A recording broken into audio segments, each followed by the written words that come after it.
Welcome back to continuing coverage of the Merit Retro series. This is main event day 3.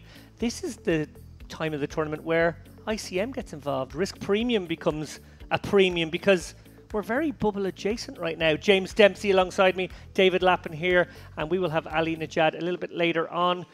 This has been a record-setting field at this venue, James, and I want to ask you first up, what do you think that means in terms of the future? How does that bode for future events? Say the one that's on screen right now beneath me, for example.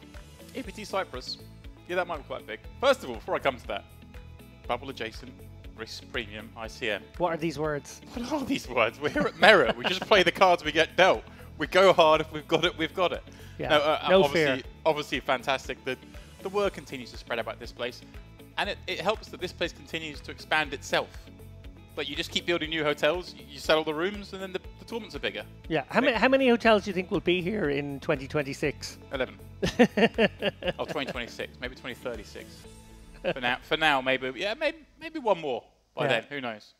Well, look, 1,223 players. I'm not making that number up.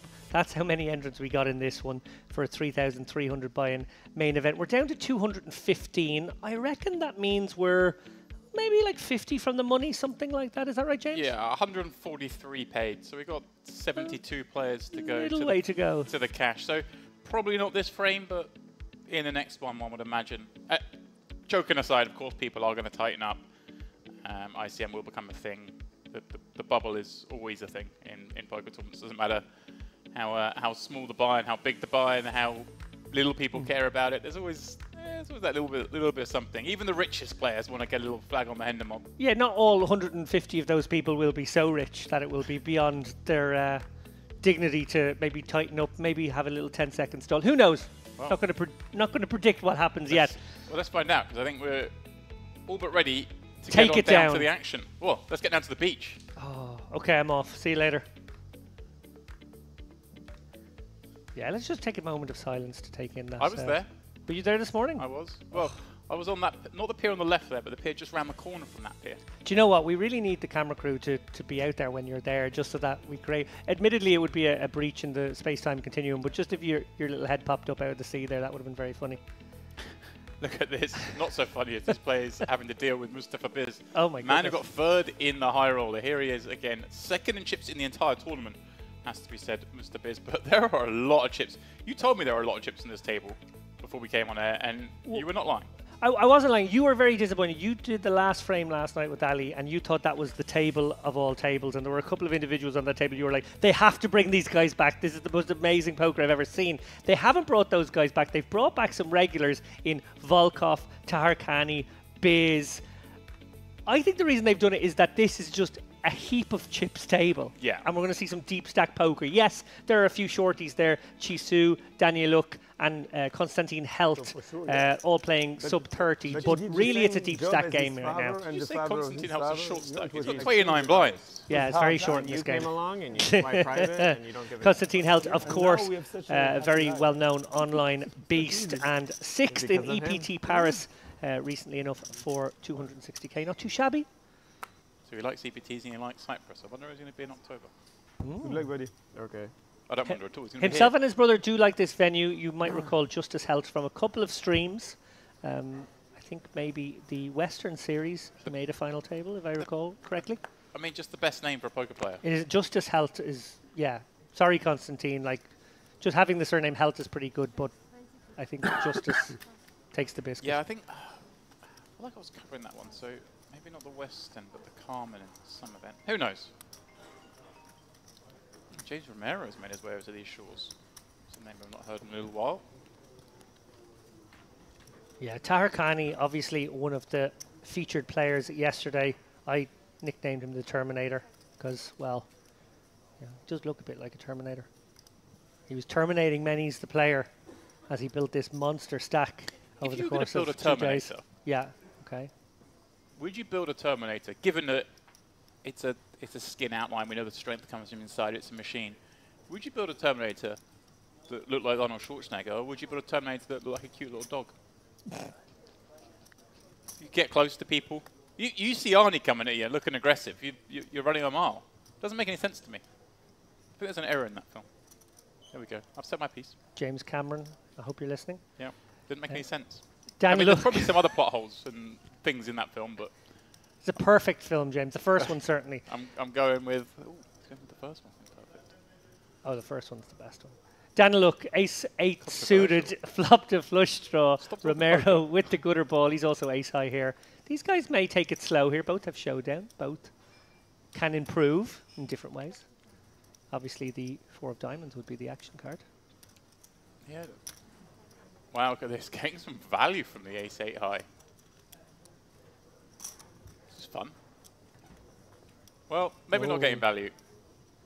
Yeah, no 4 of diamonds, but 4 of spades gives Romero the check mark here, and he will probably feel the need to do his own betting in this spot. Sorry, I was busy arguing about Terminator films. Was it check back on the flop? Check back flop, bet turn. Okay. Yeah, certainly gets to have more leads then, as opposed to a spot where he's faced 2 barrels.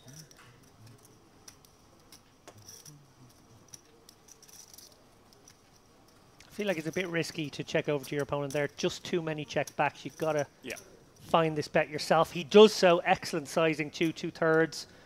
Would make life a little tricky for maybe some of the pocket pairs there. Yeah. Nice hand for James Moreau. First hand on the table. I thought ace-3 of diamonds. Former winner of the With only 1 diamond. WPT 5 Diamond. Very elusive club. Oh, well, you know, I don't know. Is there anyone else I've ever heard of who Antonio Spendiari. won that event? Very famously. Gus Hansen. It was a good-looking English fella at one point, I remember. He was on a bit of a heater. It was a while back, though. It was a minute ago. James Dempsey, of course, I can't lie. WPT and WSOP champion. Doesn't have the triple crown, though. I hope I can come here in October and get it. Wouldn't that be something? How many in that triple crown club? I know Feraldo, Cody obviously got there first. The guy with the pink hair from America a long time ago. Yeah, I think there are, that's come up recently, I think there are 9. 9 people. Now. I think 4 or 5 of them are from the UK, because just the natural advantage, obviously being from the UK, to get into that club, given the fact that, you know, a nice tax status of playing in the US that a lot of Europeans don't hold, and playing a lot of EPT, certainly in the early days. Which other UK players? So we've got Feraldo, Mr. Jake Cody, Yeah. Roland de Wolf, one people always forget. De Wolf. Just said Feraldo, didn't I? You did. Tarakani with the aces. This is an amazing spot for him now on the button. Beautiful. Given how he played yesterday, remember, a couple of cold 4 bets yesterday as well. People will be very conscious of that. He's a fairly loose, aggressive player.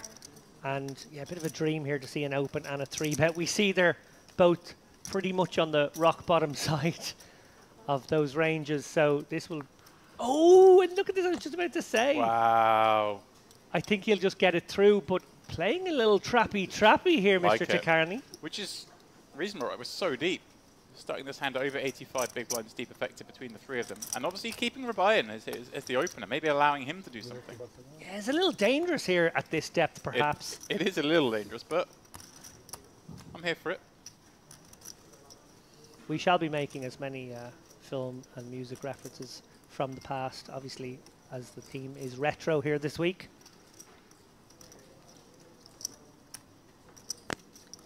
I did have a meeting, though, with... Whoa. This has worked a treat.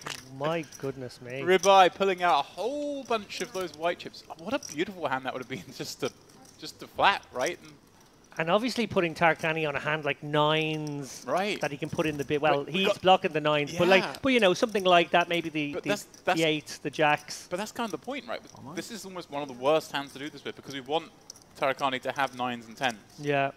And having 9-10. I mean, it feels like I'm being overly critical because we're looking down at aces, but I'm really not. I genuinely believe this 9-10 just slips in so nicely as a call. Goes 3-way. And it's a big bet as well. Tarakani obviously can continue the trap here, and he should. Well, but it looks very strong to call now. You say that. Like, he could also just rip it in here and... Feeling like the guy must have queens and kings now at this point. Yeah. And just don't let him fold on bad flops. Yeah, there's just so few light 4 bets here. He's obviously found one, but I think you're right. I think at this point you just stick it in and try and look like you have jacks or queens and are going with it, and hope that your opponent has. It's just if he's just got something ace like king, that. you get him here.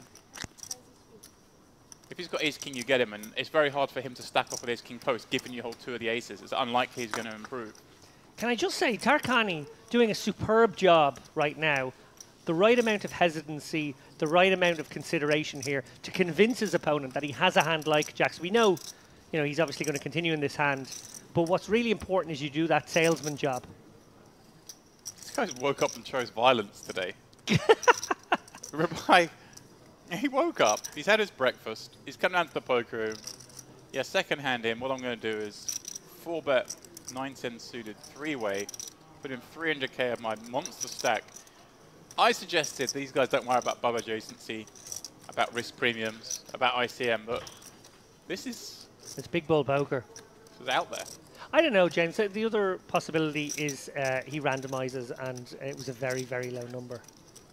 It's always possible. A lot of respect for the moxie of this move. Rebai would get this through so often. So unlikely that Tarkani's trapping here, but he is. I'm looking at Tarkani and I'm looking at him have aces, but I think he looks weak. Yeah. I think he doesn't like this. This is a really good acting job. Yeah, this looks like jacks every day of the week now. He has gone all in. And like I say, I can't fault this because Rebai just looks so strong. Obviously, if he once he sees the snap fold, he's like, damn, I should have just called him, lay the trap further, but... Yeah, you're right though, James. I said that initially, but actually in reality, there's so few 4-bets there that you're right. You just want to get it in against queens and kings now. You don't want to see a flop with a king on it and the queens get scared and don't pay you. Especially the size he went, like 323, it just screams of ace-king. I know we're holding 2 aces, but it just looks to me like it's ace-king, and I want to get him in now whilst he's single-digit equity. Before he just gets to miss a flop, get away from it. Incredible start to this table, wow. So that's how that man got all the chips, huh? Just get aces, people 4-bet you. He wasn't even a 3-better, he was just sitting there minding his own business. He's just like, oh, call. Yeah. All in. I had to have a think. The 4th British Triple Crown winner. Roberto Romanello. Ah, Roberto. Okay, and there was an online one. He always sneaks under the radar. There was an online one. He won an online bracelet. I saw that. I would appreciate if we could keep this. Actually, remember the headline for that one. I do tease him a little bit that he won sort of the poor man's Triple Crown.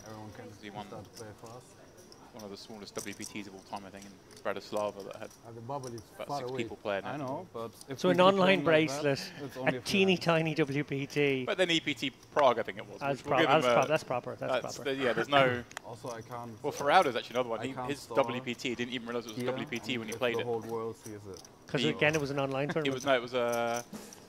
It was down in the Caribbean somewhere, part of another series, and there was just a random 5K WPT that was part of it that had a pretty small field as well. Gotcha. Yeah, I was there for his EPT win in Malta. It was actually the very week I moved to Malta. Little did I know I'd moved to Malta. I thought I was just going for that tournament. I never left. Oh. Well, you've left now. I was there when he won the bracelet to complete the crown. You know, brags. I was going through the list of chip race guests there the other day. A couple of people asked me who was on the most because Tom Hall is on the most recent show and he might be one of our most frequent guests ever. In fact, he was our 2nd most frequent when I looked up. Feraldo, our 3rd most frequent guest. So I was teasing, Bradley. There were 323 players in his WPT. That's... Okay, that is small. You could be confused for not thinking you're in such a prestigious tournament. He did that crown, winning an EPT in 2015, WPT in 2016, and the bracelet in 2017. That's nice. There's a nice sequence to that, yeah. And it was literally November, October, November. It was sort of get around to the autumn time. Summer's over. Better win some money. Do you know what we need to start looking up? We get the stats people on this. Milbudas going to try and test you out now in your knowledge. Do we have any Triple Crown Merit Series people? Has anyone won, or even doubles? Even anyone won 2 main events at two different series? Oh.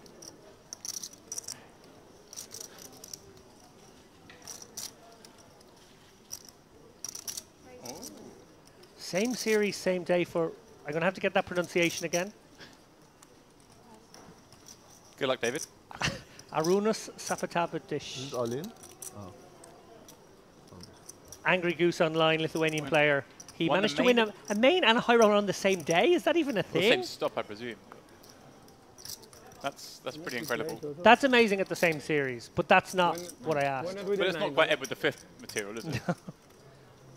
Actually, you tell me your Edward V story from Triton after this hand, James, because that's a good one, and we love a bit of Edward Barsagian in this booth. Where is Barsagian? We haven't had him on the table yet. He was in the lobby earlier today, okay. So I don't know, maybe he's not in the tournament anymore. Goodbye. Able to continue that streak. What's going on here? Well, short stack here, Daniel. Look, Pardon me. There we go. pocket tens. I was guilty of looking at the chips of ribeye. That will be tougher. Another ace of club. Another ace of club. Dare I say, ribeye has some chips at stake. Not bad, not bad. It's probably medium rare. Not bad, not bad. 8 of club would be funny. 8 of clubs certainly would be funny. Oh, Ace of spades will do. that's not What funny. about that? That's very not funny for Daniel. Look, You can still chop. we can Also still one chop card. chop. Yeah. I'm sure he's aware. But unfortunately, we do lose Mr. Daniluk. 212 players remain, ticking slowly toward the 140 mark, where, of course, this bubble will burst. I'm the trespasser. Got it in with the best hand. The He was killer. short, The trespasser. probably hoping for a bit of a spin this morning. Not to be. Do have a mystery bounty in the room today. Some other side events, so festival's not over. But this was the big one. Still time to get things done. Oh.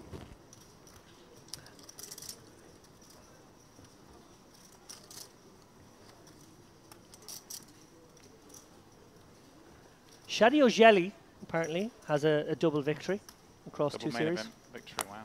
There we go.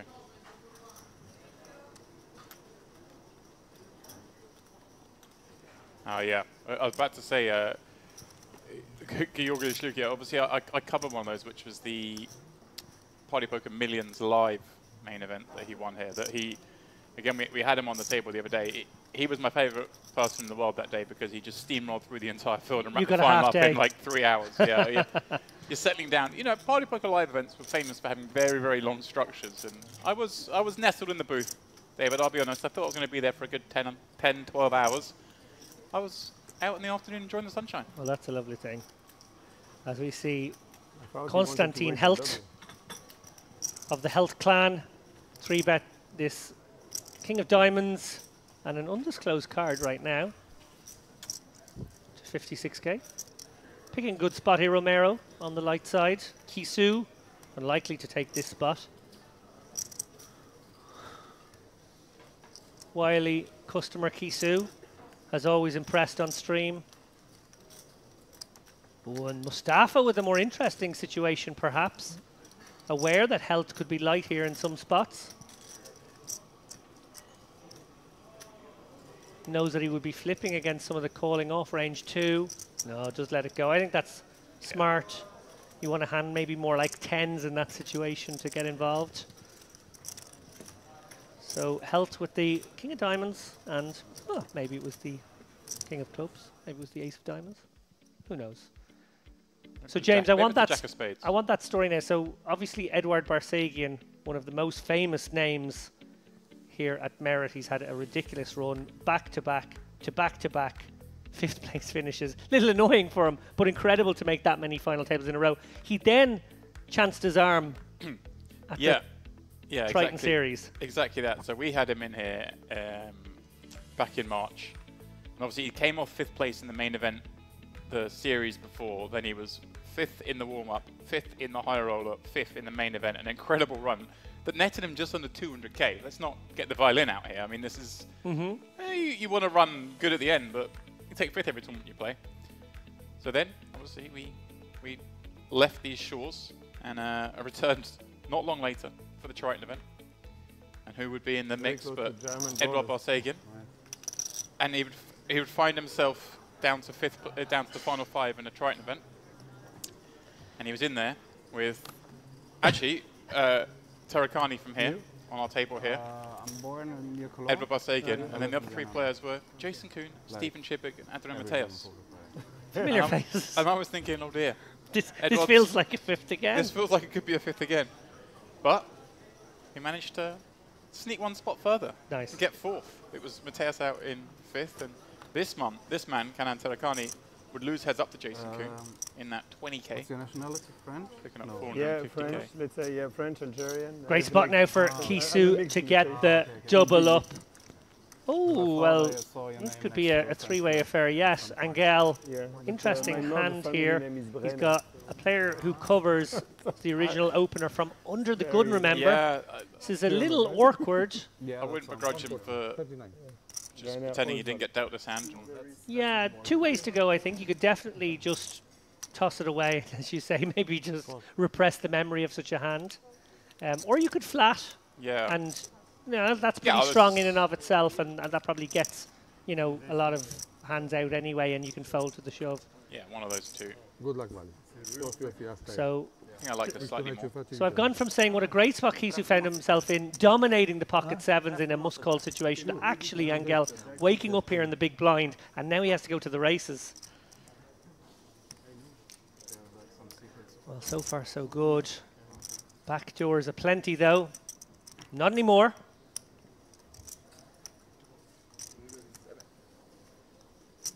And Kisu will secure the double up, and there was a little bit extra in that pot, so more than a double up, 321k now. Yeah, that's. I mean, 129. it's never a bad time to double up, but obviously, as we're pretty near the money now, suddenly that gives him a lot of. He's very likely to make the money now. Yeah. 30 blinds, you can very much navigate for 3 hours. Yeah, back to half average right now, so much more comfortable than in that danger zone he found himself at the start of the day.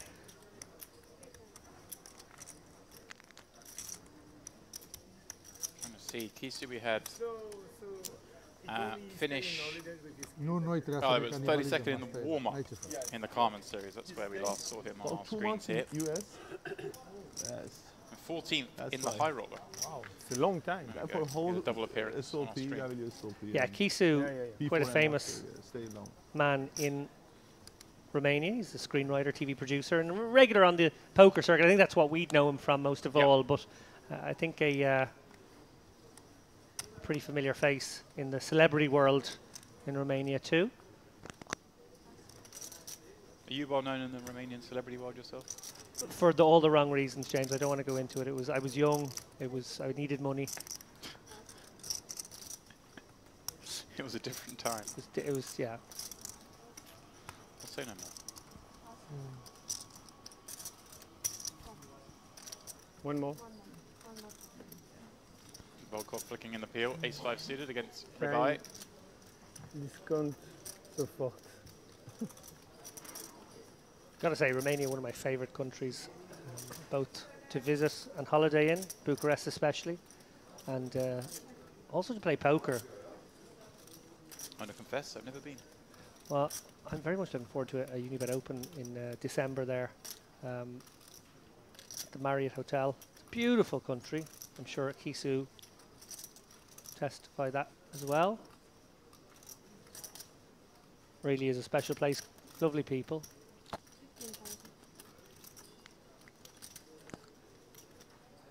And a bit of a hotbed of poker actually too.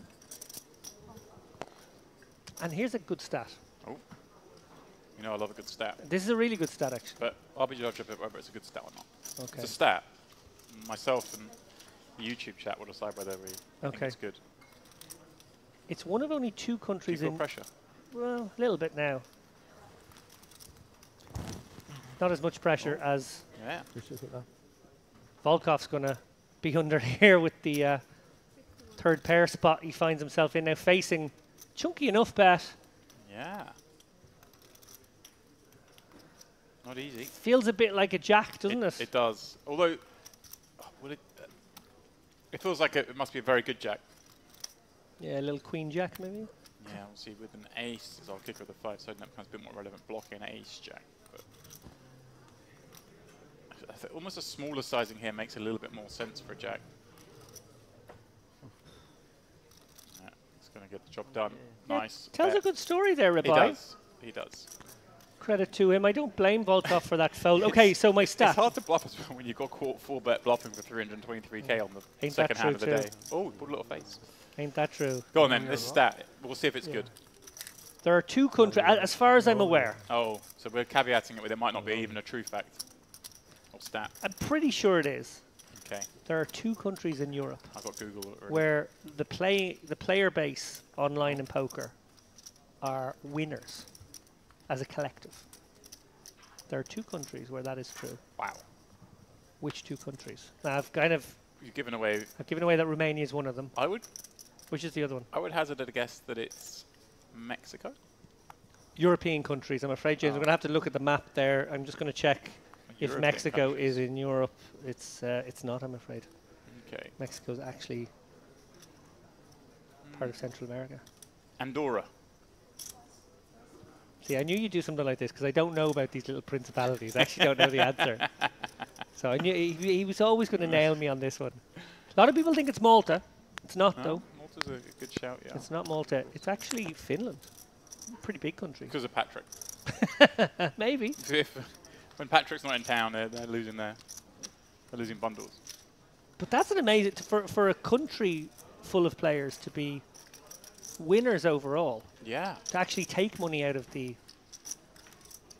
it's incredible to beat the pool. rake Yeah. as a nation and go popping up ace-9. Volkov going after it. And Romania not a small country either.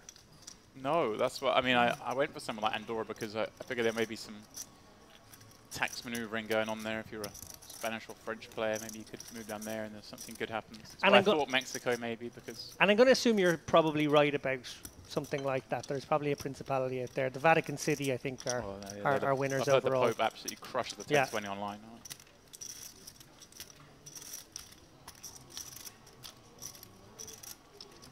He's got direct line to the poker god. Is it the real one, though? Have you seen the Vatican City? It's I've nice. visited. No, I've visited. I've looked at the ceiling. Constantine Helt. All business. In the sunglasses.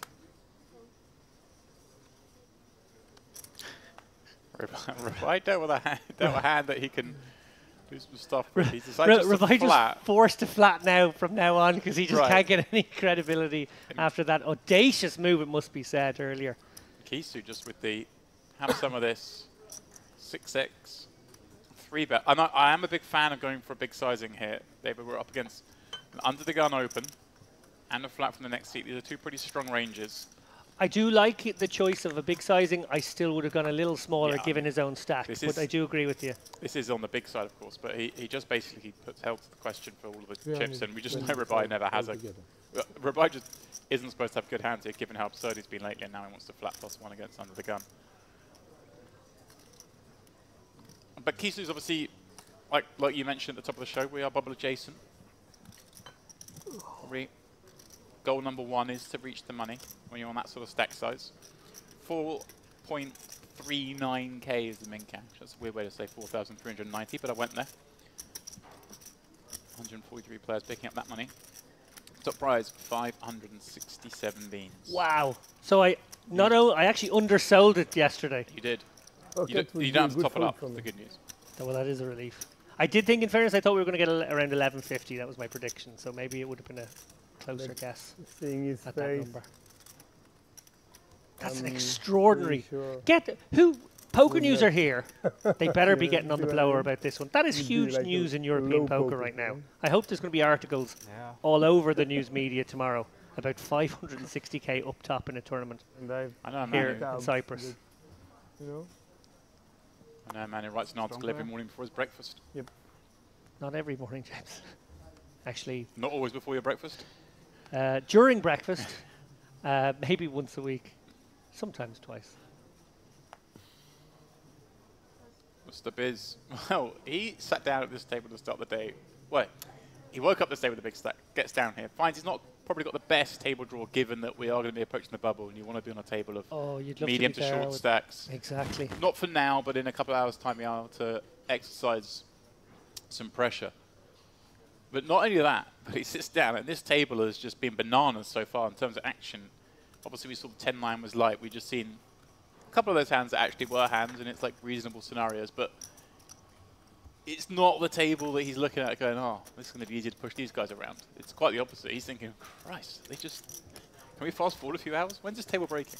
Yeah, it's a nightmare situation when you think you're going to be able to go in there and in most situations poon a bubble, and in fact Taharkani's now got more chips than he does, and maybe has a playing style more likely to go after it too. That being said, Biz, no, I'm not allowed to do it, sorry. I have to say, there was an emergency meeting called last night with the powers that be here at Mera, and I was told no more puns. It was too much. Where's the pun on that? Okay, well, gonna have to, it's going to be a HR meeting for you now, James. High roller. Kisu. 8-6 off on the gun. 40 points. Won't be seeing action. Has the stalling commenced? Yeah, I was just about to say. Obviously, under the gun, it might take you a split. No, it has. It has commenced. Me, Oh. I'm big blind, sorry. Oh, was just it on because you're me? short Oh, was the hand- action on me? I'm hands, terribly not sure, sorry. but like, I'm sorry. it's I a actually very big believe him. table, I do as well. I believe him. I saw it in front of him and it confused me. No worries. Yeah, it's a bit early for that move. I've done that. I've done that move myself, Oh, to save time, if any so man but has- I'd have to be 20 off the money for that one. Bubble. Yep. It's great. Viz popping up ace-4 suited from +1. Romero with a very nice hand to call with from, I think, oh, did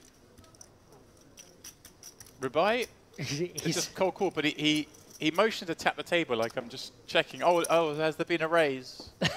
I'm just going to check. Oh, go on, I'll call the raise with. Oh my goodness me! Would you believe it, Wow, Ribeye? you see how slowly he checked there as well. He sort of went, what? What's happened on this flop? He's deciding to stab here with backdoor spades.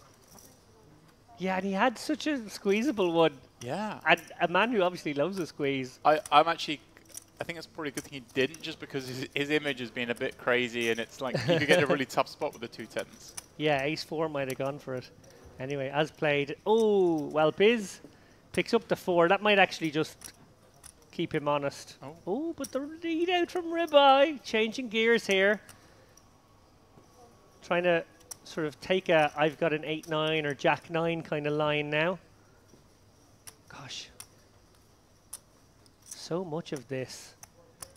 No draws complete, so great spot for him to go. Big sizing. Well, I was going to say, what if he goes blocky here, like I've got a 7? I think I might go pot if it was me. Might get really greedy and think I'm taking a... Well, he's followed your advice. Yeah, because all the draws miss, and I think that sort of call flop lead turn will be a 10x, but it will also be draws, and that's sort of how you'd balance that one out. Could obviously be maybe some clubs as well, maybe, I guess, Yeah. Jack-9 of clubs. That might be the kind of hand that would take this line as well. So, actually not an easy spot for Biz. I'm sure you guys are looking at this one going, well, he's got bottom pair, he's facing a very large bet, and his opponent called out a big line, so can have a lot of different hands. But actually, as played, this is a tricky one for Biz. Yeah, and the queen's a napkin, effectively, because his opponent's not betting a queen. If his opponent has sort of queen 9 of clubs that bluff the turn, never goes this size on the river. Absolutely. So he really is, as David says, polarizing to a 10 or misdraw. As we can see, he's got all the 10s. The only thing going back in this favour here, I think, for Biz to find a fold is this pot was 3-way. James Romero did call on the button and Biz bet flop. So he does have a tighter range betting into 2 players. But oh, he's on the knife edge here, you can see, and it makes sense. This one Yeah. is so polarized. It is a very binary sort of situation. He either has it or he doesn't. Got to look at your man here, try and get a read. And he's seen Rabai obviously 4-bet to 323k pre-flop, have to snap fold, been in a couple other pots, pulled a funny face when he got a bluff through. Just a minute ago, had to flatten open and then fold to a squeeze. And he may think, hang on a second. And I think you'd rather have a hand like ace-4 here than queen-jack, for example. Actually probably makes a better call in a way. Good fold. Well done, Biz. Do you agree with that? You'd rather have ace-4 than queen-jack in that spot, if you're going to find a call.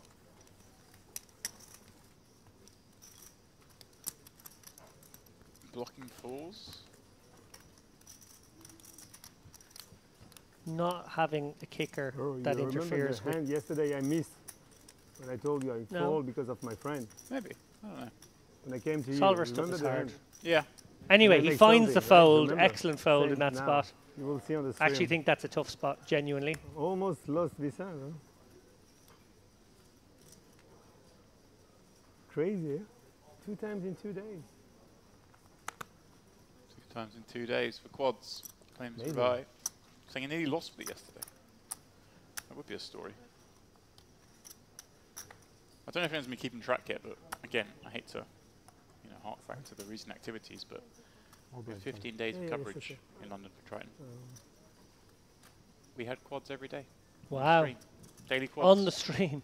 Daily quads on the stream. So every you're single getting, day. what are you playing, like 220 hands a day? Yeah, exactly. Not Wow. a crazy amount.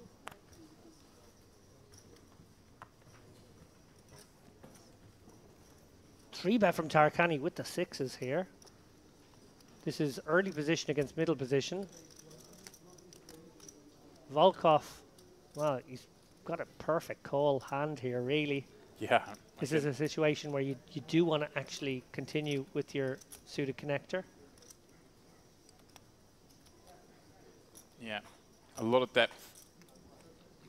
And a big pot, obviously, as well. Against the hand, he's up against Dream scenario. 50-50.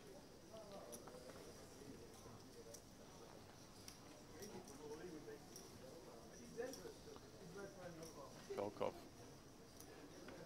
Gonna let it go. Okay, so maybe that's just kind of villain dependent as well. Just Yeah. doesn't really fancy getting into some big entanglement there. Well, it's what we've mentioned already, that this table, I imagine, is tougher than your average in this field. Doesn't want to play Tarakani out of position. Yeah, right.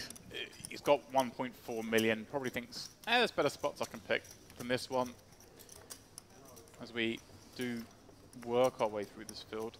Yeah, it's a bit of an edge pass, but at the same time, you understand it. You're not printing money by calling with the 8-9 there. I think you can probably just give up a teeny tiny bit of equity pre-flop there to avoid maybe some murky situations. Although, on the flip side of that, it's the kind of hand that can win a really, really big pot. I've just done my first ever repost on X. Because it doesn't say retweet anymore. It just says repost. That's right. I know they've... well, let's not get into the I've just seen that. That's the first time I've seen nonsense it say repost. that rebrand. Don't My understand. first repost as a David Lappin tweet. Or X. Well, I appreciate you reposting. I reposted your X. Or do we just call it a post now? I posted on X. See, that's it. Like they invented a word that's in the vernacular, and now they've killed the word. It's bizarre. He's a strange man, Elon Musk. Conversation for another day. As action folds around to the he wouldn't be blinds. worried about the bubble. Ribeye. He's going to open it up with the 10-4 on the button. Biz calls. Battle of the napkins. No. Some napkins are better than other napkins.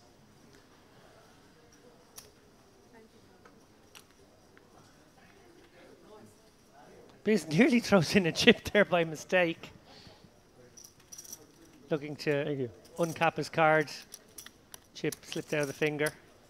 I don't think anyone would really hold him to that. It's not a game of dexterity. No. Has to be some intent, of course.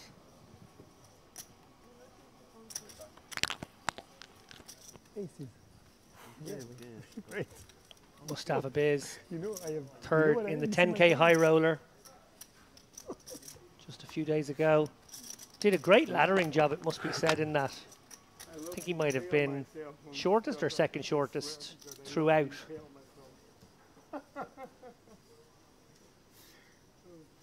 It's a real tournament poker masterclass when you can do that. didn't go Obviously, we like to throw the laurels at the Fucking hell. winners, but sometimes the guys who make the most of a short stack to get up those spots have maybe done better in some sense. Yeah, it can Build the certainly. foundation, like The winner's not always the person who's played the best.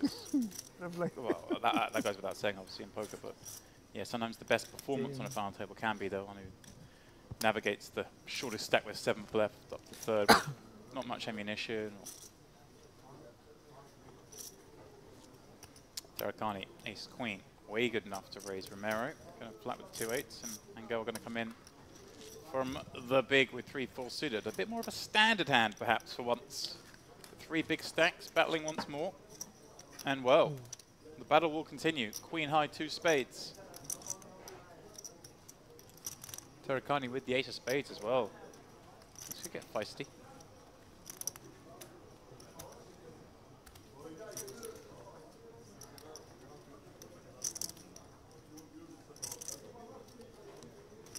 Quick call from Romero or a quick fold? Not You want sure. the guy, Fold. when this Quick guy fold. had. Yeah. And you raise Not really I wanting think to pocket continue eight. with 2-8s on this board. His range has a lot of Pocket continues. This guy. 8s doesn't need to be one of them. You Gun remember? shot now developing Surprise. for Angel, of course. 6 would get him across the line. Tarakani, there's double flush draws, straight draw galore kind of board. Welcome back. Just gets to bet big here, I guess. And then he can check back some rivers as well, even with hand strings. Well, he's gone smaller. Gone half pot. I'm kind of surprised not to see him just really bomb this. I agree with you, James. I would have liked to see 3/4 pop bet in that spot, but Keeps this It's- man interested. yeah, it does. And rightly so. Obviously, 25% equity, likely clean outs.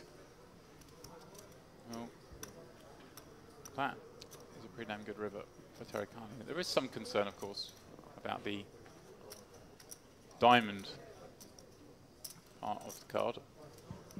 Angel obviously giving Fine. a little bit of thought to whether he can bluff this card.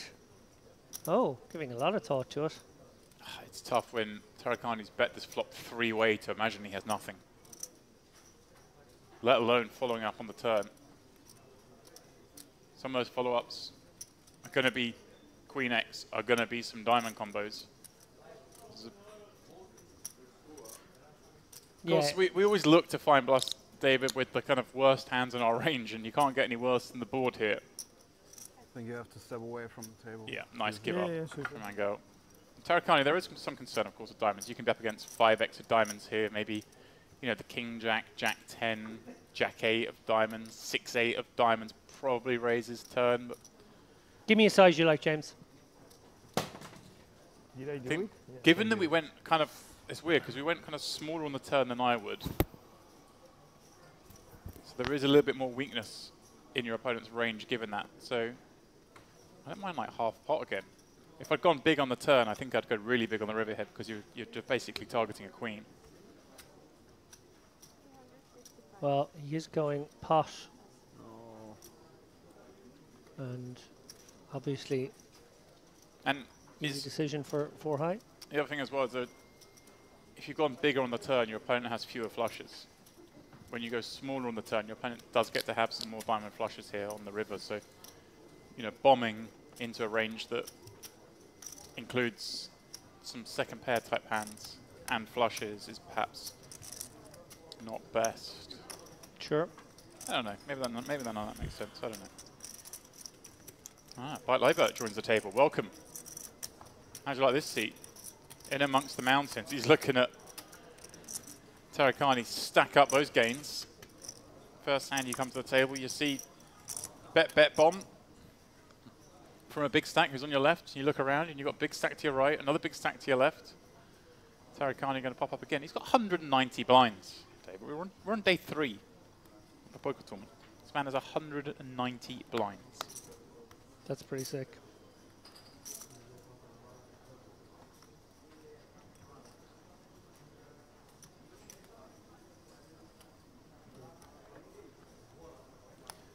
Too little.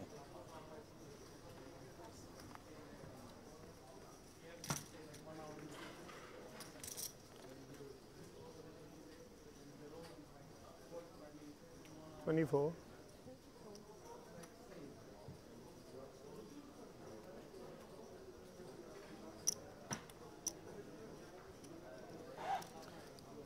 Revive, popping up 24k with that ace-9 key suit.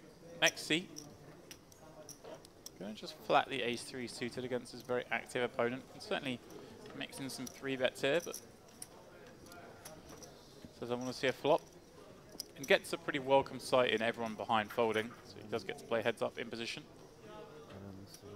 King of 9 at 7 board, not one for him. Revive though with second pair and the ace of clubs. I like this, elected to check on a board that Kisu is going to have a fair amount of. The ace-9 with the ace of clubs particularly has a lot of playability through the streets.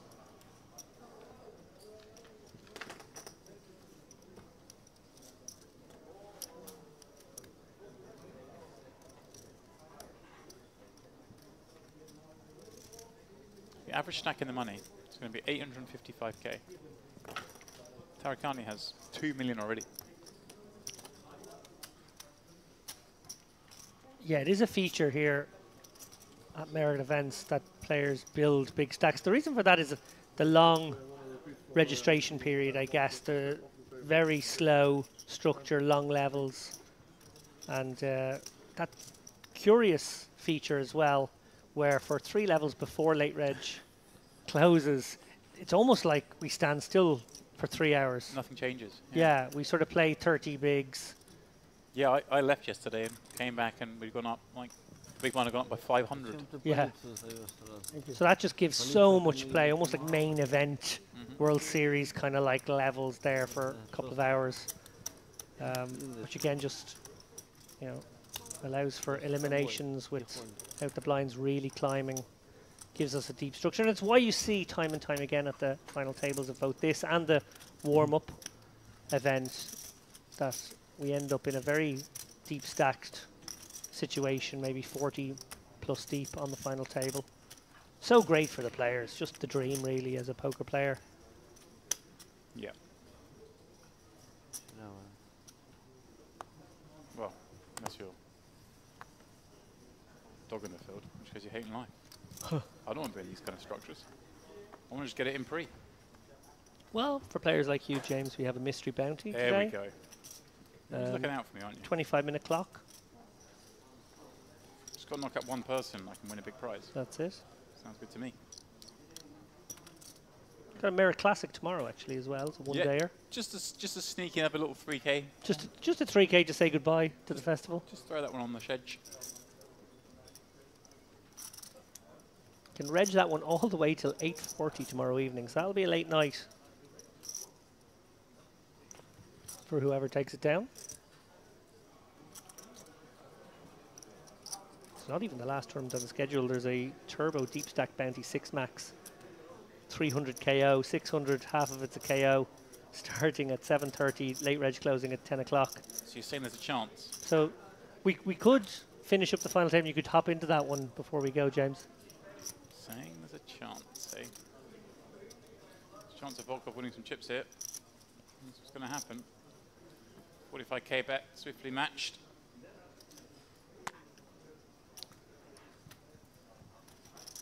Big bet. What a small skirmish for Taharkani there. Yeah, it's a big bet in relation to the pot, a small bet in relation to these two players' stacks.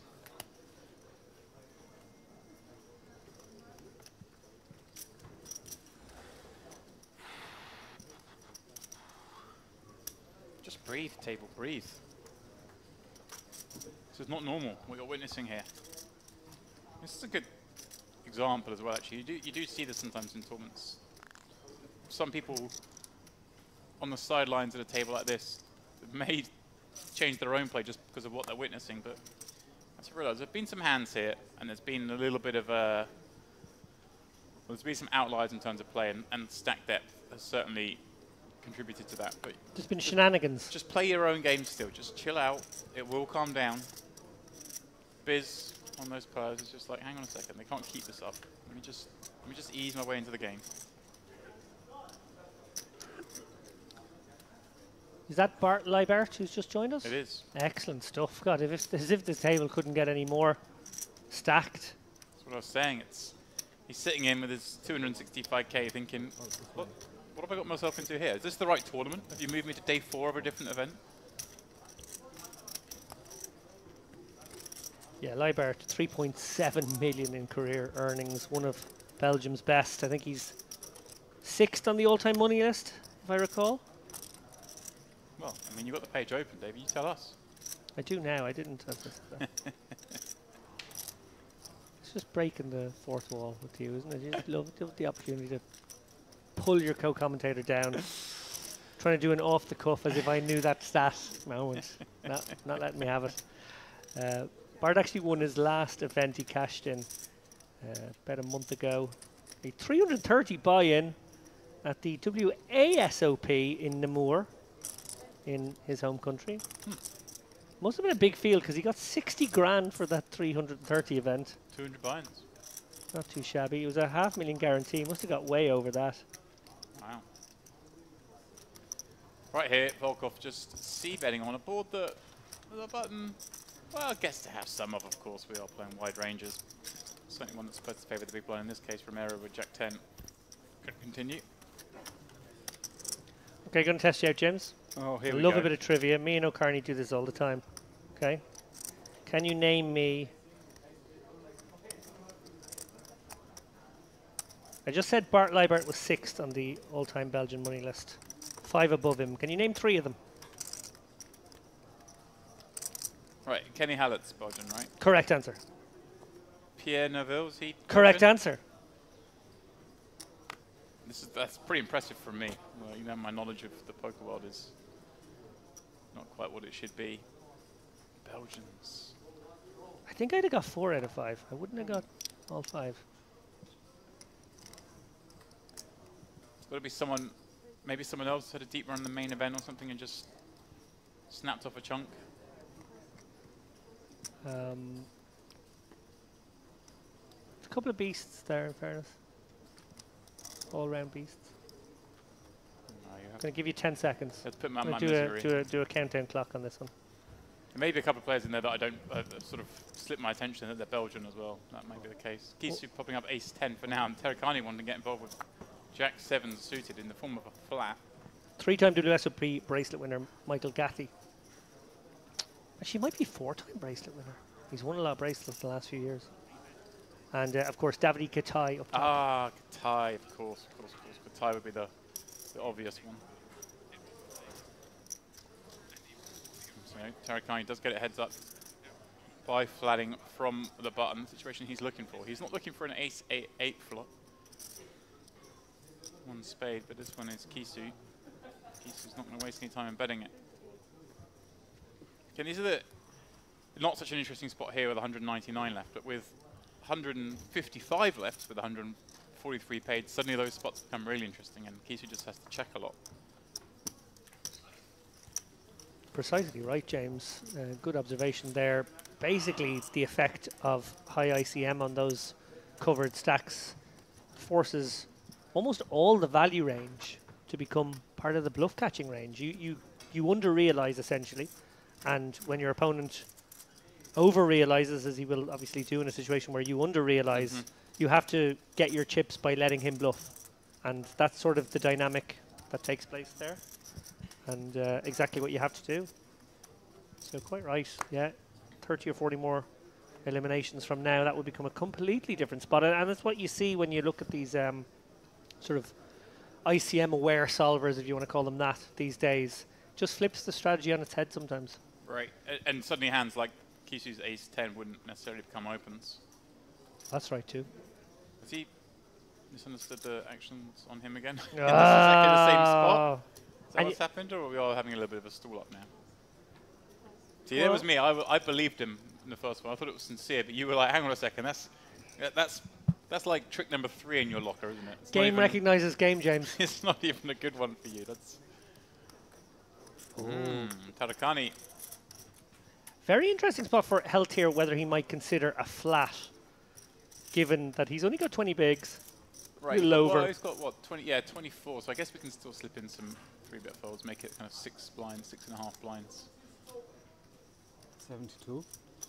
Does take the more conventional line. Again, with that bubble adjacency, no reason to be trappy as well. I would like to see a deviation there against the opponent and go smaller. I know. Kind of balance, and you're making a size there that looks like you don't want to get peeled. Looks like you've got an ace 9 off or a king 10 off, and you're just trying to pick it up. But hey, let's be unbalanced. Just yeah, a bit of exploitation. Yeah. Hey, make out you misclicked.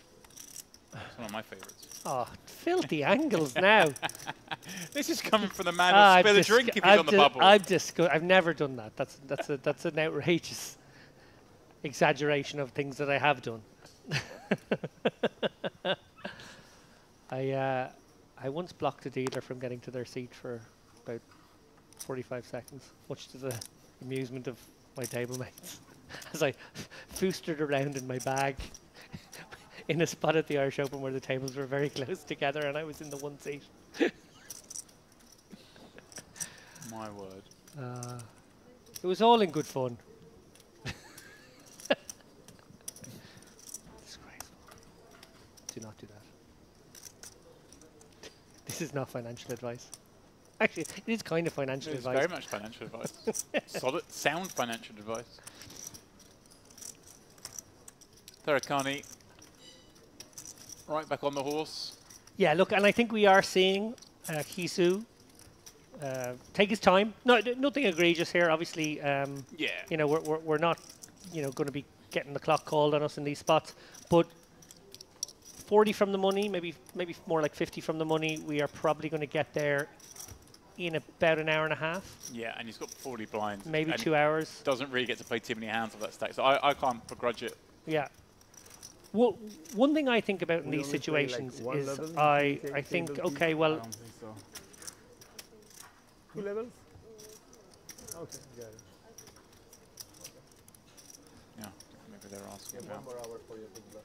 when the break Yeah, is. actually, I have 1 more hour to stay calm.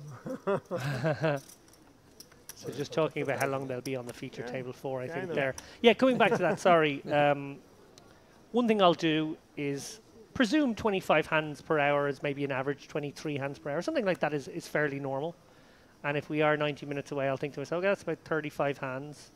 But if I take like 10 seconds off the clock by just, you know, taking my time to look, maybe I can get that 35 hands down to 32 and maybe that'll matter later on. Yeah. Something like that. Service ska tappas. Nothing egregious, again, nothing your opponents would sort of begrudge, but just good clock management. Clock. This Clock game is so management. easy, bro. When it is. Yeah. When it's not easy, it's very Very tough. difficult, yeah. Yeah.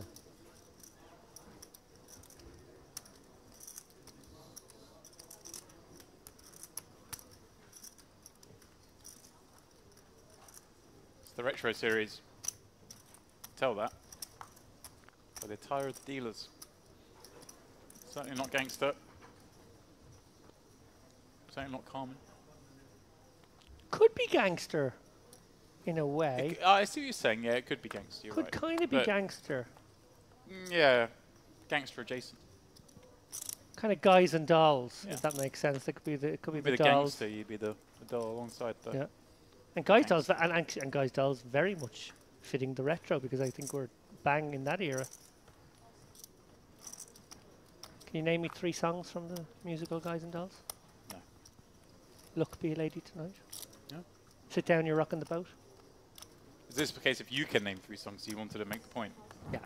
Yeah. Actually, my dad in a former life was a film producer and theatre producer, and he did put on a performance of Guys and Dolls, which I probably attended 30 times. So I could sing all the songs. I could probably do all the parts. Biz finding Ace King in the small, going to pop it up into Bart's big blind. Bart with 25 behind. 9-6 suited. Bart as well in that same sort of situation where he's going to be starting to get aware that near the money. He's got that kind of short stack, but a short stack that can certainly get in the money. But which is why the smaller size of Biz, like the 2.7x, is actually okay because a lot of the really mediocre hands will just fold. Yes. See Bart kind of not really even enjoying the 9-6 suited, but still just about enough to be getting in there. Yeah, and Biz with the World's Fair of backdoors here. Wheel backdoor, Broadway backdoor, flush backdoor. Can Yeah. fire out small and just lean on his opponent. Yeah, I like that. He's gone smaller because I mean, for all those reasons, Bart just doesn't have much 3x and deuce x. For what I just mentioned, he doesn't get to call them as much as he would do in a non ICM spot. So setting up, therefore, to Well, a small bet gets through a lot, but with that particular combo hand he had, he's setting himself up to potentially fire some big bets later on. Yep. But most of the time, ace high is just good.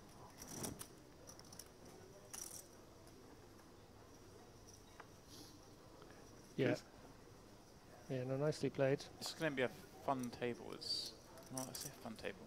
It's going to be fun for those stacks like Bart, Key Suit, and the bubble, but we could see some monstrous pots develop here. I'm not going to let you off the hook here. I do want to drag the conversation back to Guys and Dolls, because also it's a gambling movie, remember, as well. Sky Masters and Nathan Detroit. Sort of underground gambling kind of storyline. Very relevant, actually. You could do a Guys and Dolls theme. I guess that's kind of what the Gangsters is. Yeah. Well, what's going on here? Volkov's popped it up. Ribai's just full out with ace check. He's certainly slowed down his pre-flop ranges given his early skirmishes. Biz says, all right, I'll have a look off the button with king 6 suited, and Anger with no decision from the big blind. Once again, flicking in suited connectors.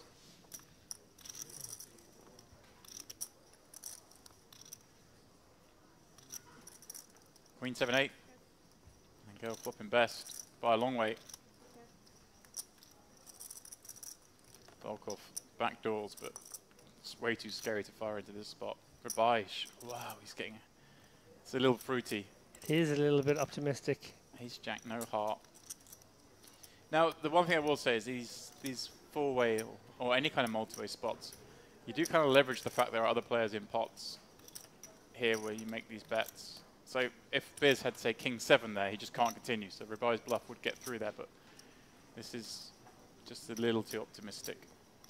Did you play it fast now? Yeah, I think no reason not to. Your opponent's just going to have queen and be in a horrible spot. Going to have some hard draws you don't want to give a free shot at. 150? You also just too often see, if you call, have it check back behind. And therefore you just give a free river too often. Specifically with bottom 2. Yeah. I like the check raise. Nicely done there from Ankel. So you unblock that top pair. With say like queen 8, maybe we throw in some slow plays.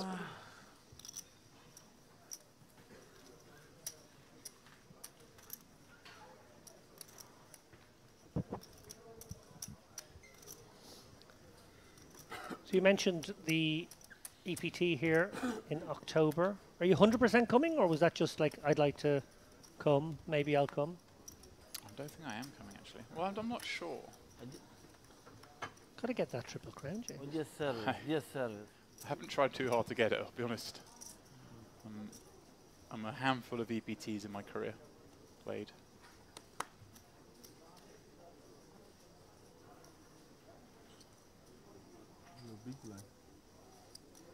No, she took the 20. I think I have a work commitment at the end of October, and it's just before that, and I've been I was not on the for a solid 4 or 5 months, so Okay. I may see. I may have itchy feet by then. No, I thought I have to say I'm very keen to come over. I've already started playing the satellites. No. Good. Yeah, I would like to play actually. But Really far.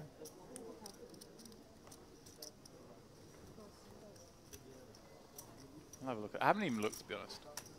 I just feel just like been it on the road might for be the months. birth of something very special in European poker. Yeah. I know we're in here in the booth and we're covering a merit event, but I genuinely feel like European poker is in this sort of quasi-flux at the moment.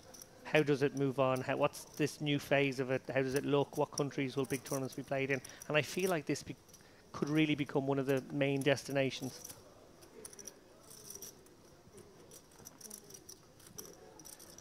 Engel sticky, as he should be in this situation. His opponent does not have to have the very top of his range here. And indeed, even with the bottom of his range, he has a king. Kind of a wild open here from Ribai, has to be said. Bit of a soothsayer.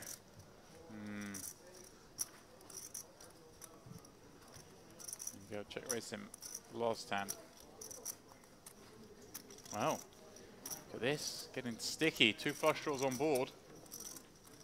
Myriad of straight draws.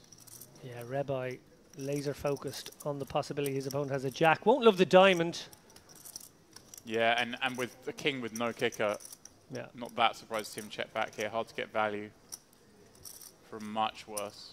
Yeah. You're just up against the... It's not that you can't get value from much worse, it's the fact that they don't have that much worse. And then you do just bet into flushes and better kings a lot. So it's not like he's thinking he's losing there too often. So, what do you make of that little gear switch there from Rebai? Obviously, we saw him step out in a big way with that 10-9 suited right out of the gate, but then sort of go back into a shell, maybe flatting some 3-bettable spots over the next half hour or so, clearly deciding that he wants to take this pre-bubble period by the scruff of the neck. Yeah, and just opening with what Biz a couple of seats downstream.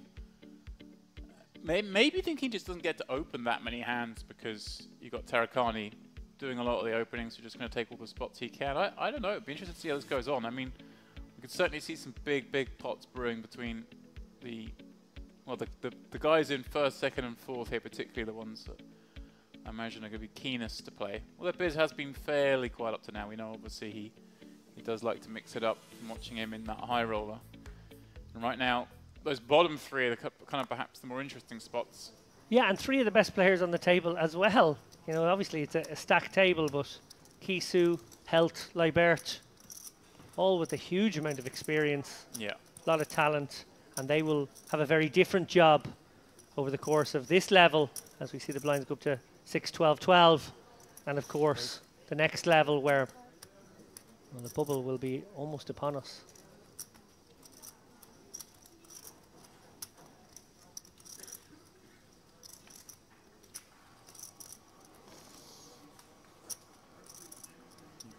Searching for the full EPT schedule now. Oh, Cyprus. see, this is what a good salesman I am. Yeah, well, I'm good at creating the FOMO in others. it's the buffet. Thought of just leaving the buffet here, unattended. 95. Wow, look at this. Oh, snap all in Yeah. from Angel. That's so quick, it feels very ace-kingy if I'm in Tarakani's seat. Yeah, but this sort of spot could just be 9s as well, or Yeah. 10s. But I'm with you, it kind of feels like that. Absolutely no hesitation. Had almost made his mind up if Yeah. this was going to happen. He was coming over the top. We've seen Tarakani as well 3-bet 6s a little bit earlier. Yeah. Now 3-betting 7. Not the kind of hands you really want to 3-bet in these spots, especially the blinds have just gone up, so Angel slipping below the 40 big blind mark. Yeah, he could certainly have taken a flop with this one and got sticky on plenty of boards, given that it's only an open from the dealer button. Yeah. Instead, this is sort of turned into a bloated spot. 428 is a lot of chips. Wow, that's like a 37 big blind shove, something like that. Yeah, but it's just against this man. He's seen him be pretty active, throwing in some 3-bets. He knows he's going to try and bully.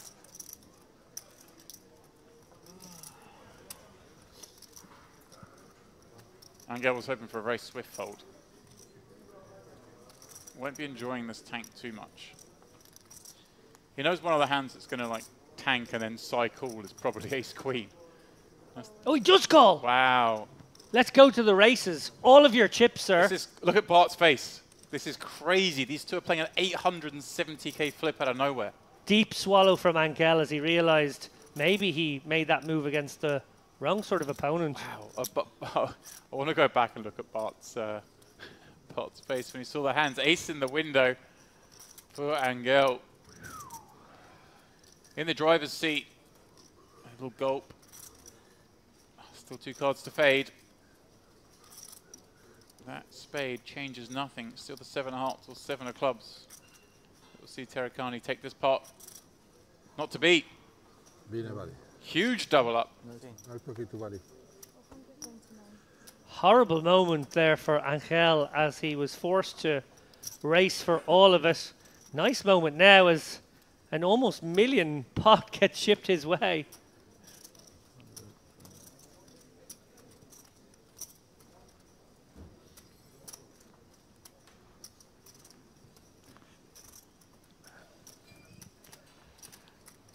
And James on the VAR here, on the action replay. I have action replay. Just watch Bart's face back about 5 times.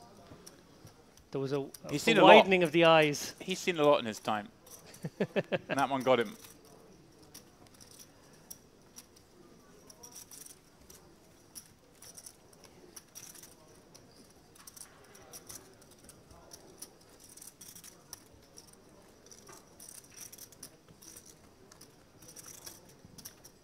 So, two things kind of happened there. Tarkani obviously takes a body blow, and that has pushed him back to, I would say, second or third in chips at this table. But at the same time, he sent a message this close to the bubble to the other players that he is not one to be trifled with. He is not afraid of getting his chips in. And that is a very important message to send at this stage. Yeah, it's going to be hard to push him around. And also, you know, he's gonna, if he's 3-betting those kind of hands that, you know, 3-betting happen to the side with. 3-betting, most people wouldn't 3-bet with that hand because they don't want to have to call it off. But when he's showing that willingness to do that sort of stuff, it's suddenly like, whoa, okay, this guy's not afraid of playing big pots. Very hard to bully him, or to bluff him, I should say.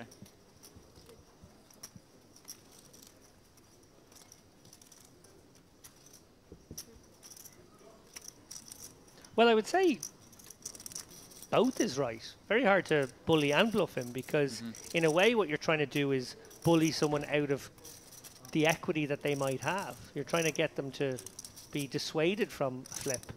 Whereas he's like, okay, let's flip. Romero seeking value. Rebai Oh, surrenders. card is enough. Even deuce is great. Deuce is the mountain, bro. No worries. Nice one.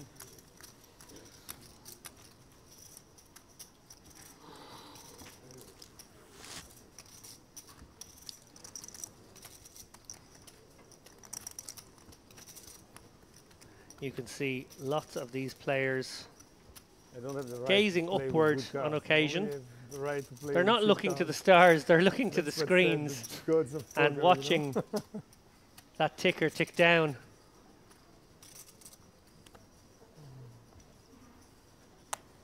Some of them desperate for time to move more quickly.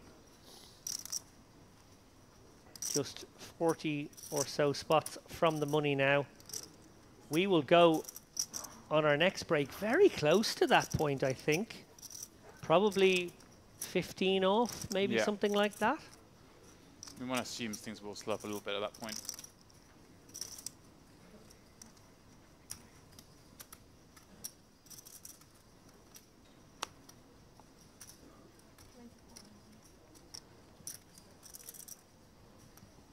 One step beyond looking up the full EPT schedule. James Dempsey now looking up flights. Fully imagining himself sitting buffet adjacent in mid-October. You've got me. Could still swim in the sea here in October, just saying, James. Very, very pleasant. I do it in Malta all the time. October swims, absolutely lovely. Sun will be shining. They've promised that. 100% guarantee from Merit. The Well, in sun that will be case. shining.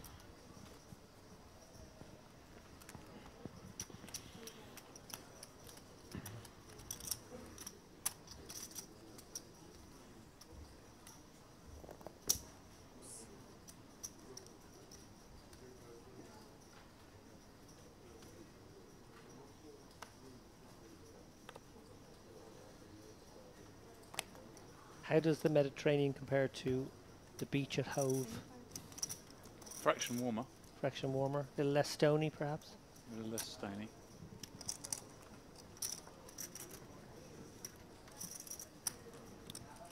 There's something about the Hove seafront though. Ah, it's very pretty. You do live in a lovely part of the world. Ribeye. And a very swift 3-bet, but not a very sizable one, given these two are 100 bigs effective. A little misstep there, perhaps. Going to allow a lot of hands in, although, hey, you're allowing a dominator one in this case. But it just makes it very difficult to play a lot of boards. You really do want to define your range. It's not a case of you're scared and want to get hands out. You just want to be able to know more about what you're holding.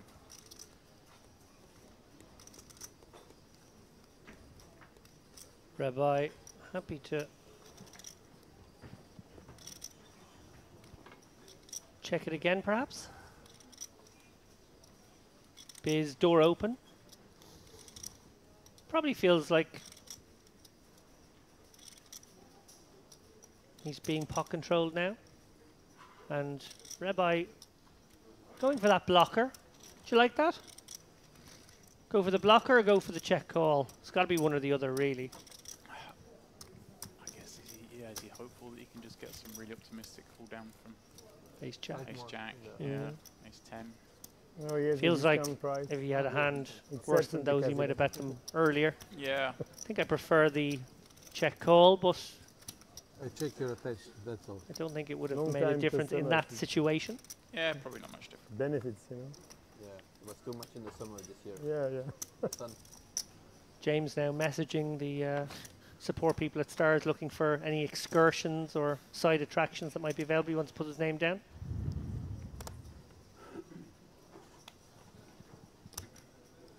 Well, you told me you're playing, or you're going to try and play. I've already already played a satellite. I didn't Right. get through, but I have already played a satellite to this. There's 5k added right there. Bang, bang. This is the problem. He hears me analyze all these hands and he's like, oh, that's a spot. Yeah. There's a spot. Oh, you'd have checked there, would you? Oh, lovely. I'll remember that. Oh, hello. Oh, the height is just... This is pretty fruity against the, what, 20 big blind open on the button. I mean, a min open from a 20 big blind stack, what I mean, of course. Oh, sorry. It's going to get a heads up, but playing 10-5 suited. Well, 10-3-4. And a lead out. Imminent. Health. So awkward now. Yeah, let's just screw him. He's got backdoor straight potential, 2 overcards, but this is just very, very pesky. Yeah, it feels like we have to call one, but we're not really enjoying it. Do you ever... I don't even know how to describe your range in this situation.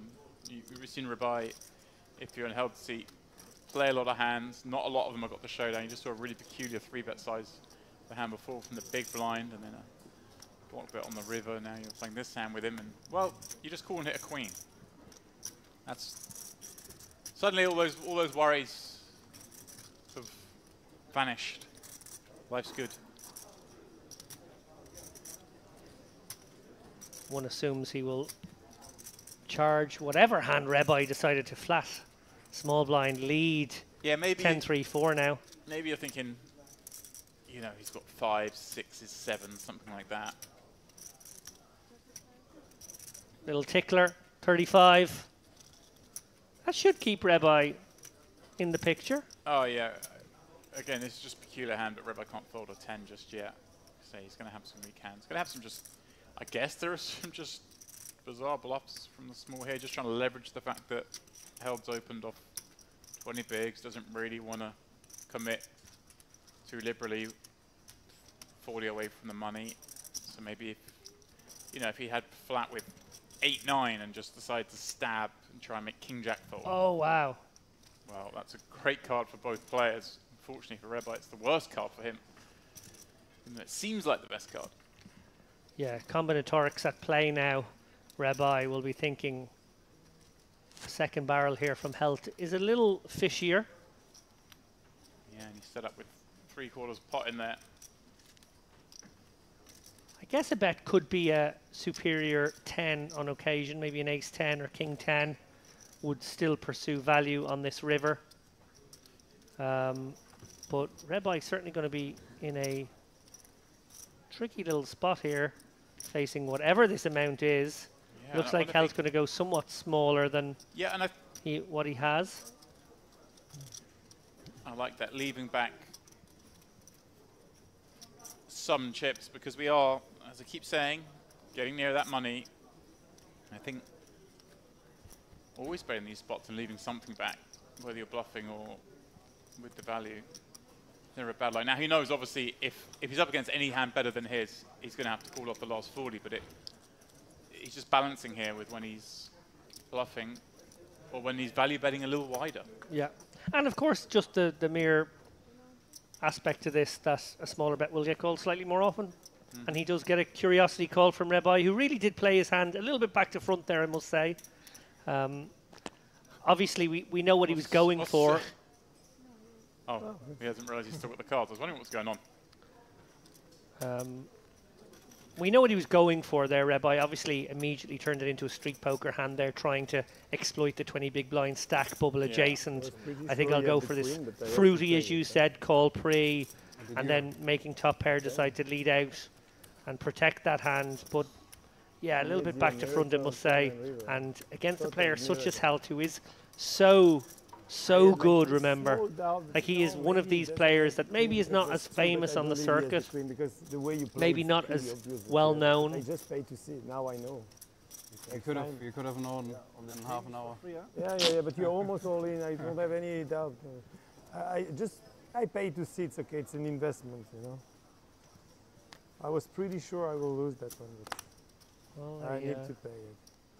4,000 in equity investment there. She could have made a lot of different rivers. We have changed a lot of things, actually. In all seriousness, I hate Helt, to lose like that. one of those sleeper heroes in European poker. Queen Jack, actually. Himself and his brother had a lot of success in the game. 26. I mentioned earlier his live result there in EPG Paris. $250,000 for that one.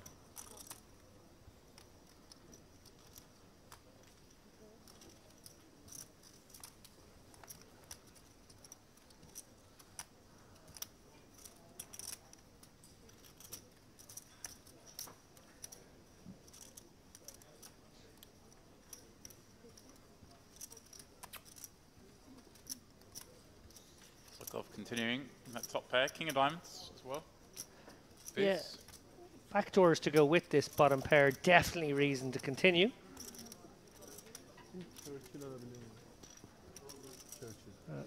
Ace of diamonds is a key card right now, not so much anymore.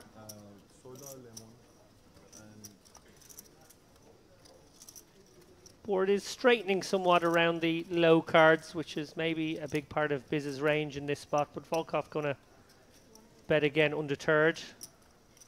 Nice healthy sizing.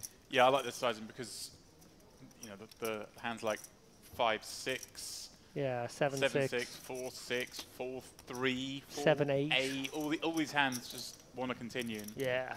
Let's go taxing. Yeah. All those diamond draws, up here, straight draws as well.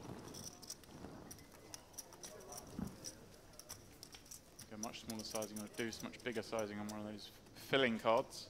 Nicely done, Volkov, who brought 1.5 million chips to this feature table. Pretty sure he's chipped up. Yeah, he's had a... I like how he's approached us as well. We saw against Tarakan, he folded the 8-9 suited to a 3-bet. He's gonna dance the beat of his own drum. He's not gonna play reactionary poker here. I kind of like that. When you're this deep, you've got plenty of time to get the chips. It's not like you're in a rush. He's thinking, I'll get these guys, just I'm going to do it on my own terms. Don't need to play their manic games.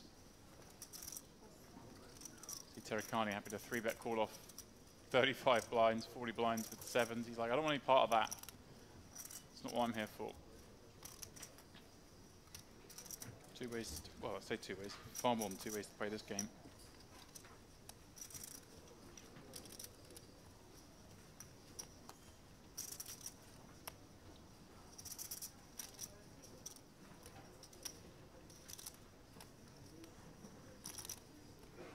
Angel now sitting pretty on a stack of almost 900k. He's going to open up the 9-7. Yeah. Raise and take it. It's a scary seat to open from on this table particularly. But going into the big blind of Bart, number one, you're opening from under the gun, makes him hard to call, but also he's sub 200k, just incentivized to fold a lot of those mediocre hands now. So Yeah. Not the best blind to try and steal from, albeit from under the gun. If Bart had been sat with sort of 50 blinds there, I might not have liked the open so much, but I think we can get a little frisky. Given he is going to fold a lot.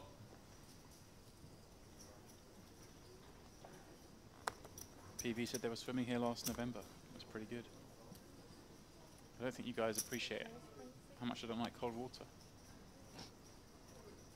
It's not cold though. Well, Honestly, it's very pleasant. I mean, it's glorious at the moment. In Malta, I would generally swim up to November. I wouldn't swim late November, but you know, first week maybe. And actually, I don't mind the cold water. What gets me is the jellyfish. You don't want to be in there with the jellyfish. They come closer to shore when the water gets cooler. Oh. They don't like the warmer water, so the shallower, warmer water near the coastline deters them, so they go off out to the deep water, and then we can get to swim in that water in the summertime. But sometimes you meet a wall of jellyfish, not so much fun. I'm heading to the pool. Queen does trade the flop after Volkov opens from under the gun. Rebbe checking back his 8s on this board. Could have bet. Checking also fine little pot control. Although pot control not been something of he's been accused of too often. No. And he does elicit a nice big bet on this gut shot producing turn card. Rainbow board. Oh. Yikes. Kind of actually interesting that Volkov decided to bet that turn when he picked up the gut shot. You'd figure you're not going to make really anything better fold. No. You are going to make some worse fold, but then you do deny equity against those worse. I think he's going to be pretty confident he's up against this kind of hand. 7s, 9s. Yeah, I don't know how 10s. big he can really go here. Some concern you're up against 6s, I guess. Although again, 6s maybe more inclined to bet the flop given the number of overs. Pot size bet certainly allows him to trust the read if he was to get raised off this size. Oh yeah, that's the good thing about going big here is if you get raised, you can be fairly confident you're goosed. Rebbe just called a big bet a minute ago on the river, got shown the goods. Here he is facing another large wager.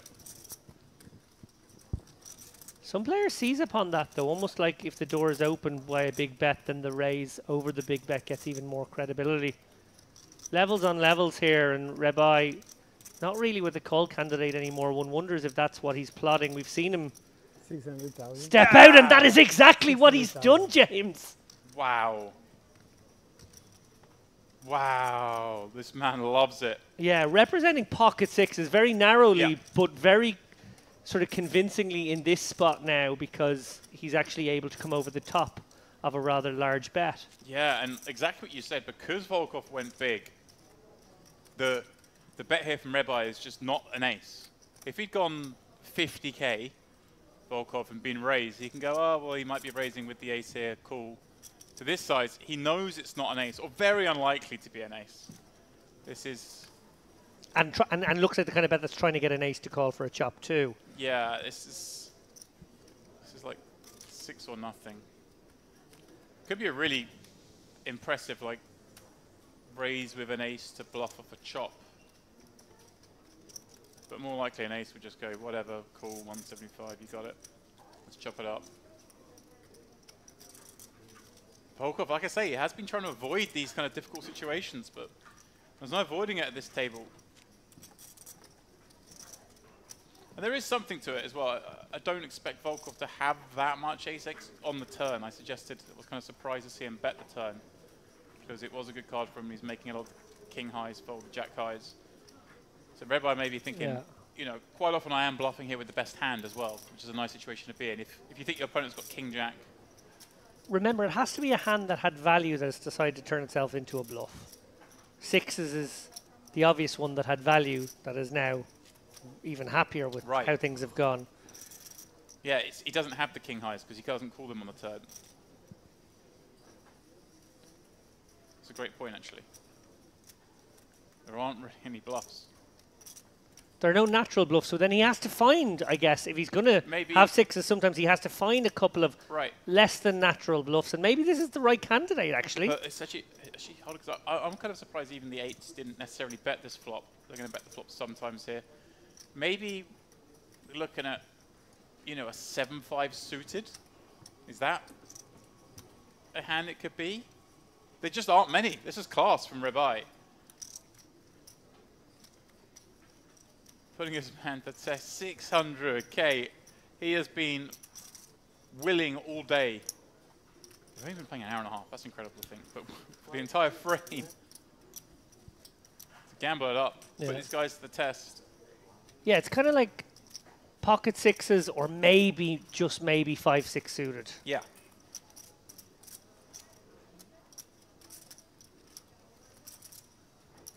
It's not even like you can have a 5 that turns into like 5-7 is about it. I mean, ace-5 just calls and... Hats off if Volkov finds the call No, here, he's no not question. calling. But this is an absolutely incredible play from Rebai. So damn good. Show the bluff. He's been asked to show the bluff. Everybody knows me, right? Show the bluff. Of course it's a bluff.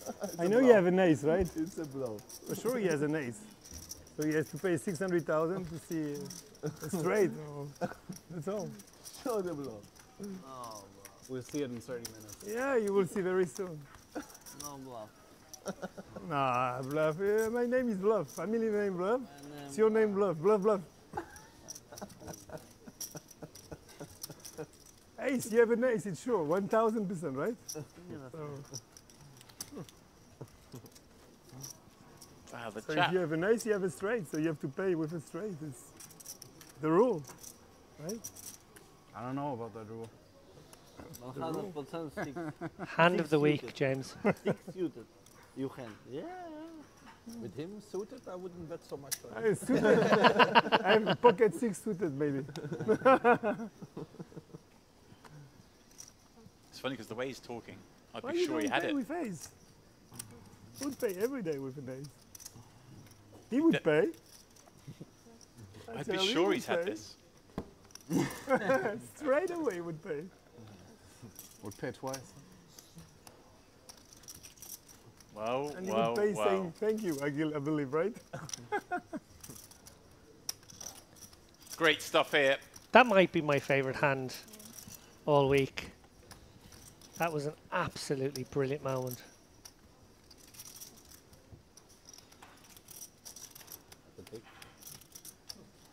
It's up there. I mean, Roman Novoselov has the top 7 hands of the week so far from the 7 hands he played last night on stream at the end of the day, but we'll put him in the best of the rest category. How about that?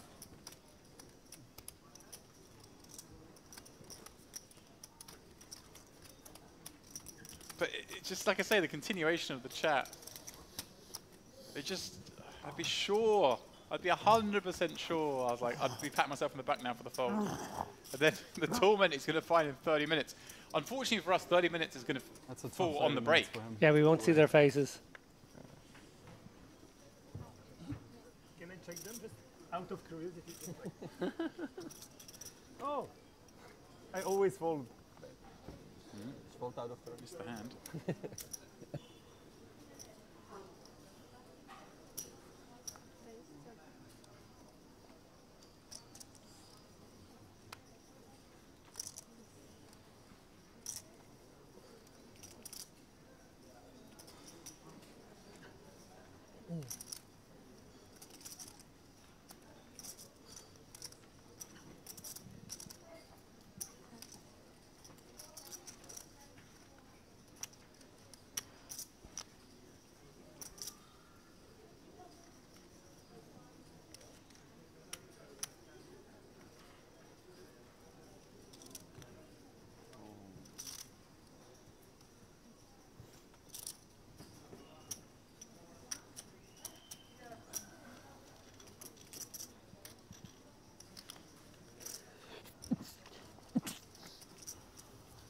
Ace-8 deuce. Romero with top pair, but Angel with top 2. Very kind of the complication in this one.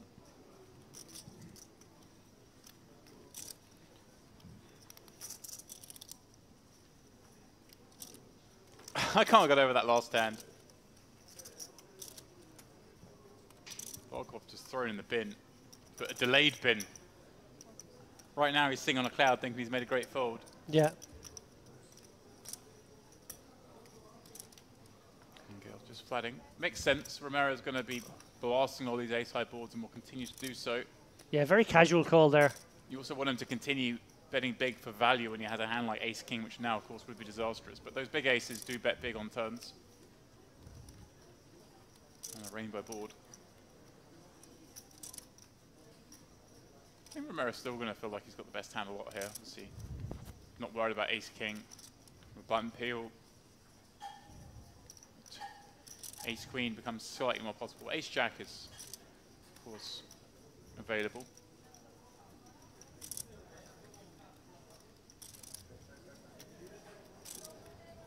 But Romero's going to have some hands like to bluff here. The backdoor heart combos.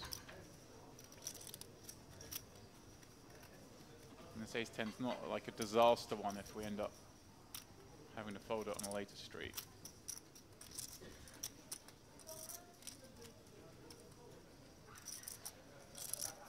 Again, Ango, I think just call here. There is concern now, of course. You are behind to some hands, but you also just want to let these hands to continue to go for value. And it's a great river for both players as ranges. Romero, obviously, like I say, that you can be behind ace-jack. But that's it, James. Like ace-8, ace-jack, maybe the ace-2. Yeah. You know, obviously the suited cards come in here on the button an awful lot, but there's much more to target. Yeah, well, the ace-5 suited, the ace-4 suited, the ace-9 suited. There's a bunch. And I assume he's going to do so for similar sort of sizing maybe to what we've seen on flop and turn. Yeah, I think ace-queen goes for pretty big. I think ace-10 does go small for that reason. You just don't want to give... You want to pick a size here where like ace-jack never wants to raise, ace-queen never wants to raise in case you're behind, but also that any other ace just can never fold. And Angel now obviously behind a couple of hands. I like that, 100k, pretty small. Pocket kings, ace-king. But must go for some value here and then reassess if he was to be 3-bet. I guess 3 times the bet always feels about right in this spot. Yeah, targeting ace-queen, ace-jacks. he's gone pretty small, remember, that 100 into 288, just smaller than perhaps you might have expected.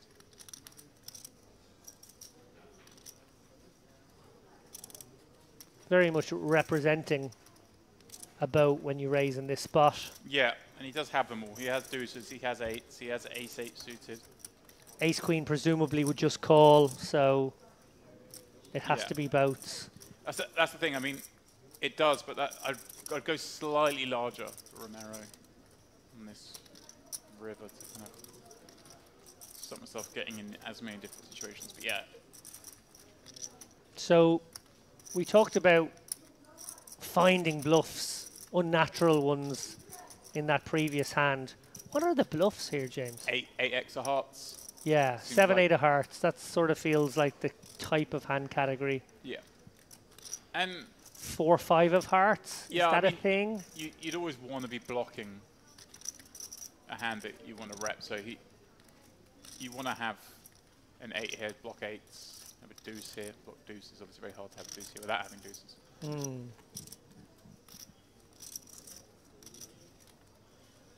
Obviously, the 8. If you have like 8, 9 with the 8 of hearts, obviously that's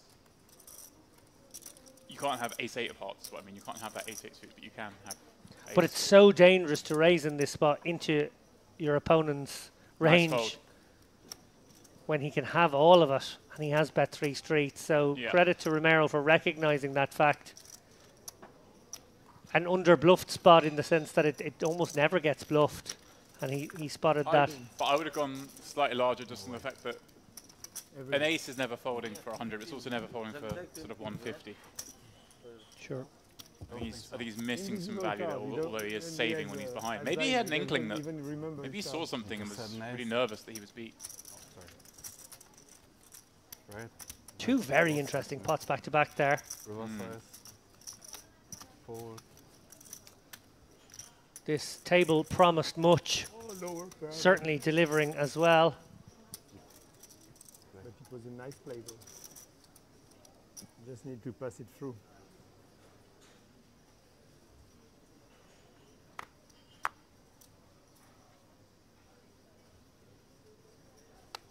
Raise.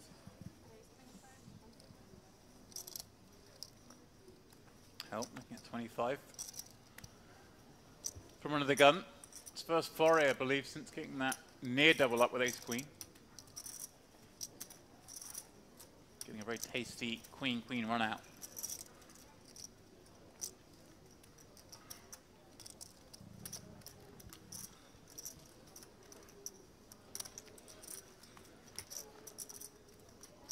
Mirror defending queen 10.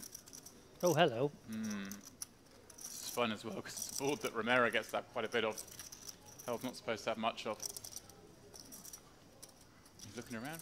What's he looking around for? Do do do do do. Very peculiar. Looking for a clock. Looking super Randomizing. casual. Oh, maybe. Maybe.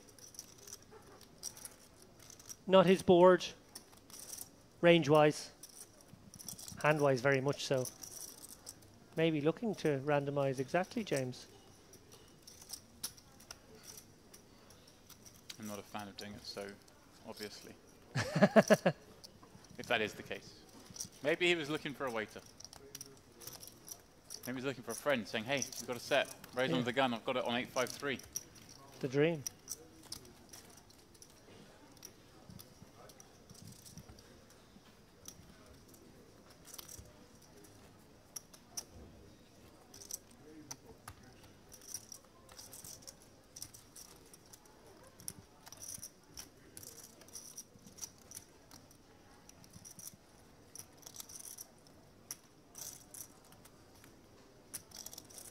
Right behind.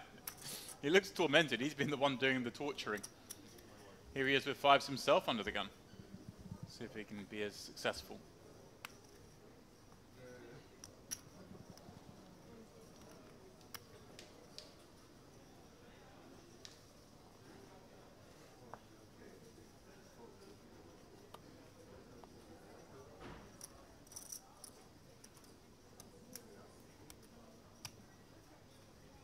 What a fun bluff that was with eights.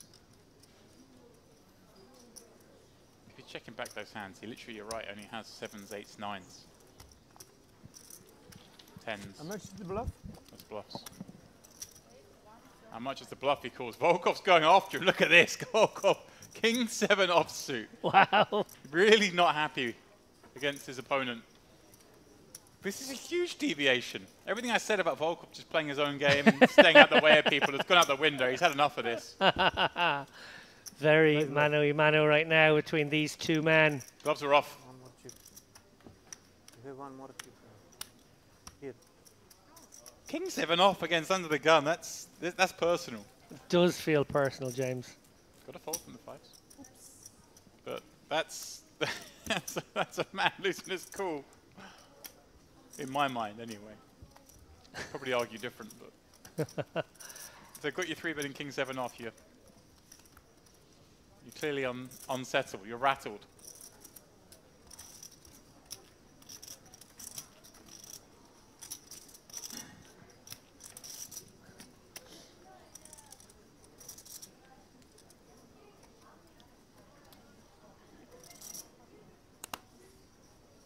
A reminder to anyone tuning in late, 560k up top in this $3,300 buy-in Merit Retro Series main event. Record field, record first place money. Record action. Anger with a handy double up with ace jack popping up. Volkov the next seat with a far more legitimate 3-bet hand. Ace queen suited, and that's the path he takes. And they're so deep for 100 blinds. Yeah, it's so fun to be watching a poker tournament of this nature. Often is the case day 3, everyone compressed around the 20 to 40 zone. Not so in these Merit in-house tournaments. Everybody deep.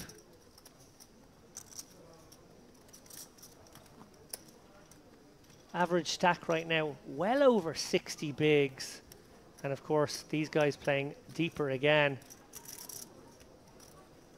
Great flop for Volkov here. Nut flush draw, 2 overs. Backdoor Broadway and Gal. Not a lot to write home about here. Average stack in this tournament right now is 57 big blinds. Yeah. 57 big blinds. Nearly in the money. It's mad. Insane. Is that the main event? Yeah. Which main event's that? Is that the one you keep cashing? You want to bring it up more often? You did. I didn't. This year officially marked the year I'm 240 down 6 figures in the main event. I got there. I made it a little harder for myself about 3 years back, but I've persevered. Sorry to hear that, James. 104,000. You were very close this year. Sure, we were chatting away just on the few hours before the bubble. Yeah. Thought we were both going to make. We weren't chatting away just on the bubble though, were we? No. I was in a swimming pool drinking beers.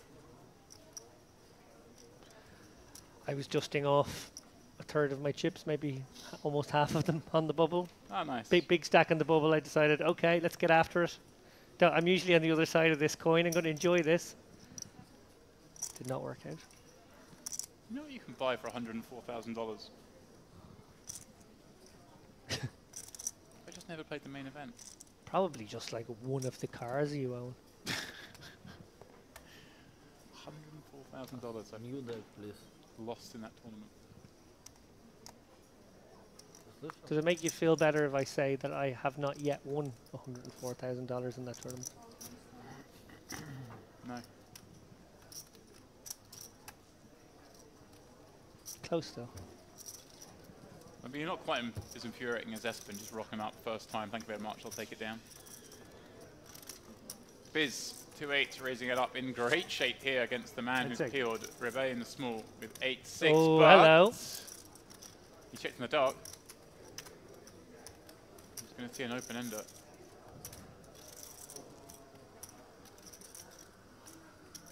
Yeah, these guys playing very similar stacks, very deep.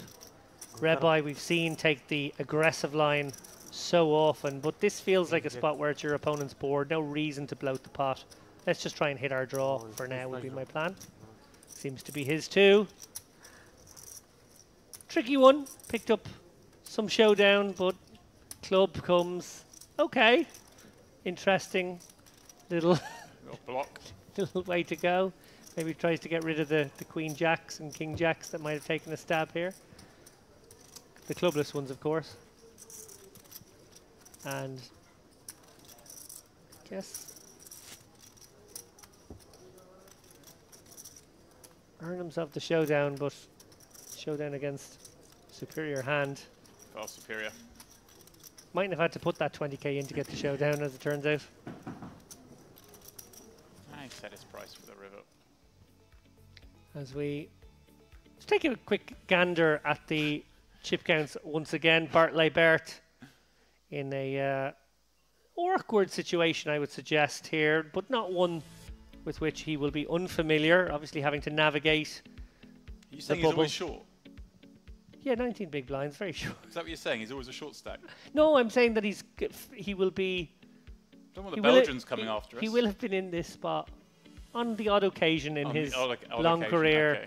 and I think he will be able to navigate his way most of the time safely through this bubble. But you never know.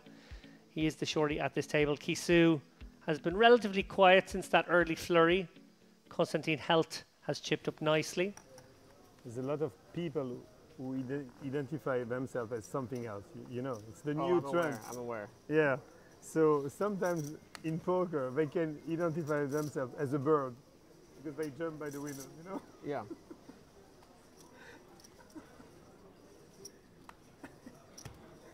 I identify myself as a bird.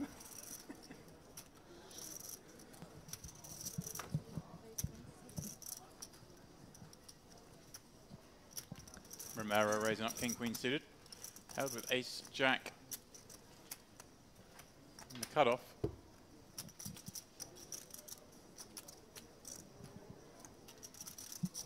Does cover his opponent now. The start shorter, of course. Things gone badly for Romero at this table. Very well for Held. And he is going to leverage that larger stack. Kisu, all right, in the small. What, 26 blinds, 27 blinds? Yeah, this is an all-in or shove spot, and it's a very tempting one. It's an opportunity to pick up 131k without showdown, which is always nice, but of course he is facing a couple of players who felt like their hands were raise-worthy. Yeah, and just, I mean, it's a case in point they've both got good hands. You may think these guys haven't really been playing that many hands. No, they're exactly the kinds of stack sizes that should be somewhat honest at this stage. Right, so I don't hate that. I agree. You rip it in there, you get called, you're in such bad shape. Romero, of course, with a hand that can continue in having the suited variety, but not loving it. Certainly not liking the ace-jack deuce. No, advantage held here in a big, big way. Getting a little stare down now, Romero as well. Held hoping his opponent has an ace-x of his own, maybe a jack-x. Can pursue value. Small sizing, always the play here. Indeed it is, quarter pot. Romero. Yeah. Could spike this 10, but it's not a pleasant spot to be putting any extra chips in. This 400k stack's a very nice stack to have going towards the bubble. Obviously, you know, it's borderline. You have to find some calls that aren't pairs in that situation against such a small sizing. I think if we were chip for chip right now, he might take one off. Correct, yeah. But we're not now. Yeah. There are so many types of birds. For example, you can identify yourself as a bird, but you're a chicken, so you can fly.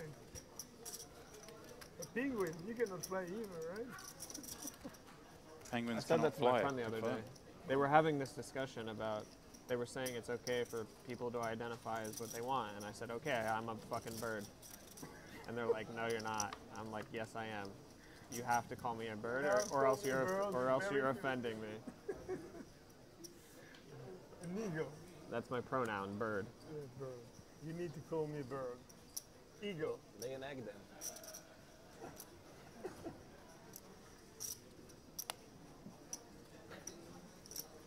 Was one guy. He's an Meanwhile, English, Birds folded ace-9 from +3. said, why would I identify as a black lesbian? It was so fucking funny, I swear.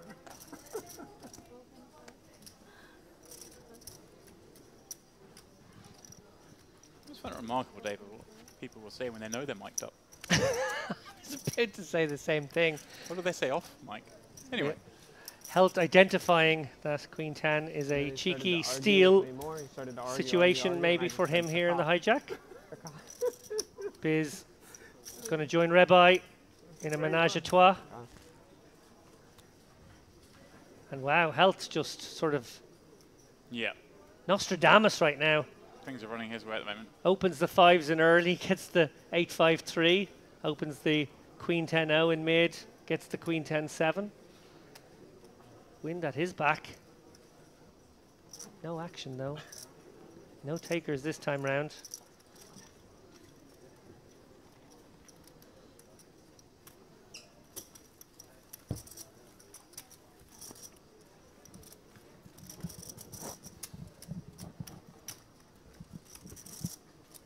So he he was for it. He was thinking that like that's normal and like your friend was thinking it's normal to identify yourself as. I must respect people that people can identify themselves as whatever gender they want, and I can't say anything about it. Not only genders, even they can Races.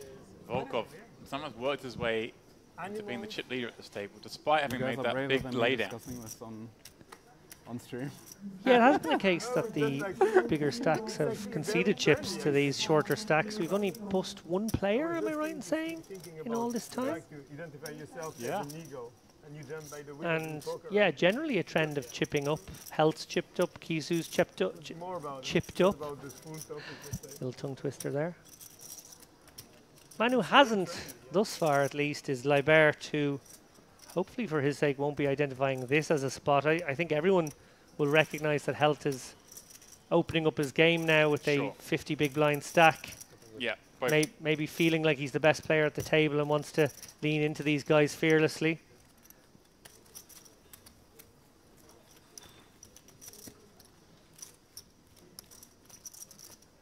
Just a few more moments left on this level. We will be switching out the feature tables. A little disappointed about that. I think these guys have provided tremendous entertainment. Deep stack poker. Yeah, but I think it might be quite fun if we do switch another table and see some more of the bubble intricate sort of stuff, the shorter Ooh. stacks, how they navigate it. I mean, this is great too, Hand us Richard.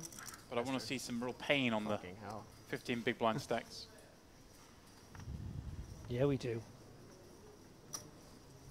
The ecstasy and the agony. That's what you were representing. That's what you identified as. Identify as Isaac. Correct. 28.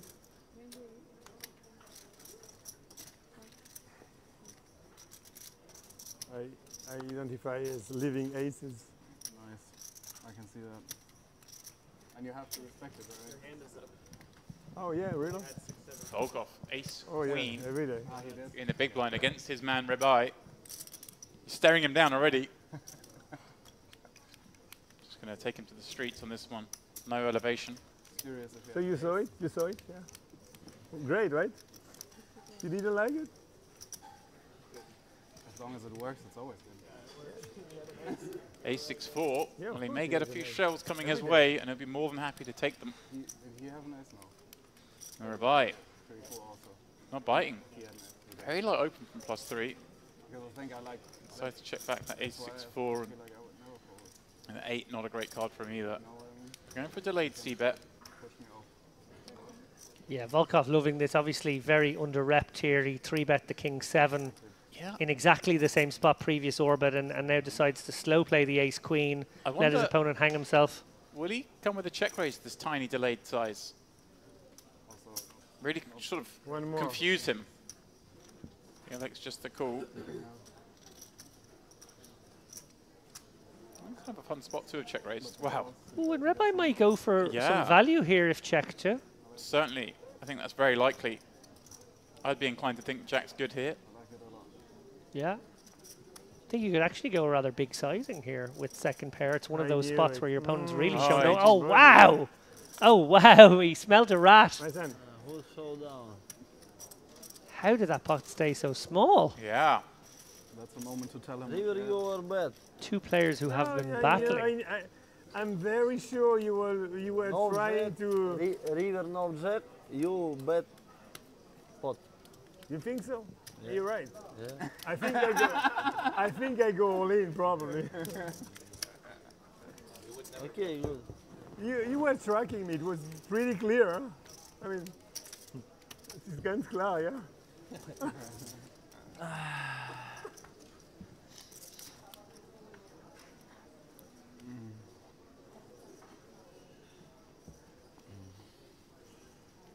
No. Certainly been action packed.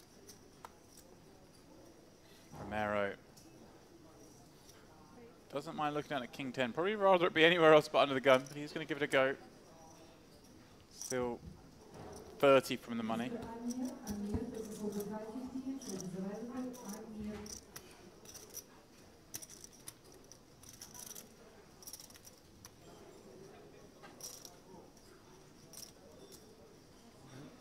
It is Tarakani in the big blind, who's been very quiet since losing that flip, David. He's gone into the shell somewhat. Obviously not been dealt any real playable hands either, but certainly hasn't looked to step out of line again. You know, I was very sure it was trapping me, I swear. You know that, right? That's the reason I deferred him, and I was watching how he tries to pay it, you know? Only with weight. You know, I think we are exactly 30 minutes ago since the pocket 8's bluff. I made a note at the time. Oh, I think So everybody maybe, saw it. just maybe, we get to see their reaction. we'll get discussed. Let's see. Is it the problem? See it? But here it's No one saw it? Oh, Okay. not sure. card. Anyway, no problem. Okay, I don't care, but maybe he saw it. Oh, it would be amazing if Rabbi's Doesn't matter. cheeky play was revealed now This is in the we last won it. the closing moments of this frame, because nobody believes he had anything other than 6x. Biz think going it's off to gonna be Rebbe's good open.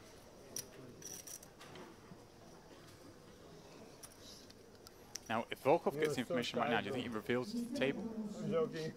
Or does he keep it quiet? Oh, there's a man on his phone. Yeah. Because I saw that one, I will not go, I'm for sure. Oh my lord. Rebbe gets through. That's him. I based it.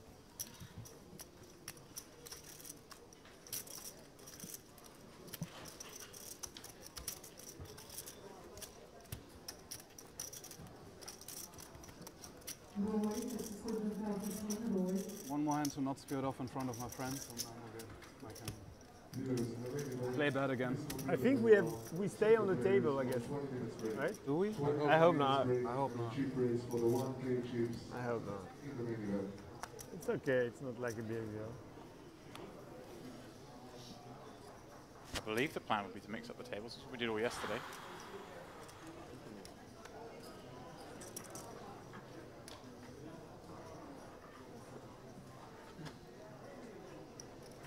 I think that's fair. There's an argument, it's a slight disadvantage being on this table. Everyone out on the floor knows how you play your hands.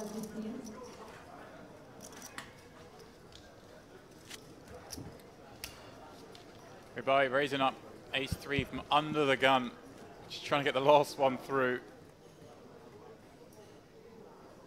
At this level, and well, he may win it after flopping an ace on ace-8 deuce against the 2 9s, and a board that he's just going to attack a lot.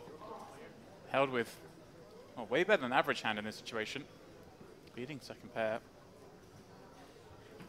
Yeah, it feels like he has to be sticky here, maybe on the flop. Obviously, against most players, the ace-x will be a huge part of that under the gun range. But we've seen Rebbe really open quite a lot of hands.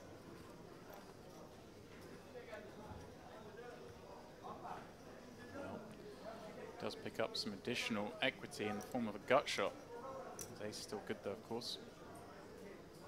I like this bet here. Rebbe can bet again on the river if improved, Yeah. and then kind of use it as a advanced blocker if unimproved. Maybe consider pursuing value against an 8, but that seems thin, to be honest. Edward, no decision just yet. That sizing. No. And it beats an 8, certainly calling. Can him be up against some maybe even some AX himself that's going to bet here and check back. Yeah. And small kickers will play here. Rebbe will be conscious of that, I'm sure. Yeah. Yeah. So even the a6 will be a winner. As these guys take their leave of us, what entertainment they have provided. We see there Volkov, top of the charts there, 1.5 million. But noteworthy how actually the big stacks have less chips than they did at the start of this frame. Mustafa Biz 1.4, Rebbe 1.3, Takarkani 1.2, Angel 1 million, Helt, Romero, Chisu, Leibert. You know, they've got the sort of middly stacks. Obviously, Leibert, the short stack there. He's got the biggest job ahead of him as we go into the next frame, which will be very close to the bubble. I'm going to preview the bubble dynamics with Ali when we get back. But what I want to ask you, James, is to reflect on what I'm going to call the Volkov-Rebbe war. Yeah, it really was. It didn't start out that way. And then, I mean, Red Eye started the war with everyone. Second hand of the day, 4-betting, 10-9 suited to 323,000 chips. Just What a moment. he came to play, then kind of chilled for a bit, played a lot of hands, then just ran that monstrous bluff with the 2-8s over a near pot-sized bet on a deuce 3-4-5 board. We loved it. It happened half an hour ago. They didn't quite discuss knowing what each other had at the end of that frame. They'll know when they come back from this break at that table. It'll probably be the first thing that's mentioned. And then we saw Volkov reply with the King 7 off 3-bet, where he clearly I'll say it as I see it. He lost his mind there. He's just like, I've had enough of this guy. You're getting it with King 7 offsuit. Not a hand he would usually have 3-bet, but it'll be fun to see how they carry on, especially as we get close to this bubble. Yeah, and we will be taking glances at the outer tables. Obviously, as we do this bubble coverage, we want to see the bust outs that are all bubble adjacent, and of course, until we do eventually burst that bubble. We'll be back in, I think, about 15 minutes, maybe just over 15 minutes. Don't go anywhere. We'll be bringing you bubble coverage from the Merit Poker Retro Series main event and all the fun that entails.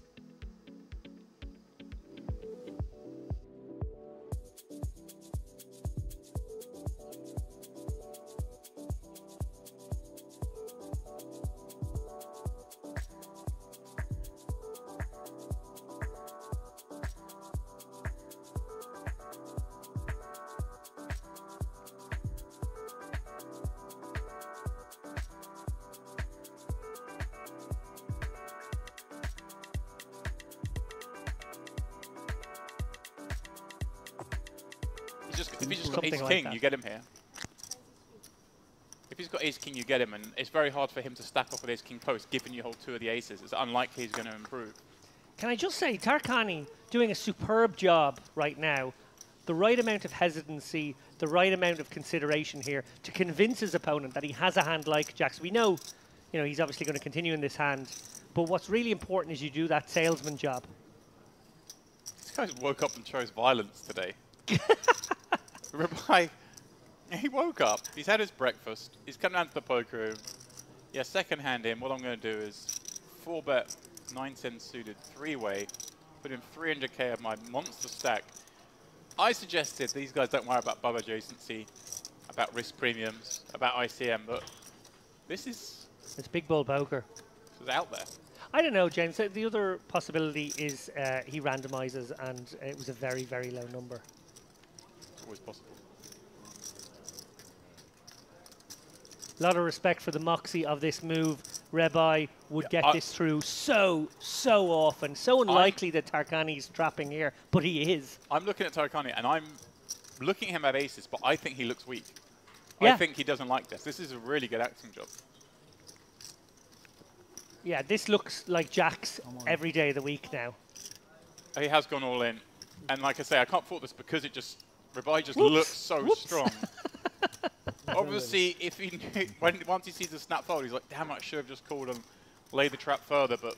Yeah, you're right. Money. Do you know what we need to start looking up if we get the stats people on this? Milbudas, going to try and test you out now in your knowledge. Do we have any Triple Crown Merit Series people? Has anyone won, or even doubles, even anyone won 2 main events at two different series? No.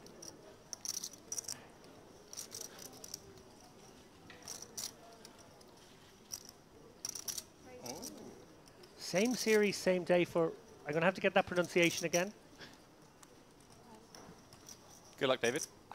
Arunus Sapatabadish. All in? Angry Goose Online, Lithuanian player. He Won managed the to win a main and a high roller on the same day. Is that even a Well, thing? same stop, I presume. That's pretty incredible. That's amazing at the same series, but that's not what I asked. But it's not quite Edward V material, is it? Actually, you tell me your Edward V story from Triton after this hand, James, because that's a good one, and we love a bit of Edward Barsagian in this booth. Where is Barsagian? We haven't had him on the table yet. He was in the lobby earlier today, okay. So I don't know, maybe he's not in the tournament anymore. Goodbye. Able to continue that streak. What's going on here? Well, short stack here, Daniel. Look. Pardon me. There we Pocket go. tens. I was guilty of looking at the chips of Rebai. That will be tough. Never ace of club. Never ace of club. Dare I say, Ribeye has some chips at stake.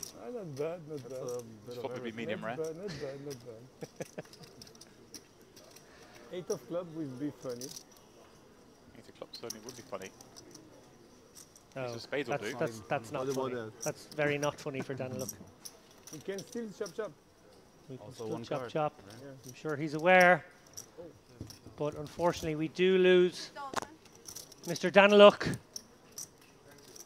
212 players remain, ticking slowly toward the 140 mark, where, of course, this bubble... Put it down to the final 5 in a Triton event. And he was in there with, actually, Tarakani from here, on our table here. I'm born near Cologne. Edward Barsagan, and then the other 3 players were Jason Kuhn, Stephen Chibik, and Anthony Mateos. Familiar faces. And I was thinking, oh dear. This Edward's- feels like a fifth again. This feels like it could be a 5th again. But he managed to sneak 1 spot further. Nice. And get 4th. It was Mateos out in 5th, and this man, Kanan Tarakani, would lose heads up to Jason Kuhn in that 20k. What's your nationality? French? Picking up No. 450k. Yeah, French. Let's say yeah, French, Algerian. Great spot now for Kisu to get the double up. Oh, well, this could be a 3-way affair. Yes, Angel, Yeah. interesting my mother's hand family here. name is He's Brenner. got a player who covers the original opener from under the gun, remember? Yeah, This is a little awkward. Yeah, I wouldn't begrudge him for 39. just Yeah, pretending he no, didn't get dealt this hand. Yeah, 2 ways to go, I think. You could definitely just toss it away, as you say, maybe just repress the memory of such a hand. Or you could flat, Yeah. and you know, that's Yeah, pretty I strong was- in and of itself, and that probably gets, you know, a lot of hands out anyway, and you can fold to the shove. Yeah, one of those 2. Good luck, Vali. Go if you have time. So I think I like this slightly more. So I've gone from saying what a great spot Kisu found himself in, dominating the pocket sevens in a must-call situation, to actually Angel waking up here in the big blind, and now he has to go to the races. Well, so far so good. Backdoors aplenty though. Not anymore.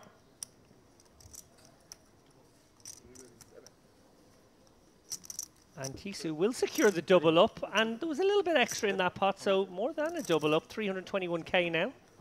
Yeah, that's. I mean, 129. it's never a bad time to double up, but obviously, as we're pretty near the money now, suddenly that gives him a lot of. He's very likely to make the money now. Yeah. Where's the pun on that?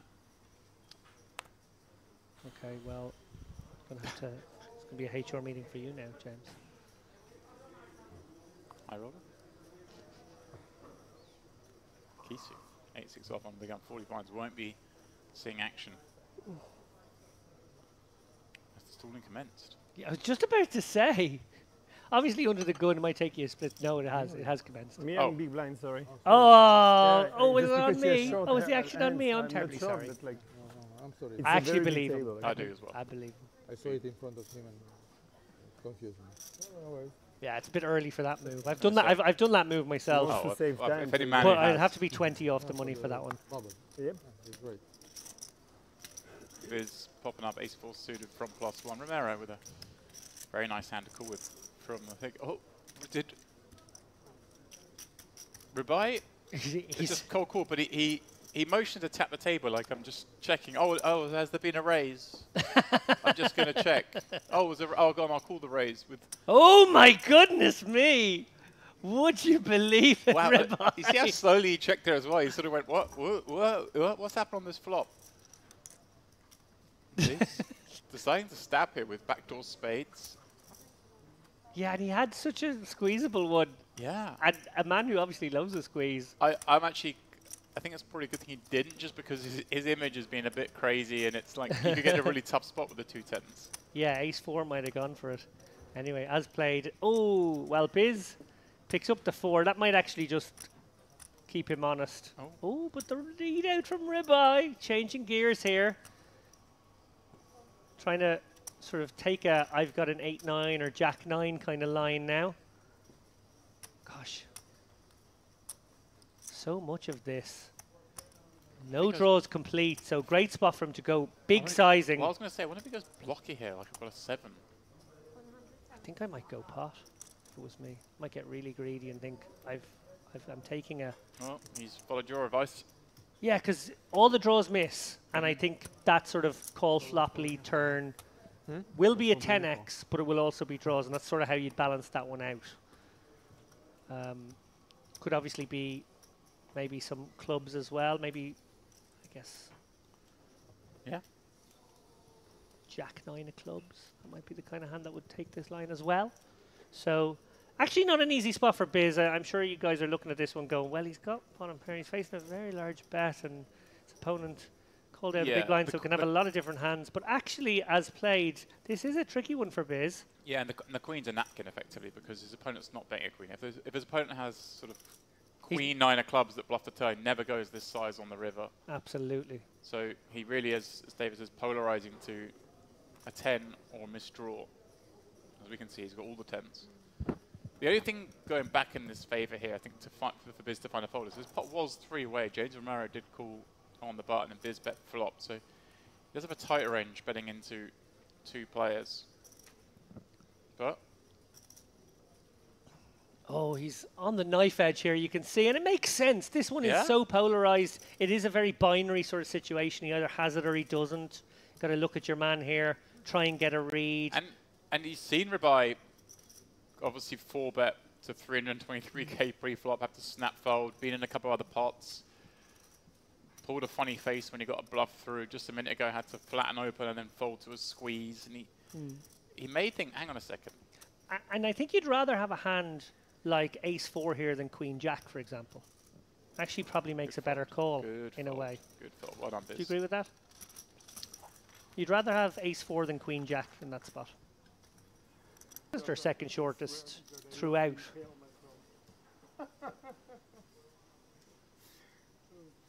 It's a real tournament poker masterclass when you can do that. Obviously, we like to throw the laurels at the winners, but sometimes the guys who make the most of a short stack to get up those spots have maybe done better in some sense. Yeah, it can certainly. The winner's not always the person who's played the best. Well, that goes without saying, obviously, in poker, but yeah, sometimes the best performance on a final table can be the one who navigates the shortest stack with 7th left up to 3rd with not much ammunition. Tarakani, ace queen, way good enough to raise Romero. Going to flat with 2 8s, and Angel going to come in from the big with 3 full suited. A bit more of a standard hand, perhaps, for once. 3 big stacks, battling once more. And, well, the battle will continue. Queen high, 2 spades. Tarakani with the ace of spades as well. This could get feisty.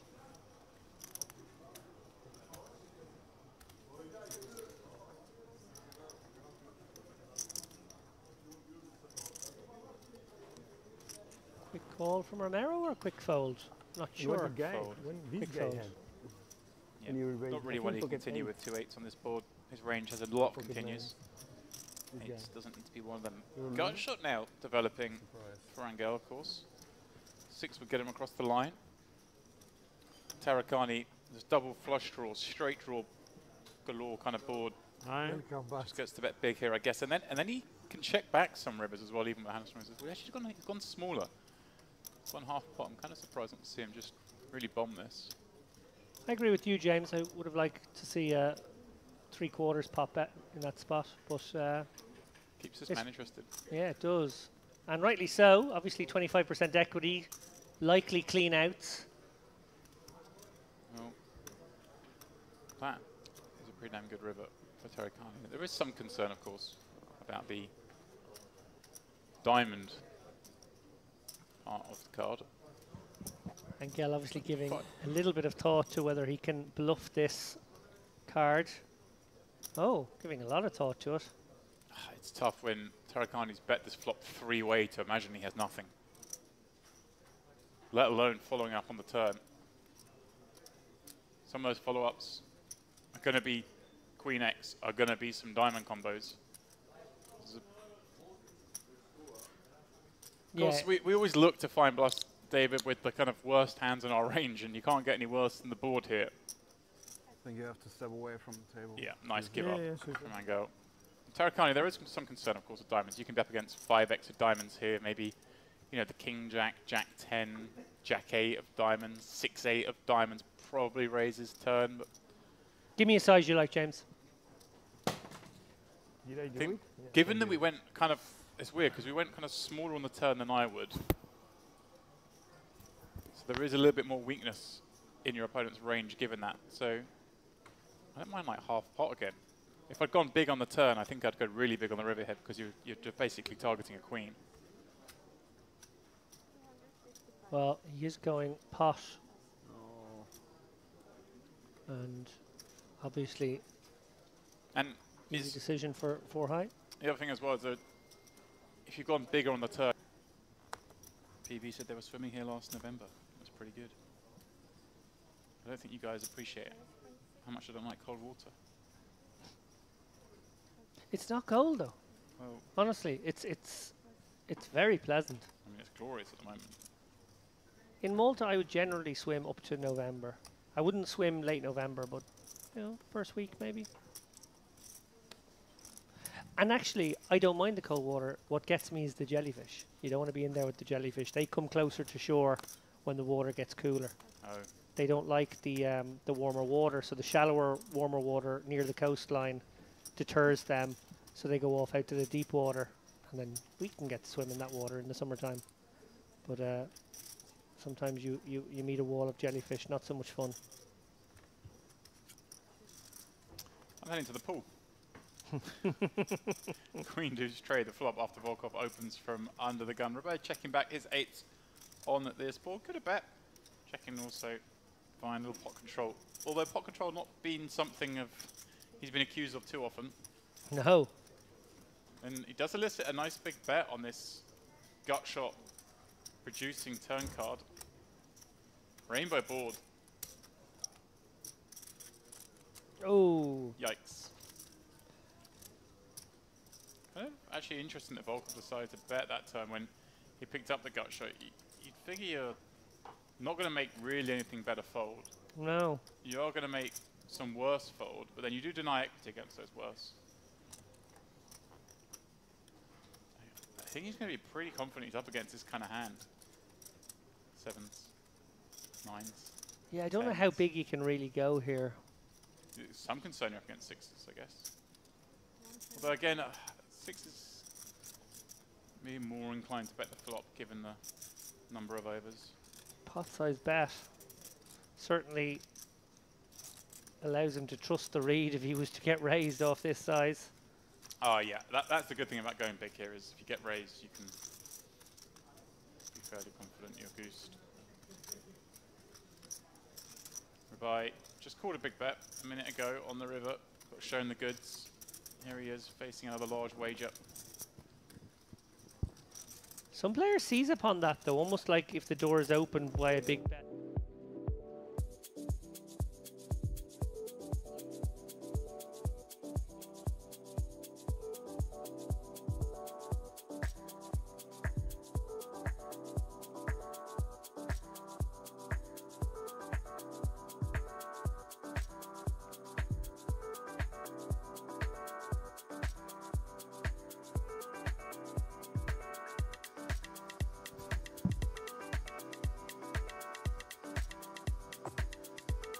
And welcome back to the break desk here at the Merit Crystal Cove, part of the Merit Complex here in Kyrenia, North Cyprus, where the Merit Retro Series is full steam ahead. Ali Najad in for James Dempsey, and of course, David Lappin still here. David, you were front and center for that frame there to start the day. Plenty of action, obviously, as we took on the likes of Tahar Khani, Bart Labert and company. Obviously, some festive things took place. Yeah, it was a really enjoyable frame. Probably not the kind of frame you expect this bubble adjacent. We were obviously in that sort of run-up period to what I think will now be the bubble frame, if you like. And we got to see a lot of deep stack poker. We got to see a lot of audacious moves, guys feeling like maybe that there wasn't much ICM pressure on them. They had room for these kind of moves. People like Bart, as you mentioned, will have a tougher time of things. He's short going into the next frame, but he's also being sent out to the outer tables. Maybe a little less pressure on him from there. We have a new lineup. Ali, you can tell us all about that. We do very much. We will get our first look at them momentarily, but we are closing out on a money bubble, as you mentioned. And of course, up top, let's just consider that the $3 million guarantee was shattered. And in a 3,300 buy-in event, you can pick up 560,000 plus for a W, simply staggering, and a high watermark here at Merit in terms of record attendance. Yeah, I just, you know, I am speechless because I feel as though maybe, just maybe, every poker news organization needs to start writing all the words down for the next 24 hours about whoever wins this one for 560k, because it will be a huge result here on the property, but also just like the marker that's been put down ahead of obviously the much anticipated EPT in October. Yeah, no doubt about it. This place is already bursting at the seams. Only time will tell what things will look like in October, but based on the reservations, I would think that we're going to be breaking even the records we've set here today. TBD, of course, as you get a look at that gorgeous blue water on the Eastern Mediterranean, the backdrop to one of the finest places to play poker in this part of the world. That is, of course, Merit Poker here at the Crystal Cove Hotel and Casino. And familiar faces for the regulars here spread out across this particular field. Looking at you, Recep Aydemir, in the one hole. Of course, Daniel Rezai, also a man who likes to ply his trade out this way. And looking at Walid Habib, also a man that we've seen around these parts once upon a time, as the blinds will be 10 and 15,000 with the 15K big blind ante. That means every orbit will cost you 40,000. Not to be overlooked, by the way, the third member at all times of our broadcast team here. You don't see him and you don't even hear him, but he's out there. I'm talking about Vytautas Milbutas, always shepherding us through these streets, in particular when it comes to his deep knowledge base with respect to all that goes on under this roof.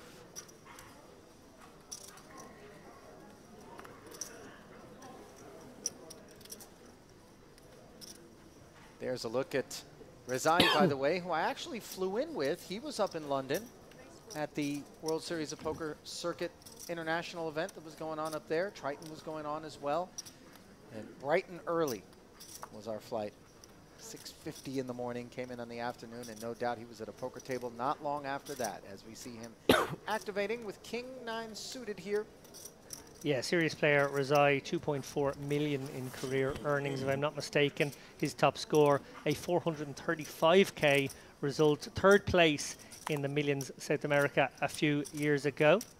What I think is kind of fun about this one, I don't know if it is producer Milbutas's decision, maybe the share hand guys, but rather evilly they've chosen a feature table that's below the chip average, maybe feeling like the most bubble potential as we approach that exciting phase of the tournament. Maybe the most number of bust outs could appear on a table such as this one. Obviously the last frame, as I mentioned, we were very, very deep. These guys not quite so deep. The Mad Turk, Yücel Imanoglu, actually lives in the UK, has 1.3 million roughly in career tournament earnings, and with a wheel gutty and the nut flush draw, he just rips it on in there. Rezai with no shot. Things being made easy. $244,000 is Imanoglu's career high cash. Scanning at his resume, it came back in December of 2021. The Grosvenor UK Poker Tour in an 1,800 pound buy-in. Second place.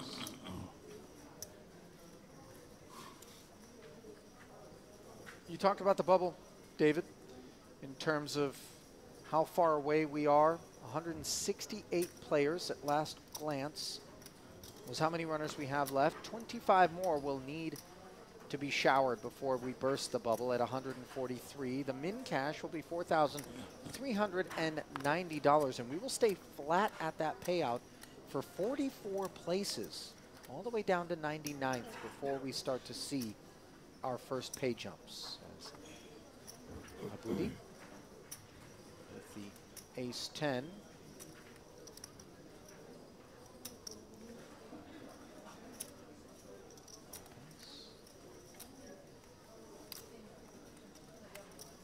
Yeah, interesting to see how these players all adjust to the bubble adjacency here. Obviously, it's a creeping factor. It becomes very, very severe right on the bubble and a few spots away from it. But it's a very significant factor right now, and it will only get more. And there will then, of course, be a big release of pressure of sorts. And as Ali just pointed out, no pay jumps for a while, so even more reason to just sort of maybe go for it a little bit for those guys who do get over the line. But in the meantime, yeah, A lot of middly and short stacks at this table and on our outer tables. Really sweating it here now, having to tread very lightly for the next, I'm going to guess, 90 minutes or so. So part of the Israeli delegation, Ido Aboudi, flops himself the gut shot Broadway draw, which is behind these two deuces. He elects not to continuation bet, given the flat from Losov behind him, that being Nikolai Losov.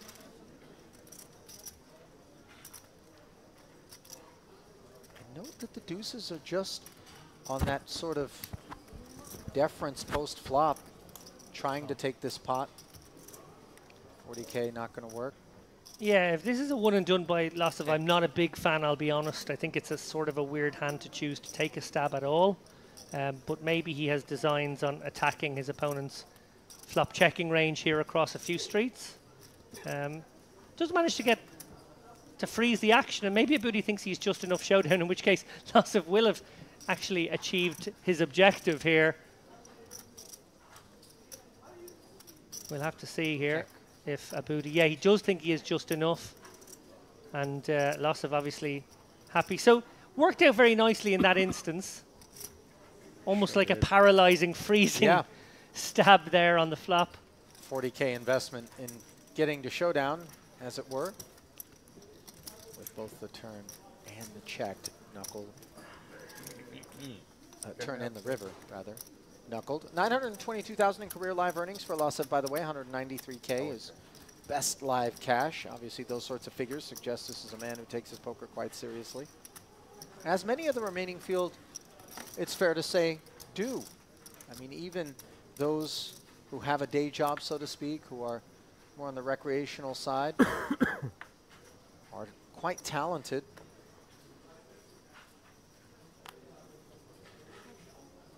Ace-3 suited up front, Aboudi bins it.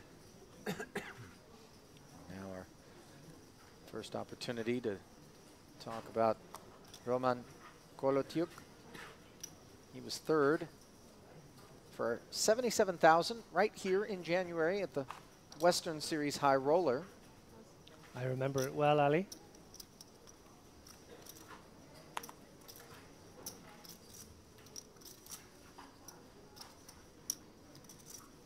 Darrow Carney and I called the action on that one, and as I recall, he played very, very well. Yeah. Quite solid.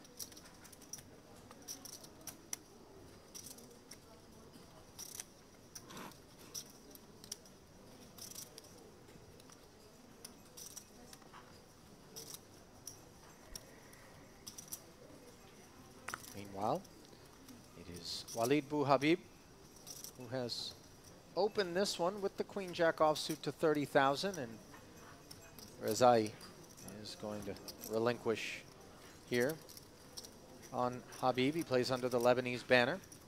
Currently 5th all time on that money list, courtesy of $2 million in live career earnings, with a $647,000 coming in one fell swoop. Scrolling back, it happened in February of 2013, an EPT Deauville event, where that 647 came courtesy of a second place finish, so one can imagine what first was worth.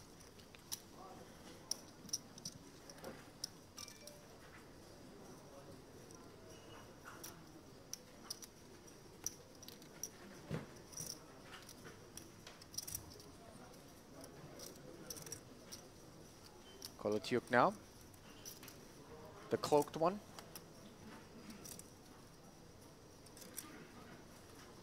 Pocket tens.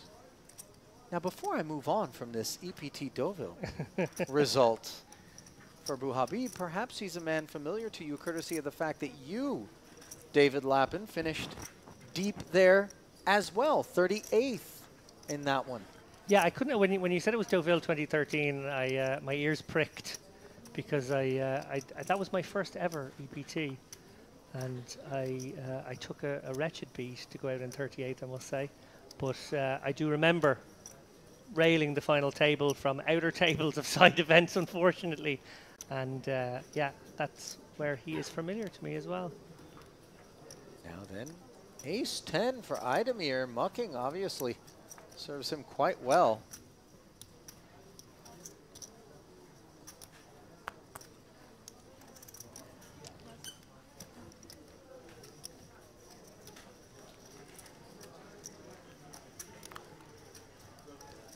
Jacks for Razai. This is the medicine. He's leaning over for a count. Similar stacks here, just over 20 each. I just don't see escape routes here.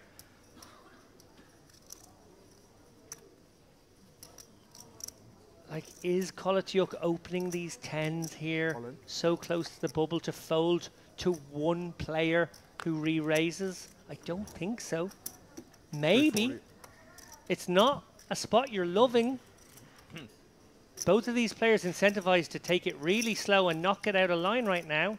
Clearly, he opens it, he gets flatted, he gets to play 10s and navigate, or maybe two players go all in, he can get away. But against one, it's really, really tough, this spot now. And one has to assume that Razai's willingness to jam from the small blind over the top of our under-the-gun open at this depth, which isn't sub-10 bigs, we're talking about 21 bigs plus, is tethered to, at worst, 2 overcards, and with a decent frequency, better pairs.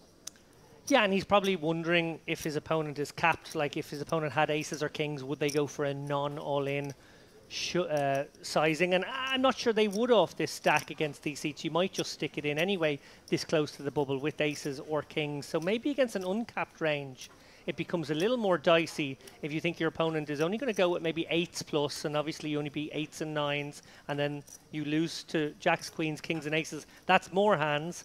And then, of course, yes, you are a favorite statistically against the ace, kings, and ace, queens that may play this way, but you know, you're not much of a favorite, and you can always pass spots such as that with the bubble on the horizon. Really, really tough spot here.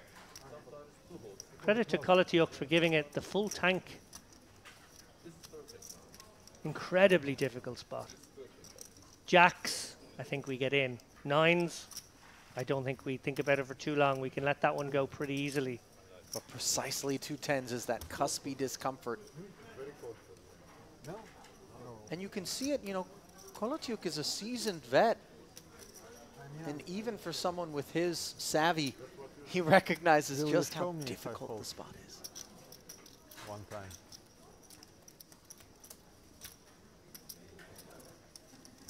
Razai stonewalling.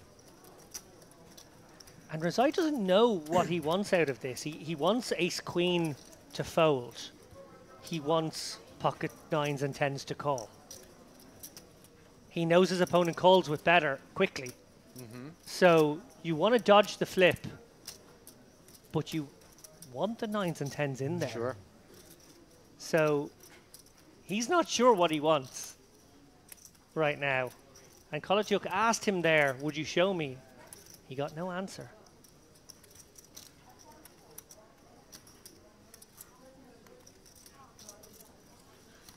I feel the longer it goes, the more likely a fold is the answer. I don't disagree with you. He's in the agonies right now. He knows if he takes this spot and it holds, he doesn't have to navigate this bubble in quite the uncomfortable position he finds himself in right now.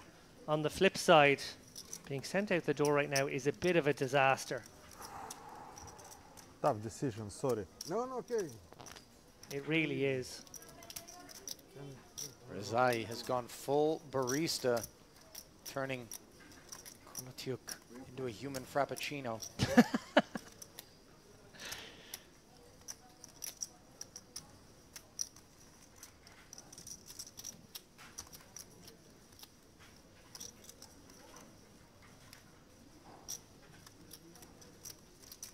And there's been nothing espresso about this decision. No.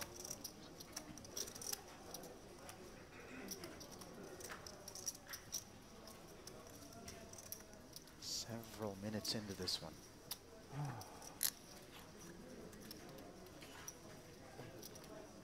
24 away from the money. Is this the spot that Roman wants to take?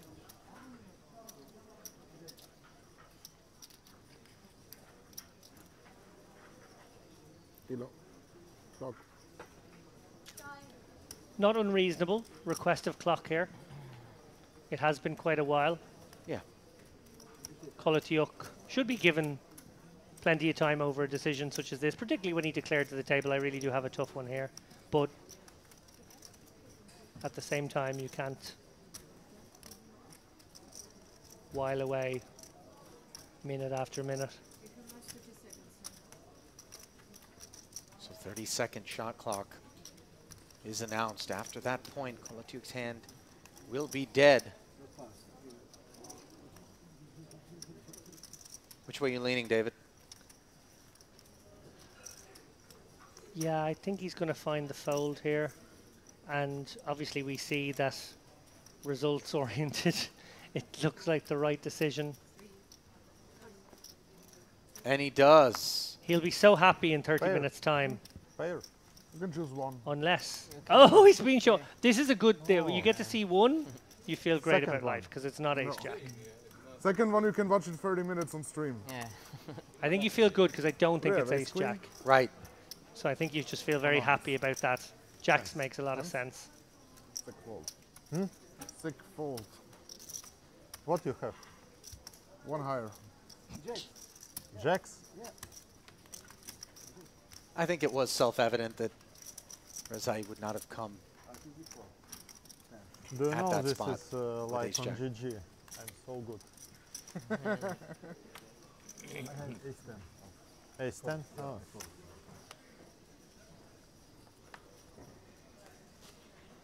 Sometimes it's in the act of folding that we demonstrate No ace jack, how right? strong we are, not so much in Why would I lie to you on stream? dragging a pot or You'll see it in 30 minutes. Anyway, you no.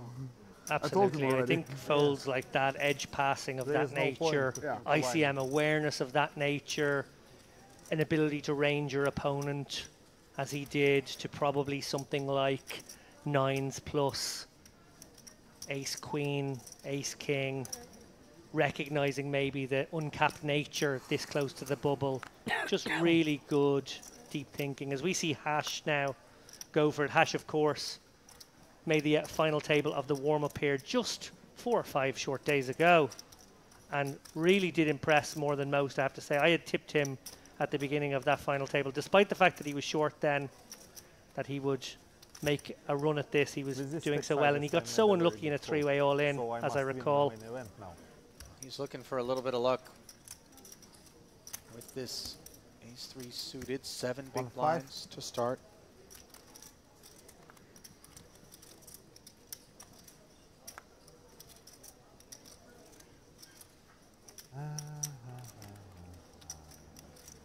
Clock.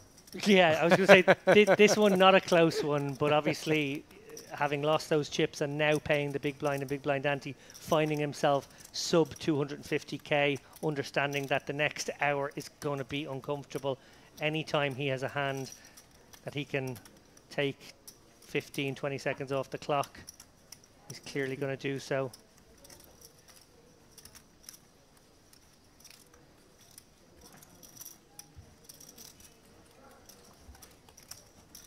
Into the muck it goes.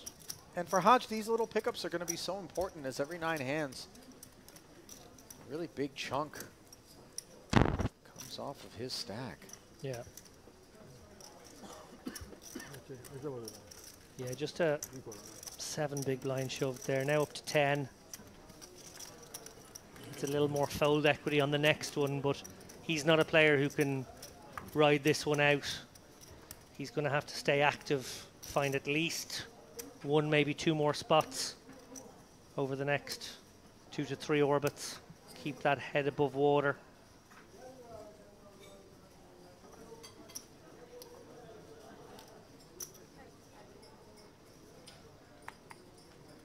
Now then, Losov, hard 8, under the gun.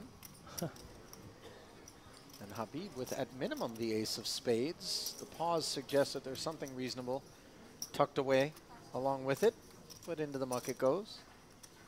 Did you see that movie, Hard 8, back in the day? Early P.T. Anderson film? Who was the lead? Um, William Folding film? William C. Riley, Philip Baker Hall. I think it might have been known as Sydney as well. It had two names on either side of the pond. Very good movie. Paul Thomas Anderson's first film. Gwyneth Paltrow, Denzel Washington also in there. Sorry, not Denzel Washington, apologies. Is it Samuel L. Jackson? Samuel L. was in there, I yeah. did see that movie. Good one. Ever the cinephile, Mr. Lappin. Generally reliable recommendations coming from him. And I feel like I have free reign, the retro series, if I can call back to a 1990s or 80s music or movie reference, I've been doing it. Much, I must say, to the disdain of Mr. Dempsey, who hasn't been joining me in such frivolity. Well, James is obviously not as sophisticated or cultured. Yes, a culture curmudgeon. Against the ace, you double. Tried to drag him into a conversation about guys and dolls earlier. Not happening. Well, I don't know if he's the right customer for that. Theater is really not his lane, if you will, as we do see the pocket fours taking that one down. We wondered if there was a little overlap in theme, how the retro series, and it kind of seems to be like 50s, 60s if I had to pick an era. Although there's also some 80s paraphernalia around the room too, Sure. some tapes and Right, tape cassettes. players, cassette players. So I guess just looking back is the theme, but in terms of the dress, it felt like there might be some overlap with the both the gangster series and maybe the vintage series too. You know, I feel like we should resurface the floor in linoleum for this particular series, and green and chartreuse sort of Some wallpaper. motif. Yes, absolutely. Pocket fives on the button, and perhaps this will be the easiest of the decisions that Colotiuk has had so far here in this first orbit at our feature table.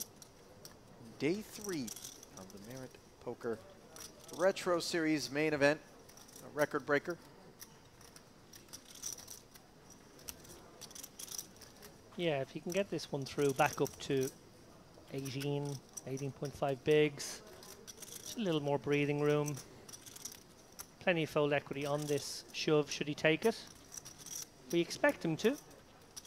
This is the kind of spot that you can certainly let go much closer to the bubble, but I think you probably have to go with in this instance. You're certainly going with a shallower stack. Interesting if he just feels like this stack is an awkwardly large amount of chips to risk on pocket fives here. I still think he's going to do it. But he's not going to do anything quickly anymore. Yeah, we figured that part out, haven't we? Oh. Well, there's a third option. Yeah, not the one that either of us would have anticipated, as it definitely feels like it would behoove Colotiuk to create good fold equity. But the min raise ends up getting through in any case, David. And obviously, we know that when we lay a price like that, a lot of times we can pick up all manner of hands from the big blind and bar a flop that contains a 5. A lot of times be in murky water moving forward. Yeah, interesting decision there.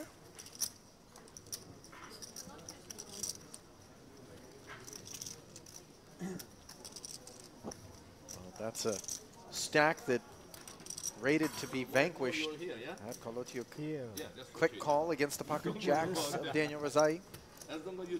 Instead, he hit fold and lives to fight on.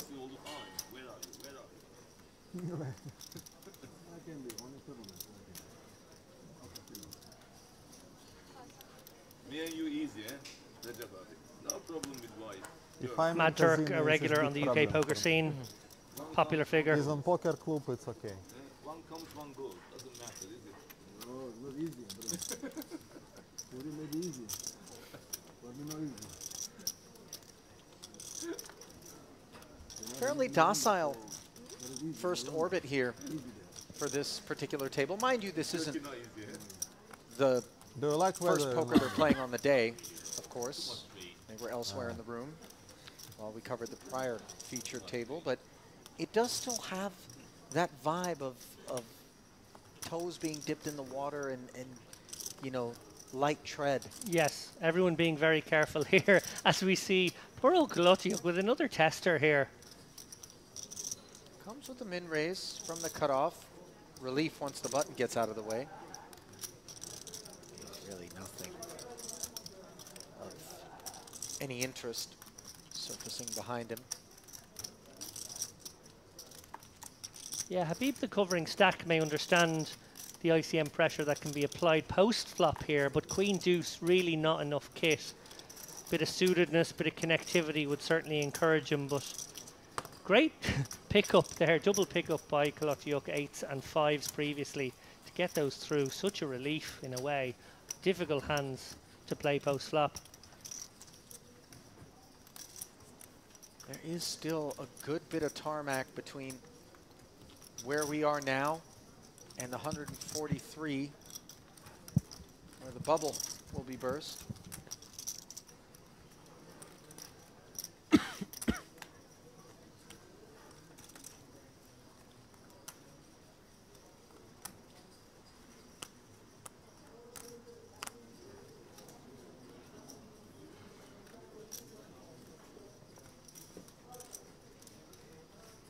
King Jack. Can I order a For chai the here stack too, of right? 145,000 for Alan Hodge. Hodge playing under the Lebanese banner. Quite a bit of representation from Lebanon here at this particular series. He's got 109,000 in career tournament earnings. That's live cash is just south of 21K. Yeah, and as is the theme of this table so far, nobody getting clear-cut decisions. King Jack obviously has got some blockers. He's got the ability that other players have to worry about players behind them, so he'll get more fold equity shoving from a seat such as that. He's very conscious of the fact that he's about to get gobbled up by this rather large big blind and big blind ante next hand. That will put him back in the 7, 8 big blind zone, never very comfortable. That was his one shot if he was to take it, to try and get up above 10 bigs. It was a very close one. I feel like King Queen was certainly going in there, so King Jack, Yeah, I I think guess may it just also goes have to been a show you spot.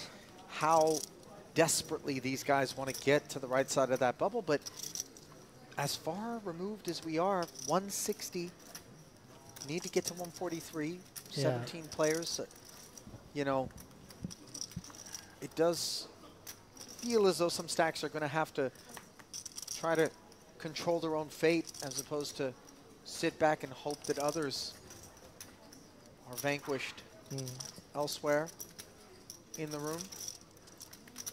Like, for example here, should he have shoved the King Jack off, just for a hypothetical, hand like pocket eights has a real difficulty finding the call here behind, because it would be for too much of his stack. He would have to isolate shove, and then you really don't want to put maybe 370 on the line with 6 players to act behind with the hand like eights. So you actually get some exploitation there. You get a hand like eights to fold, which is nice. You dodge that flip and you get it through. So just by way of thinking, again, hypothetically, he didn't take the spot, but just the way in which a hand like that can actually get the job done.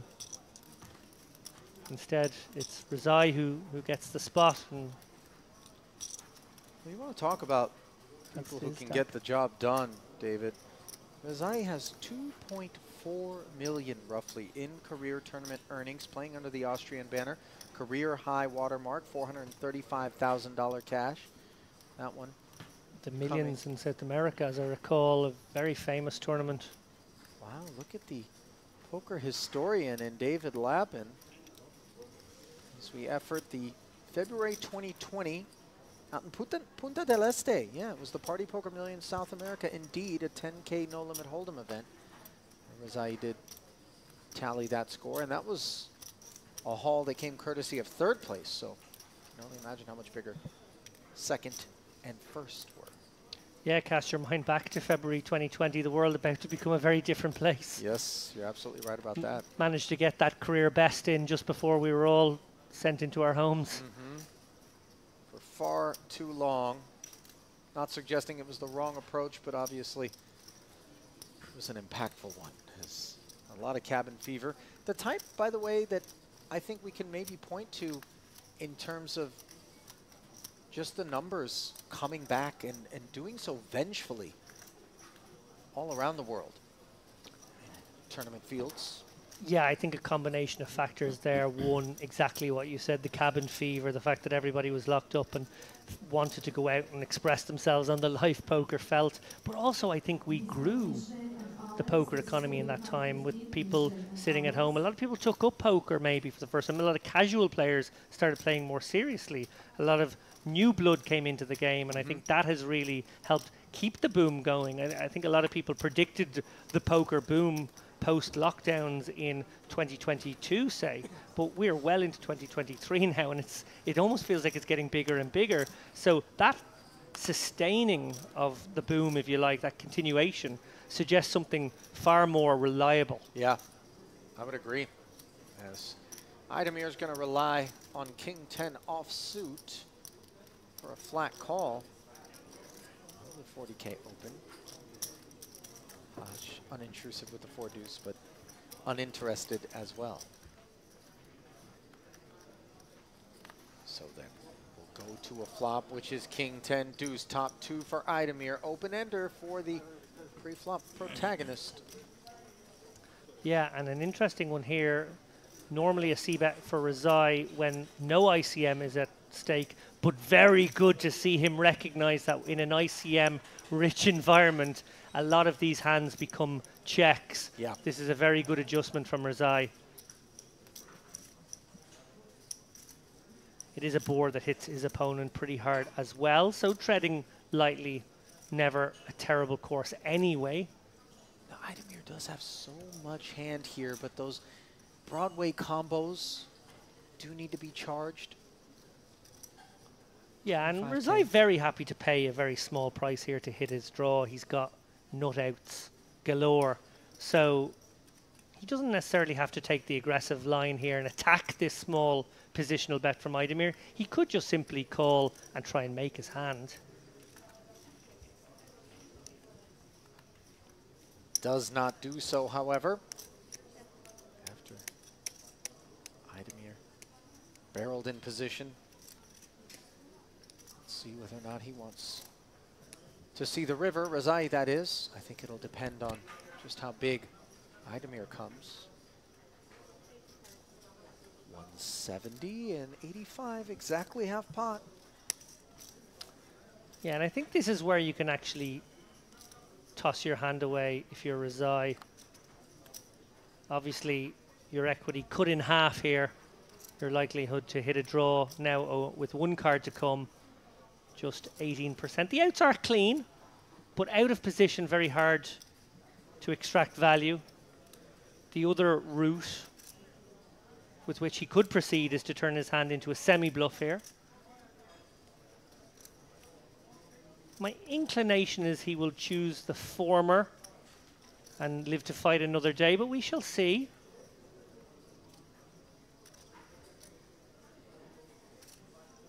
Certainly not unreasonable to attack Idamir in this situation.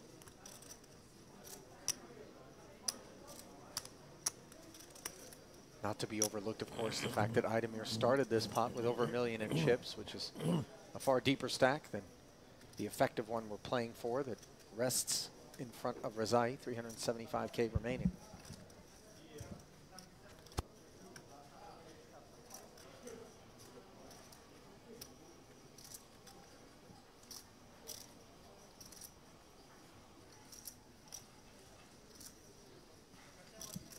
Regardless of his ultimate decision here, it services Razai and a couple of other players at the table here to take their time regardless. Take a minute or two off the clock regardless. Every little bit helps, as we are not in any sort of hand-for-hand situation right now. Still good distance between this 159 player field and the 143 that are in the money.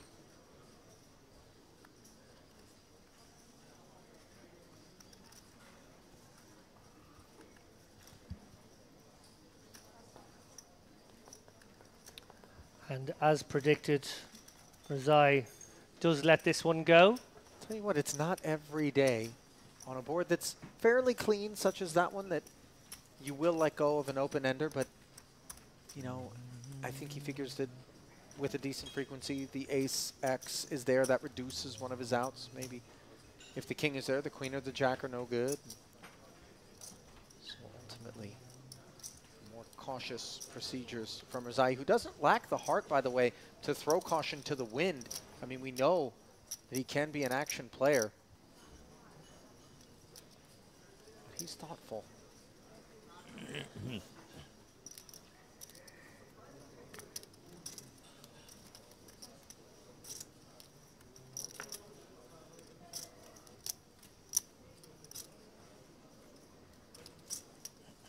Big slick here for a booty.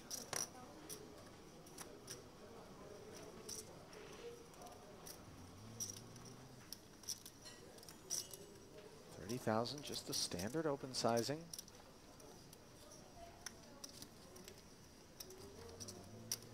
Now I think we're starting to see truly, as we're down to 157, and the pace of those bust outs seems to be fairly steady, David. The awareness that every little extra 30 seconds, 60 seconds here and there that we're able to milk out of a pre-flop decision that really isn't a decision whatsoever is just fair play and good business. Absolutely.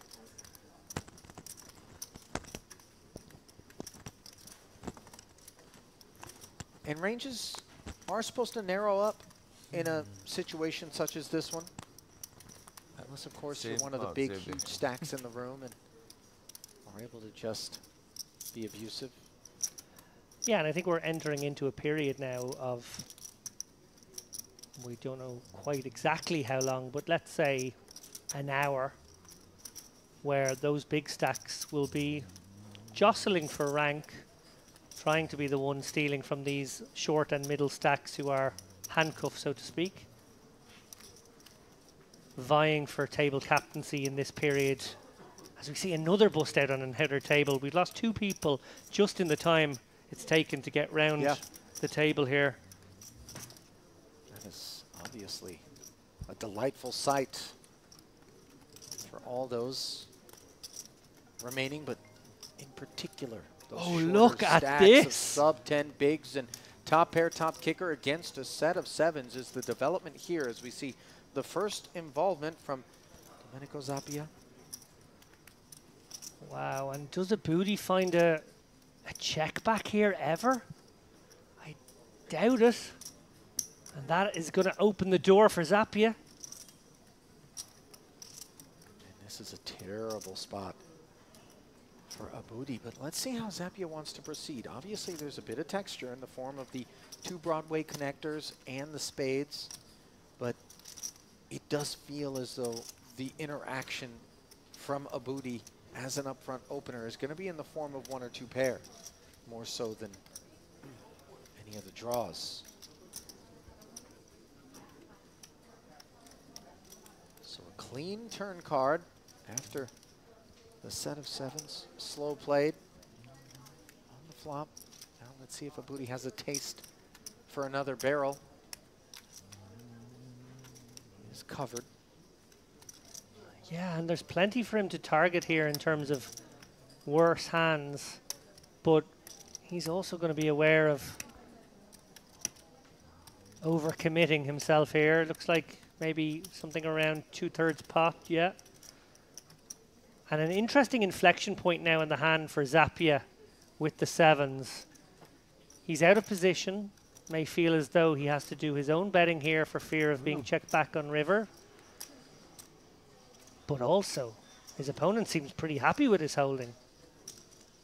Does he just call and check it on over for a third time?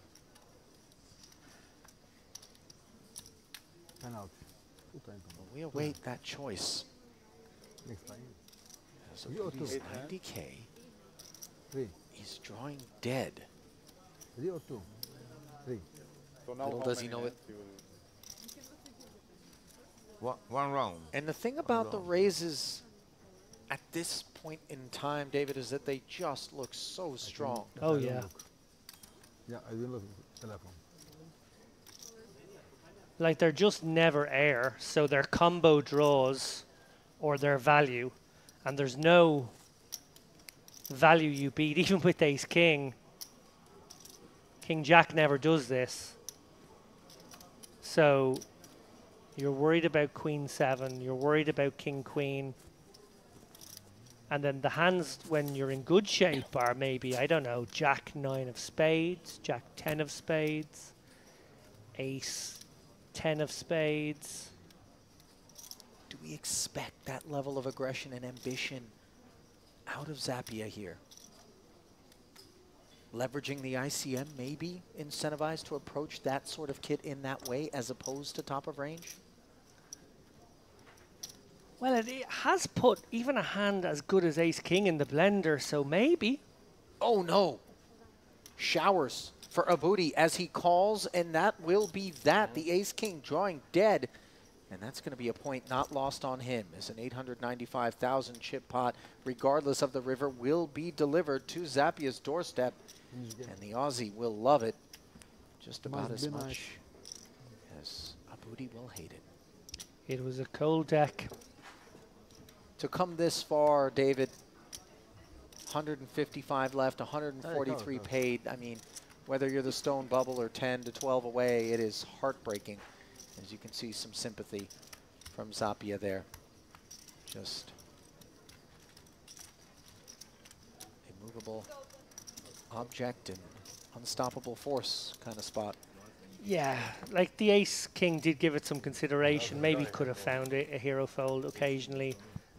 I think it is a close spot, to be honest, but as soon as we saw that flop came out, we sort of knew what was coming. We didn't know when it might come. Maybe it would have happened on flop. In what form, but a little bit preordained, yeah, it seemed. And a great situation now for Zappia, who is no longer under that ICM misery. That cloud has vanished. That's not to say another one of these big stacks couldn't put him in the blender over the next half hour to an hour, but he has much less to worry about. Yeah, there is quite the food chain out there. Yeah. You are predator to some and prey to others. Zappia, 65,000 and change in career live earnings, by the way, David. 27,000 roughly, his best live cash.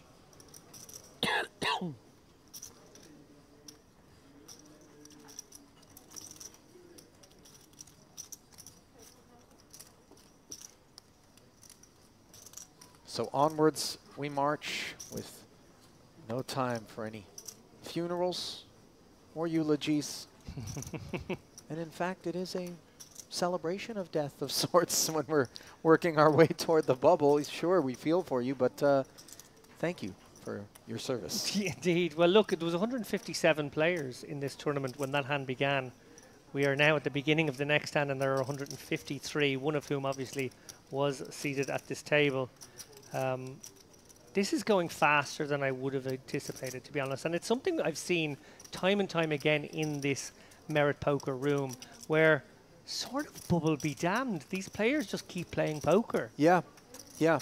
They don't slow down. It's kind of cool. I mean, I have to imagine when we get down to the stone bubble or 2 away, especially, maybe we'll see some grindiness as, you know, the clip here would seem ambitious to maintain all the way through the membrane, if you will. Ace 10 under the gun. Supposed to be strong, and some respect being shown by Habib in consideration of the position, despite being the covering stack. Could 3-bet maybe, David, and put Kolotiuk in another one of those spots that we've seen him struggle with already on multiple occasions, but as it were, the flat now inviting Alan Haj with King-Queen offsuit to partake. Yeah, an interesting spot for Habib there. Obviously, if he was to 3-bet, he would have to commit to the shove, and maybe just didn't fancy his hand against the 4-betting range of Kolotiuk. Remember, he can also leverage post-flop ICM pressure on his opponent. That's even more deft and devilish, if you like. as you mentioned there, Ali, Haj with just no fold equity pre-flop, I don't think can consider this a shove spot. And But flatting, a flat is 30% of our stack. yeah, I think he's probably letting this one go, but maybe feels as though he can justify a good long tank here with a hand such as this one. It doesn't seem unreasonable.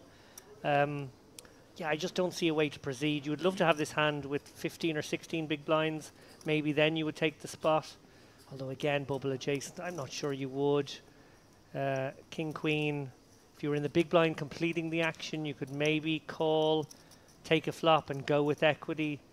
Dealer button in position. Remember, position kind of a disadvantage in a way in this situation when you're this shallow, because they will have the opportunity to bet before you. You don't have the fold equity. You would have almost in reverse position coming out of the blinds.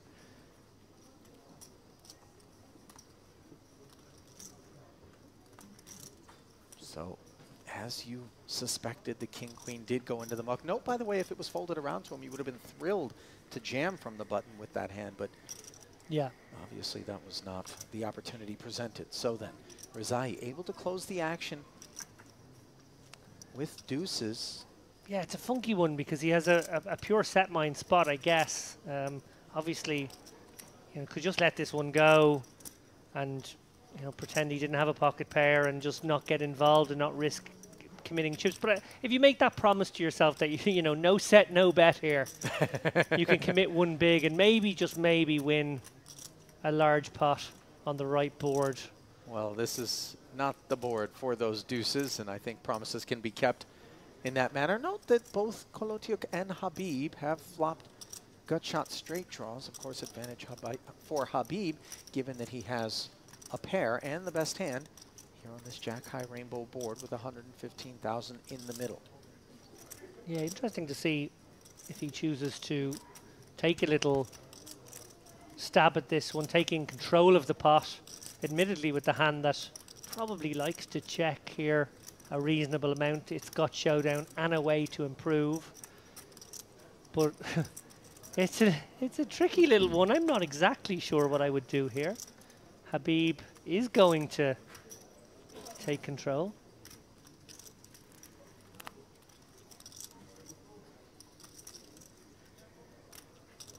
Can't fault him for wanting to maybe clear out a little bit of the field, bring things into focus.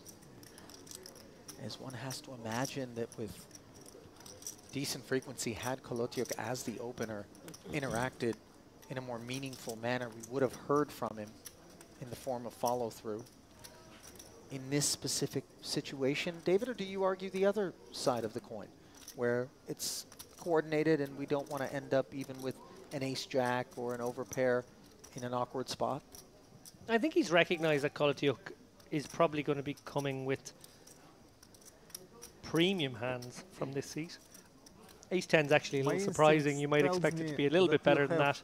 And with that in mind, ace-king and ace-queen can just be put in the bin. Maybe ace-jack. 3 hands. Yes. That's very good. You can have only 3 hands. You Maybe kings. You count half the hands. No. Maybe tens. No tens. Eights. 4 hands, you tell me. Maybe eights. Sure. Yes. So he's going to So see interestingly, the class of hand that Kolotiuk suspected that I bet Habib had. I bet people watching this, they love this live stream. It must be the most slowest live stream ever. Yeah. One hand every We'll play- 20 minutes. We'll play one hand every 10 minutes. It's Not 10, 20 minutes. They ridiculous. they must, because it's a bubble. So I know, they can't wait to turn it off now. Watching this. Oh no, not this one. Nobody will watch. Honestly, one round is, we play 2 rounds in 1 level. I don't mind, obviously, it's a bubble time, but it's a bit slow. Recep Aydemir suggesting that you guys should turn off the stream right now, but I don't know. I think this has been very engrossing stuff. Obviously, the pace of play is not rapid fire. That just doesn't happen at this stage, but it's an intricate period of play, which I think a lot of people do enjoy. Aggressive player.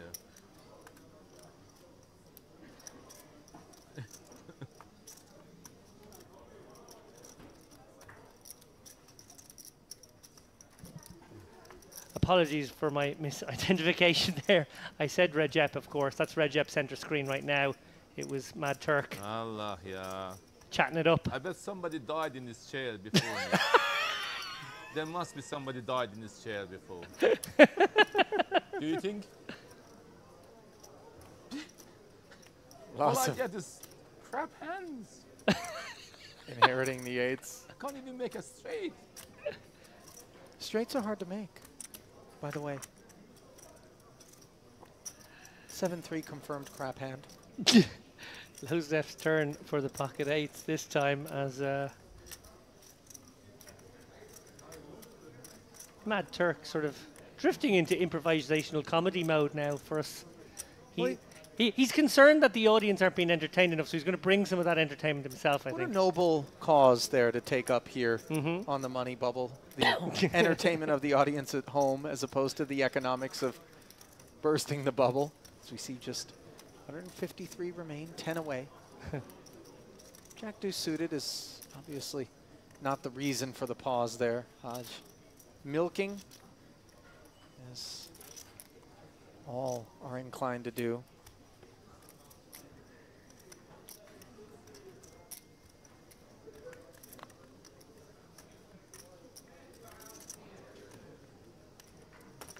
Another player incentivized to take it slow. As I mentioned at the top of this frame, the sort of evil decision by our production team to choose this table, aware that it was a table of somewhat shallow stacks and maybe would be this sort of painful, anguished, tank to the money, pray that we get there sort of situation.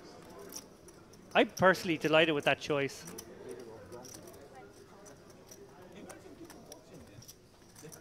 Ido Abudi's replacement, Mr. Domin here, with the Jack 4 suited defending. By the way, this is not the sort of behavior we've observed, but granted, it's been behavior attached to far leaner stacks than his, which is 1.5 million strong. And now he has peeled on the 10-5 tray board, David, and hits top pair. Granted, the third spade causes him to slow down. Did have some backdoors. The 4 was working. Clubs were working.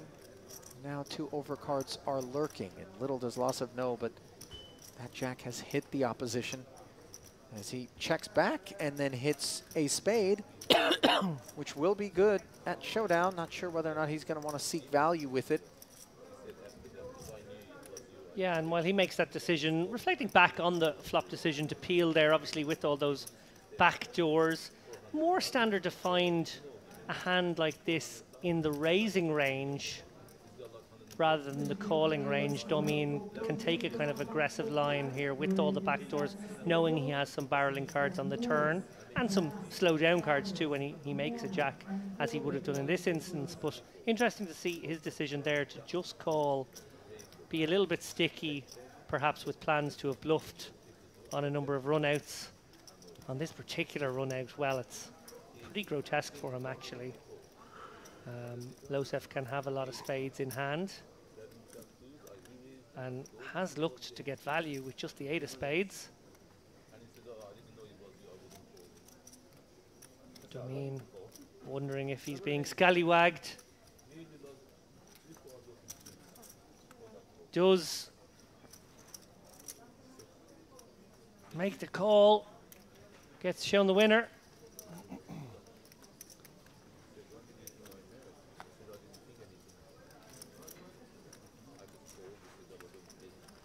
Well, let's make note of Rudolf Domin's procedures in that particular pot, as I suspect, David, that he is not going to be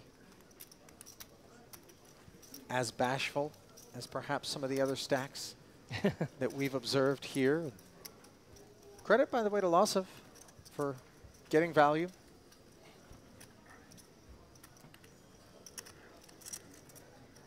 Domin, by the way, playing under the Russian banner, 434,000 and change in career live earnings. 83,000 is career high cash.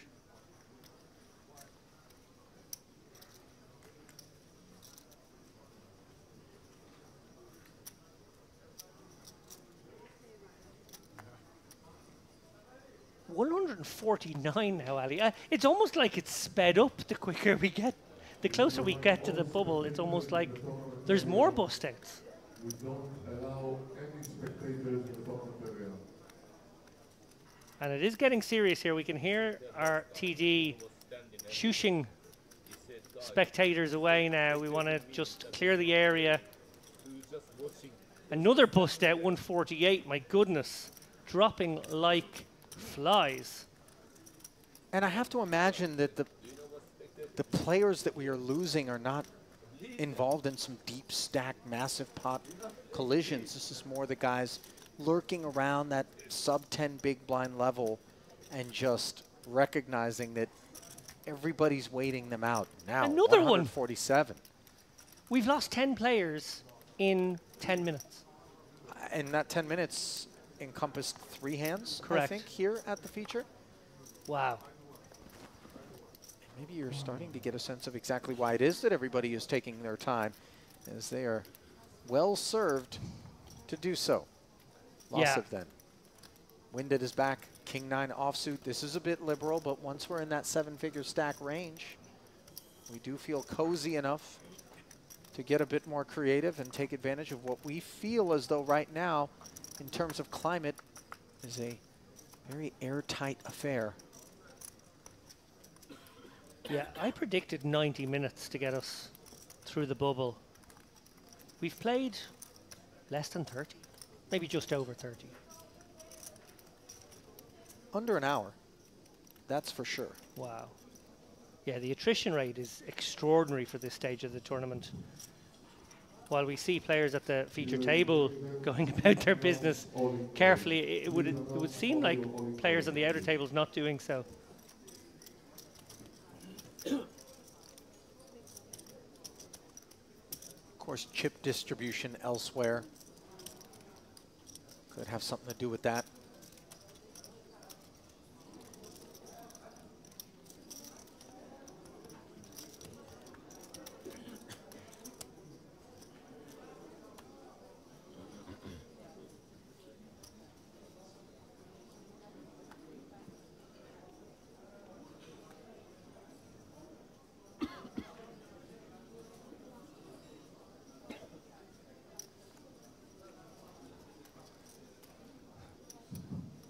The Turk who hates when things aren't entertaining. Tell you what, he would hate busting out of the money even more than he would disappointing audiences in terms of entertainment. And listen, even the audiences out there, as much as they crave entertainment, they also crave observing proper poker to a degree. Oh, for sure. And I think these guys have been forced by sheer virtue of the fact that there's so many 20 and sub 20 big blind stacks on this table. They're all playing this tippy-tappy, stay out of each other's ways, small ball style now. So we see Razai. Razai actually has the opportunity to open up into 2 shorter stacks in this spot. Interestingly, does take the spot. Looking to get one through here. Idemir has the big stack. That's the one person who does cover him. Looks like an inadvertent exposure of a card there by Kolotiuk. I'm sorry. Black 5. Not 5. No. 5 of clubs. Always worth getting the dealer over to use up another minute here. No. Now, was it you and I that were talking about advanced bubble strategies? It probably was me. Spilling the cocktail into the middle of the table? This is outrageous now that this is being brought up for a second time today by my co-commentator. Well, I mean, I remember the first time that I heard it, I was so mystified at how advanced it was in terms of its efficacy.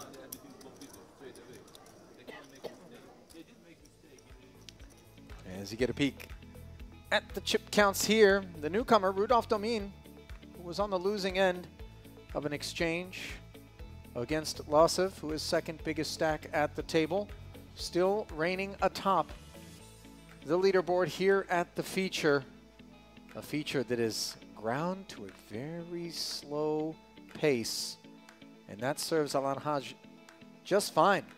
We saw him folding a king-queen in the face of an open and a flat. He clearly is looking to get himself onto the right side of the bubble here and pick up one of those min cashes, good for $4,400, which, by the way, must be said, David, given the fact that we had 4 day ones, or flights, rather.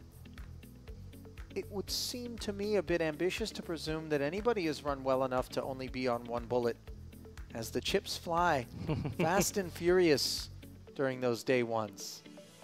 And it's a bit of a parlay, almost like a martingale of sorts. You know, 1A doesn't work out, we blast into 1B, we blast into 1C, and then day 1D is actually a turbo, as desperate measures can be undertaken to ensure that you punch your ticket into day 2. And these fortunate few have punched into day 3. Now they look to punch a hole in the bubble and punch a meal ticket for at least $4,390. As you see a brief pause. All of this to be expected, David. Maybe not, as you pointed out, the pace at which we've gotten to this point, but I would imagine we have to certainly now expect things to cool down, dial back a bit, bar several super small stacks out there. Wow, 145 now. Yeah, so almost like an emergency measure taken here by the floor staff, I feel. With the bust outs coming so quickly, I assume we've gone hand for hand, and I think that's the reason, there we go, for this small delay. We want to get a bit of manners on this tournament. Remember, there's about 17 or 18 tables out there. It's no small undertaking to manage that. And what you desperately don't want to do is have several bust outs happen and not be sure who the bubble boy is. Right, right. Of course, worthy of note, if we do lose multiple players at the stone bubble, then the min cash will be divvied up among those players. Yeah, standard rule is that if they're on separate tables, you chop the bubble, and if they're on the same table, the bigger stack would be the person who got through. So yeah, look, things will get short. Things will get slow here, much to the chagrin of the Mad Turk, who obviously felt like things weren't quick enough beforehand. We will try, in an effort to keep you guys entertained, zoom across with our beautiful camera work here. We might be about to see our first example of it over to these outer tables, maybe to capture the bubble hand on an outer table. Yeah, we do have a crew roaming the room. And anytime there is an all-in and a call situation, they certainly will be making their way over to one of those 17 or 18 tables that Mr. Lappin referenced. As you see the tournament staff there in the foreground, it truly does take an army, or village, if you will, to administer an event of this magnitude. A record setter, drawing the biggest prize pool in a main ever here at Merit Poker. And the bubble, always an exciting time. We have all the media jostling for position there. We see Faranak actually left of your picture, just turning around now. She heads up the Instagram, or is very big part of our Instagram here in Merit. Yeah, the social media team. Do you watch the dances? She's in the dancing duo with her friend. Oh, it's very entertaining stuff. There's always some fun Instagram dance moves, fun little videos. Making sure they don't miss out on any memes. Exactly. It's a very good follow. Recommend you guys follow Merit Poker if you don't already. And actually Farnak's diary as well, as she posts daily content.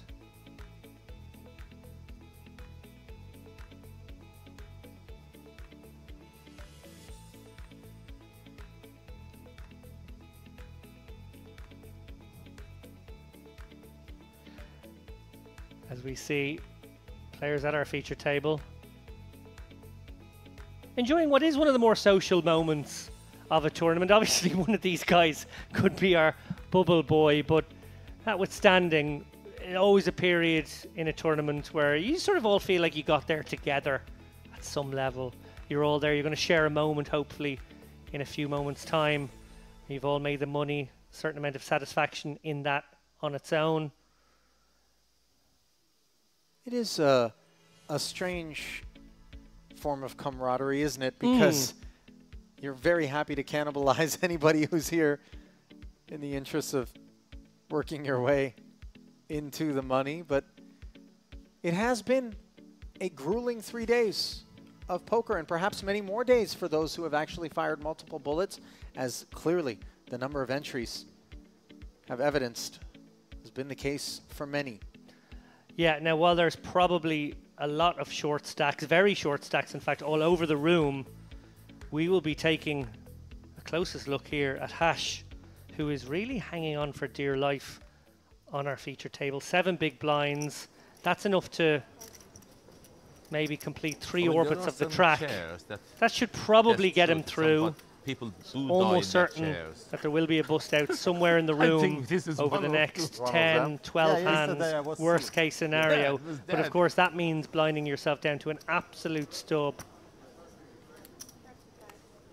Not much you can do though.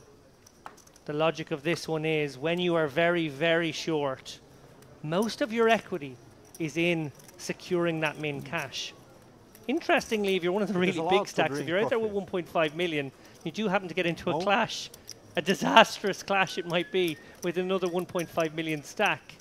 Well, you're going for a 3 million stack, which would put you in an incredible position to make a run of this final table. So actually less of your equity is in the min cash, so maybe you don't have to worry quite so much.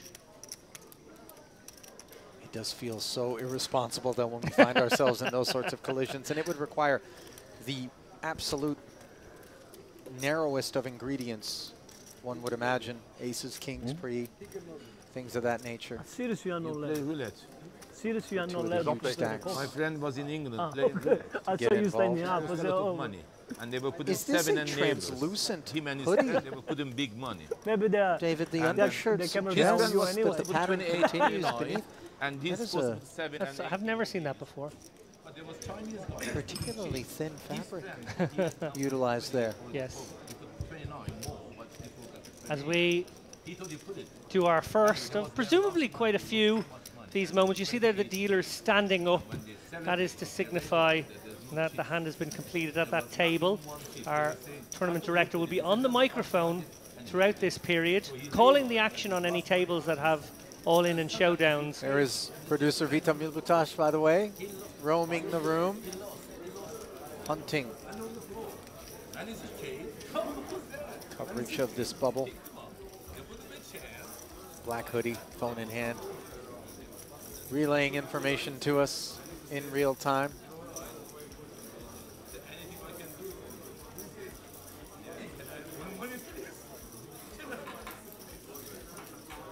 I saw Nick Bolu on his feet as well, and it didn't look like a bust out. Just kind of roaming around, getting his bearings. Yeah, I think it's very important in this situation, if you are someone sitting there, sub 10 big blinds in particular, that you get a sense of, well, how many other very short stacks are out there? Do I need to make a move? Is it sort of on me? If you get really, really short, maybe 3 or 4 bigs, and you know this might be your last orbit, you could have a spot that you must take if everyone covers you, versus a spot that you absolutely must not take if there's somebody out there who's about to be maybe in the big blind and compelled to go with. For the time being, we are still stuck on 145 players. Doroshkov, center of the picture there, pulling in a pot here on the bubble. He is a man who would love to poon a bubble, I'm sure. Bit worried for his hair, I have to say. I know he was part of the Blue Rinse Brigade who availed of that promotion we had early week. His hair seems to have gone a different colour now. I hope that's not maybe a reaction with the sun. The promotion that we had earlier this week, Oh, David, you're not aware? do tell.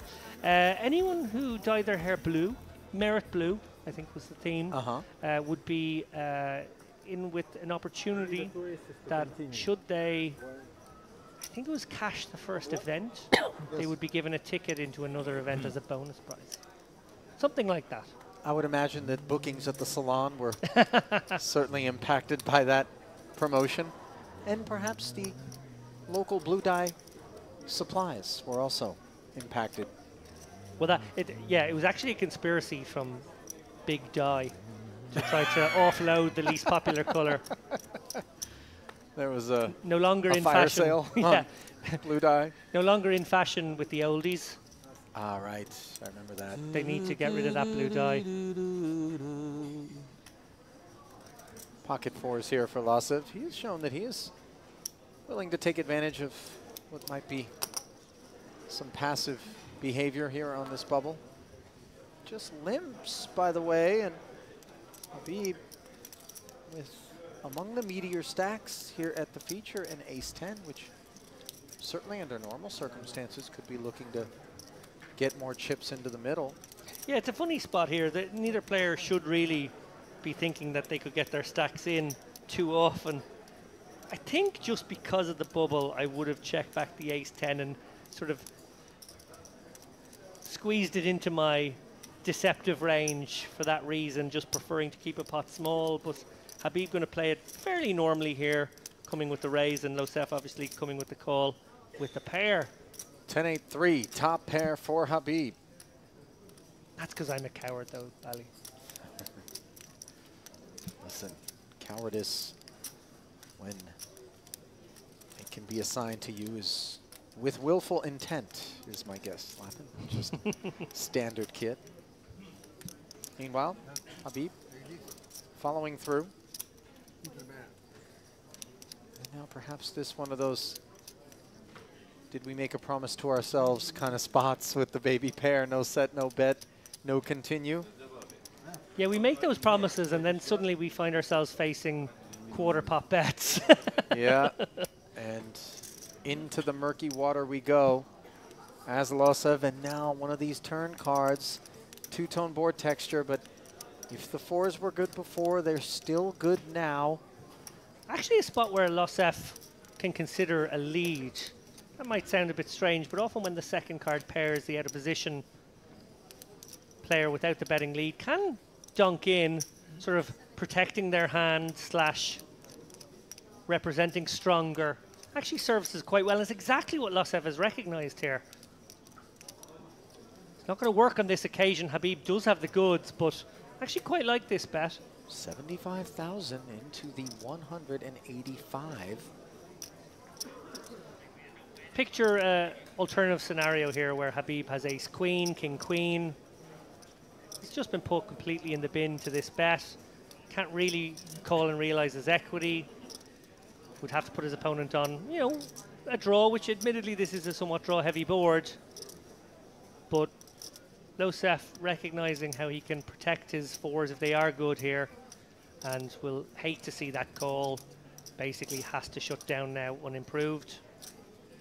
Oh, now this is one of these runouts where these two fours might get the sense that a block bet would be in order.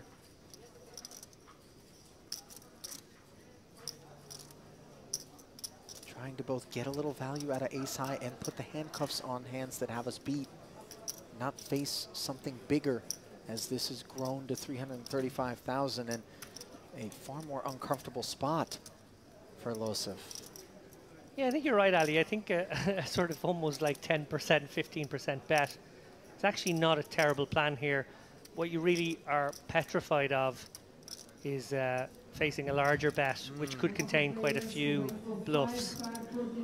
Habib, interesting spot for him now. Yeah, yeah, he's not obligated to fire this one because opening up the action and then facing a raise from the mighty stack of Losev would be a disastrous development here. Yeah, I think he probably recognizes that this is 8x, a misdraw, or a hand that probably cannot call. Not sure he would even give Losef credit for finding that lead on the turn with hands such as 4s, 5s, 6s. So maybe for that reason can shut this one down here. Sometimes, yeah. Well played from both players. Really like both players' lines in that hand. Sophisticated poker. But just also responsible poker, let's call it, out of both seats. And that responsibility is called upon, courtesy of the fact that we are 2 away from the money here. And it isn't simply the 4,400, of course, David, that we have our eye on, because in a $3,300 buy-in event that may have been a multi-bullet affair, that's not the most meaningful reality. It is much more so the desire to keep ourselves alive in the hunt for a $567,000 first place payout. And there are six-figure payouts available in total as the blinds will be going northbound to 10 and 20,000. Small blind staying static, a 33% bump in terms of the big and the ante, as this value-packed and fairly slow structure affording everybody a chance to feel as though roulette is not what we play. Much more so poker, and deep stack poker at that for the most part. Not, of course, if you're Alan Haj. Oh. Just 5 bigs now. Yeah, just about to say, the one player who absolutely hates that big blind jump is Haj. He's now got 2 orbits of the track. And he's one away from the big devices blind is right not now, allowed. too. Yeah, so he's going to have to just play no hands, basically. I don't really see what you could even play in this situation now if you're him. Far, far too important to sneak home. And they do give him a tempter, because the poker gods are cruel like that, Ali. I mean, consider that he's got 2 orbits worth of chips if he just sits back and mucks. Yeah. Based on the pace of play we've seen thus far, 2 orbits could take forever. But we're hand for hand, so the actual time no longer matters. Correct. And does he think that sitting back for the next 18 hands is going to be enough for him to cross, not the finish line, but the bubble threshold? Yeah. Crucial here, look at his stack. He has a starting stack in this tournament. He has taken the spot. Wow. Are you in favor or against? I'm against, if I'm honest. I feel as though with the starting stack, he could be about to turn that into around 5K, should there be a bust out somewhere else. Obviously, we don't know the stack distributions for sure. Maybe he has greater insight into that. He may have had a look around the room, saw that he was the person who was in dire need. Well, independent of how short other stacks are, the dire need is an objective reality. But I hear where you're going with it. If somebody's out there with 2 or 3 big blinds, then maybe we let them meet their fate. Here's a crucial one for me. Every orbit costs 50K. Yep. He has 105K. That 5K buys him a whole more lap of the track. Yeah. So worst case scenario, should the blinds go through him now, and we play 9 more hands on the direct bubble, which won't happen too often, and it goes through him again, he would be left with 1 chip for another 8 hands, which would almost certainly get him through. Now, the only thing that I would push back upon is the idea of getting through with just 1 chip. Sort of seals our fate as not being able to do anything more than collect the min cash. If we've resigned ourselves to the thought that that's as good as we're going to do, and mind you, 44 payouts strong is the band in that min cash, then okay. But if we have ambitions and aspirations of maybe a better performance, then the risk-reward proposition certainly would suggest that we want to get after maybe having a more playable stack as we move forward here. And his jam did give him the extra orbits worth as we observe the other entanglements in the room. Haven't really seen anything worthy of covering to this point.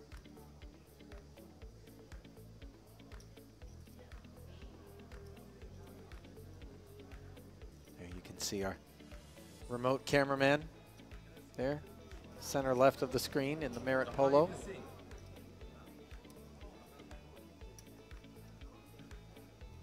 Keeping a keen eye on where the explosion may come from. Yeah, 2 more players need to be eliminated. Soft bubble, if you like. Still call it a bubble. I still tell my friends I bubbled. It's now. Yeah, I don't think anybody needs to vet the dishonor of exactly what bubble spot you were in, whether it's 2 away from the money or 1. The hard break is the same.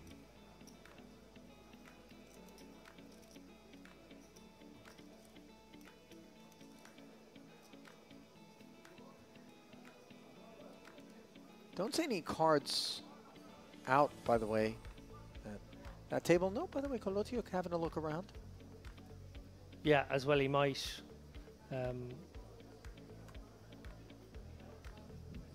Everybody curious.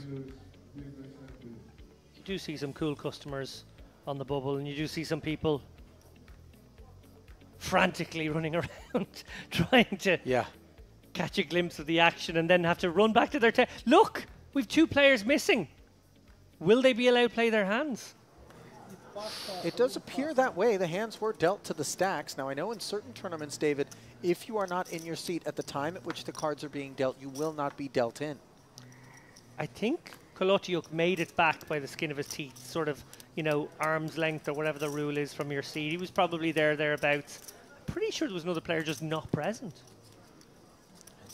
That would have been the player directly to the right. Correct. Of Kolotiuk, and that would be Rudolph. No, yeah. No, but he's there. No, they have the cards. So it would have been to his left. To his left was Idemir. We'll see now in a moment, was Idemir missing. Also, an opportunity people often think during hand for hand to go for a quick bathroom break. You think there's going to be a few minutes and maybe all the hands happen just a little quicker than anticipated. I think Idemir wasn't present. I agree. I didn't see him anywhere near the table when the second cards were being dealt off the deck, so unclear whether or not. So big stacks able to go at each other here in this situation. Domine identifying the value of an ace-5 suited here, attacking the open from Zapia under the gun. Yeah, quite right. His glasses are there, but he is not. Recep Idemir. Well, that's one way to stay out of trouble. Yeah.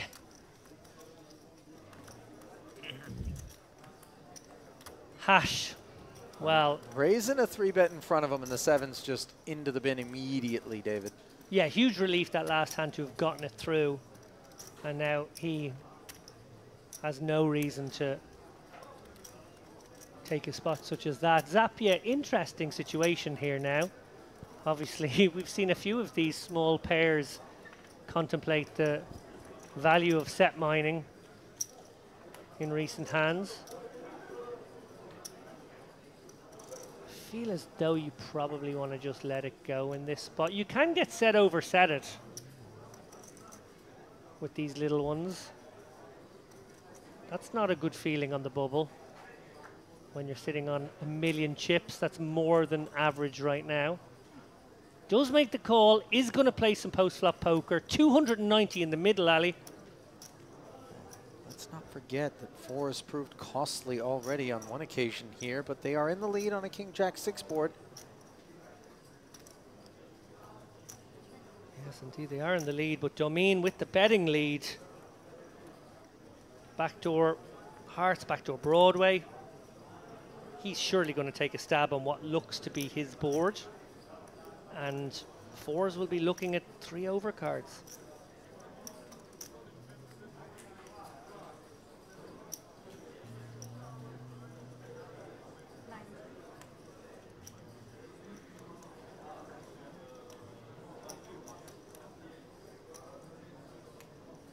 Not much you can do here as Zapia.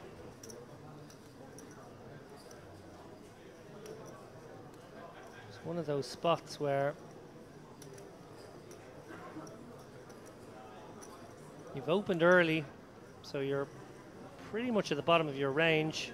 Opponent has 3-bet. We see it is a light one this time, but far more often it will be a good one. Domine, neat and tidy there. Yep. He's a player.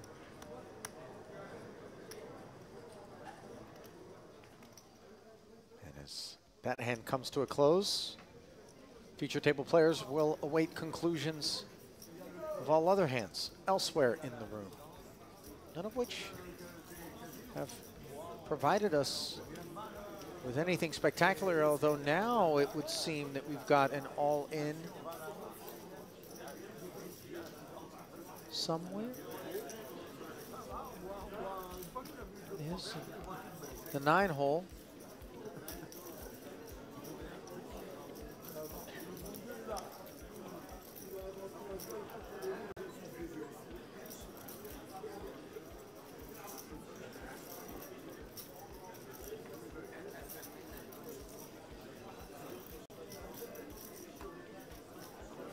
Okay, so cards not being turned up on account of the fact that we're waiting for hands to complete all around the room. And then if there are other all-ins and calls, we will get to them in sequence. And the reason behind that, David, is you don't want somebody's action at another table to be influenced by the recognition that an all-in and a call situation has brewed at another table. Yeah, we want to protect these players as best we can in this situation. Obviously, having been in the trenches many times, there will be the sort of whisper of, you know, I got you. You're in trouble here. Yeah, just so as to let people off the hook. But yeah, indeed, you don't want that telegraphed to tables that are in action who may use that information to influence their decision.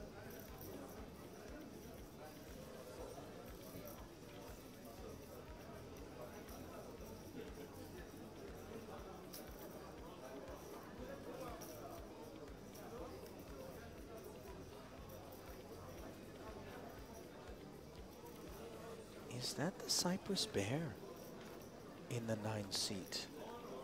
That is the Cyprus Bear. Well identified, Ali. And doesn't look like a huge amount of chips in front of him. Maybe just over 100, 120, perhaps. So that's Orthodoxu, who, by the way, picked up a title. If I'm not mistaken, it was at the last series. Was it the high roller? At our prior. Might have been the high roller. Just how incredibly emotional he was. It was the Bear versus Bear. It was Russian Bear, Cyprus Bear. Yeah. Chernikov, Orthodox. So I'm going to step out and see if my memory.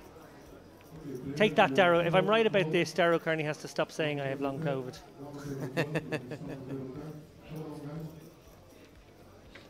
Hands are tabled. He's got Ace King. Looks like he's up against Queen Jack. That's pesky. Lots of equity for the covering player. Oh, Queen in the window. Oh, and that is a dirty development. 2 pair now, only a 10. Not there. And Orthodoxu will not be repeating the performance that we saw from him at our prior festival, as the Cyprus Bear has gone into hibernation here on the bubble, busted by Razvan Sabao. We observed. Oh, and we have another all in. Yeah, it would appear that way, efforting some intelligence on exactly what is afoot. It is an ace. No, this is queens against Queen 8. Queen 8 deuce was the flop. Yeah, the Queen should be safe enough here. Top set against top 2. Cold deck for the covering player, but great flop there for the all-in top set. And the beneficiary in that one, Randy Hoffmanner, who doubles up through Oshri Lamani. So the short stack proving resilient on that occasion as the stone bubble is upon us, courtesy of that elimination of the Cyprus Bear. Hoffmanner chronicling it all. How happy you posterity. are with top set to see the guy have top 2 there, virtually dead. There are hands that could have had finicky amounts of equity.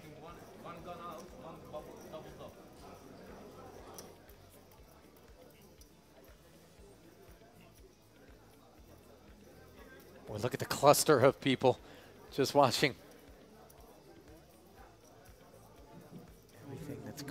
out here. There's no chance that this one gets counted down wrong. You got about 104 eyeballs. Presumably focused on the pot, but certainly other things available to be focused upon. David?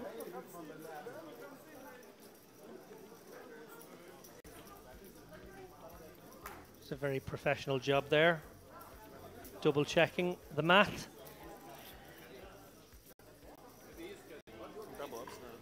Dominic. Dominic.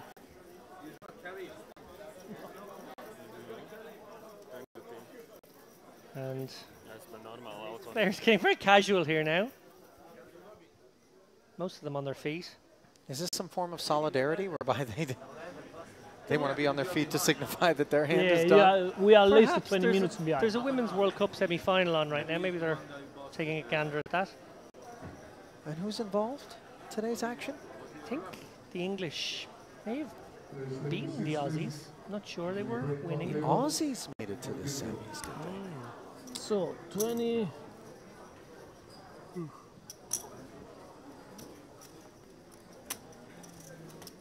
Well, ladies and gents, we are on the direct bubble now.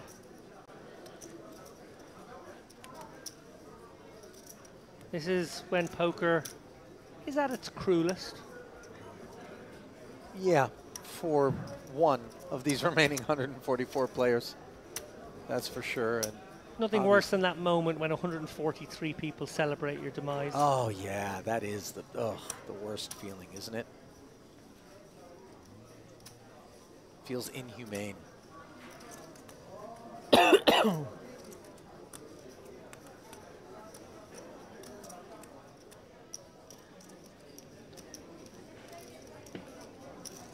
Lines have been posted here. I think we are pretty close to continuing on. Obviously, we did play out those all-in situations. I don't think we have another one, so... Attention all dealers, all new dealers from the bush will take hand calling. Once you complete your hand, you have to stand up. Dealers, we broke a table.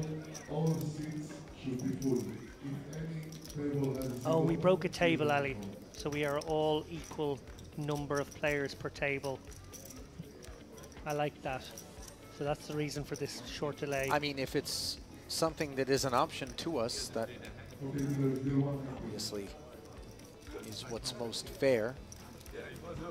The disbanded table will be percolated throughout the room. Yeah, for so many years it used to just be that the bubble would burst and then an even number of tables would be formed. But we realized then a few years ago that there was a certain elegance to having full tables all together and then just creating a fairness there. Just in case it's a long bubble and someone's playing 7-handed instead of 8. It's fair There to is say that advantages in that. justice is an elegant thing. Indeed. Balance, justice.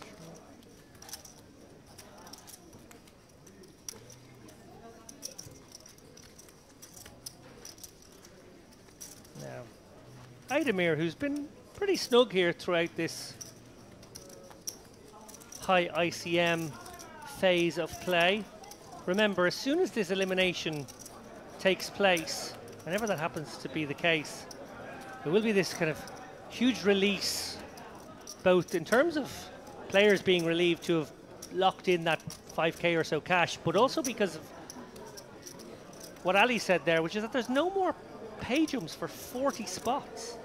And these guys will essentially be given a, not ICM free, but the most free they'll be for the remainder of this tournament period of play. And with that comes a little bit more gamble. Likely to see quite a few bust outs. Don't be surprised to see that ticker count down rapidly. Ничего, надо, чтобы за две руки. But for now,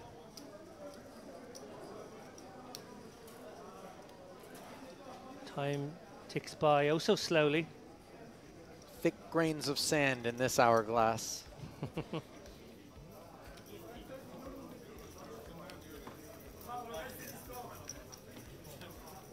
coarse grains, rather. Just realised I nearly broke into a Madonna song there. Time goes by so slowly. Ah, yes. More recent Madonna song. I don't think it would have qualified as retro yet. No, you're right about that. Wouldn't have fit the bill. What have we here then?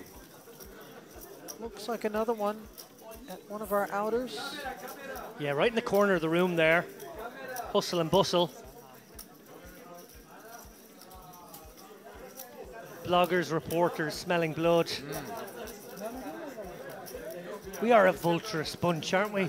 Yeah, seeking carrion.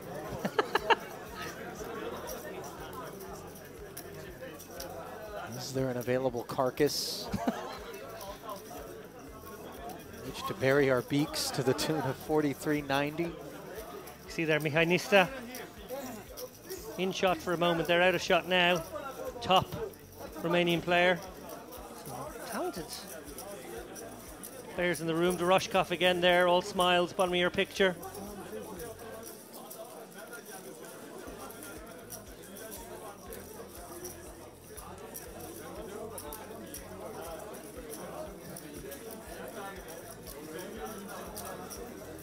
Looks like we will be seeing some action on that table, but not all tables finished. This one, for example. Board is out there. Looks like we have a bet and call, but big stack against big stack.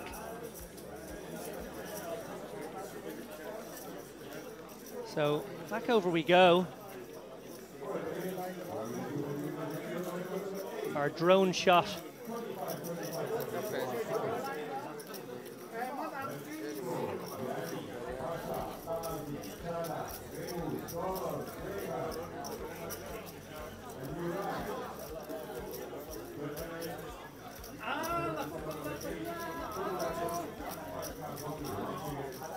Boy, this is a bit unbearable, isn't it, when you have to sit there and wait, especially as the covered stack. It doesn't appear that there's been an exchange. Have they had a whisper? It doesn't look to me like they have.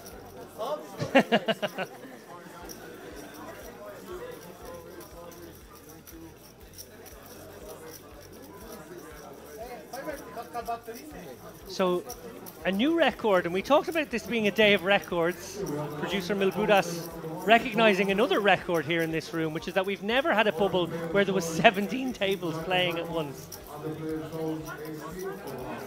So, here we have King Jack against Ace King. King Jack is covered. Would you believe it? King Jack 6-4 top two. Still vulnerable though. Turn stays clean, and Ace is what the whole room is rooting for here. Instead, it's a 5 and a fist pump and a fist bump.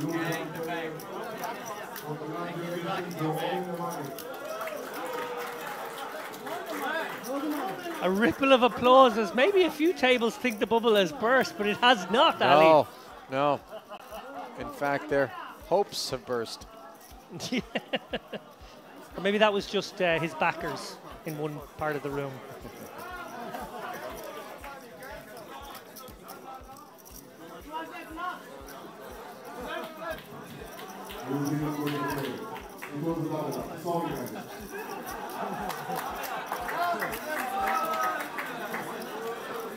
I do hear some applause somewhere in the room.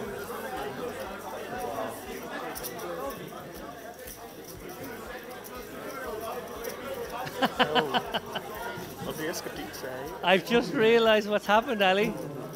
I'm listening. So, poor Sebastian, our expert TD, who is not one to make a mistake very, very often, has accidentally announced that the bubble burst. Oh, no. He's had to explain to everybody now, carefully and slowly, that, in fact, that is false information. Fake news. Explaining that he's human, No, not yet. basically. By the way, that King Jack was held by Yanakis From the dealer. From the Papapetru. floorman. And the Ace King belonged to Tamirian Zakhanov.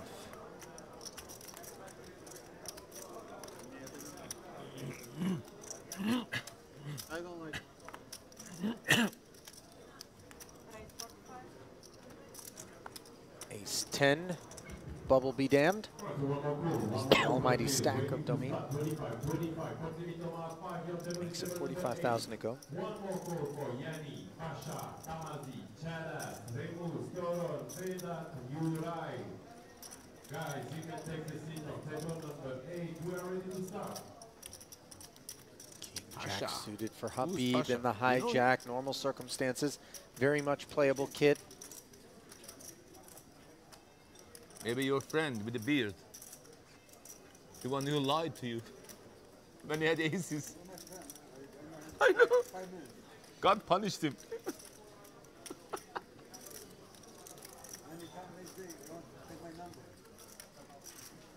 What did you tell him? Okay.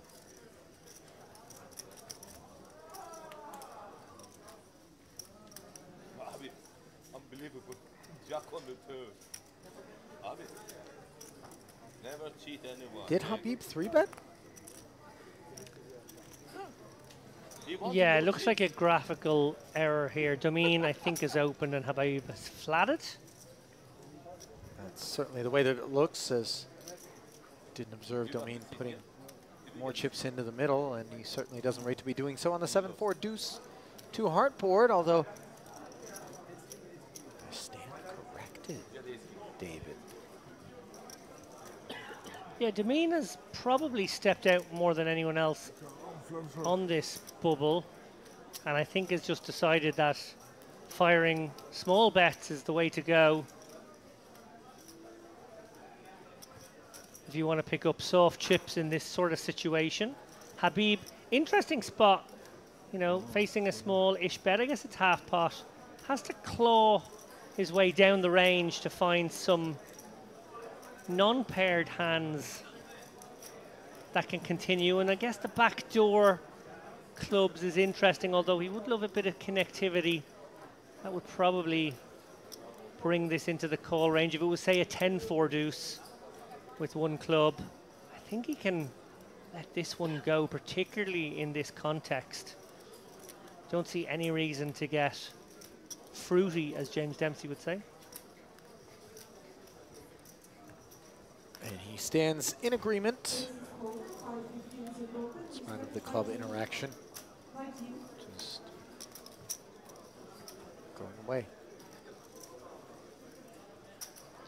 Yeah, Domin's strategy right now as translucent as his vest. We do see some stacks spin up during this specific phase. 1 or 2 big blinds away from the money, as we can see here. We are on the direct bubble, as you mentioned, David, where you just raise unrelentingly until somebody pushes back, as so many are just encouraged to find the muck and not get involved.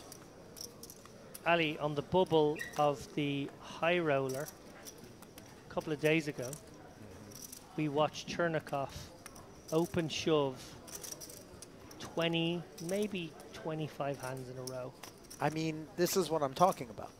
And go from 1.5 million, which I think was already chip leader, certainly at his table he was, and I think probably overall, to 2.4 million without a single showdown, and then rather beautifully wake up with sixes when the big blind only had 3 big blinds, and he gave him the walk. So he could continue the punishment. It was glorious. Well, certainly was for him.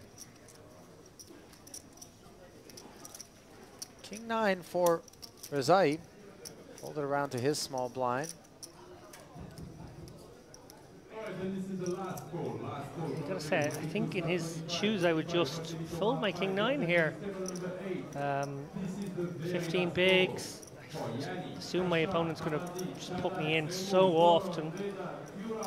There's no real reason to even waste this. Half a big, but he has limped in, and wow, Domin, the player we said most likely to pounce, has pounced. Yep. The strength of that suited king. Also Rising with a up and hand like taking King 9, just for fear of, you know, making a pair and end up playing down the streets. You could end up getting all in by turning river in spots that you would hate there as well. It just simplify things and muck it.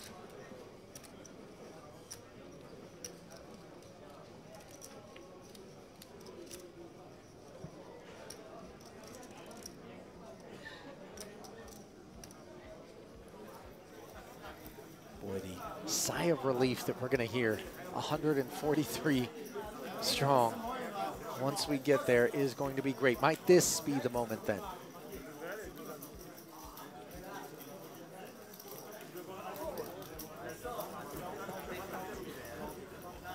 His hands being instructed to stay face down for the time being. See the rail growing. Keen with interest in particular. Those who are still alive at other tables.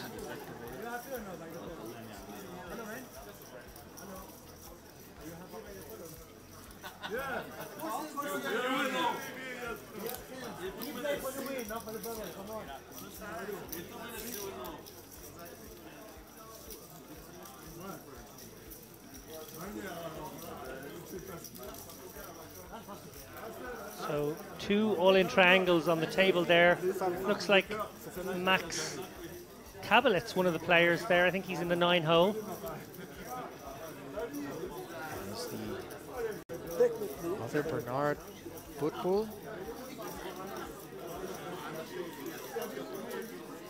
If I had to guess, I would say Kabelitz at risk, although we are slightly obscured by the dealer there to the exact chip count. Smiling away though, doesn't seem too bothered.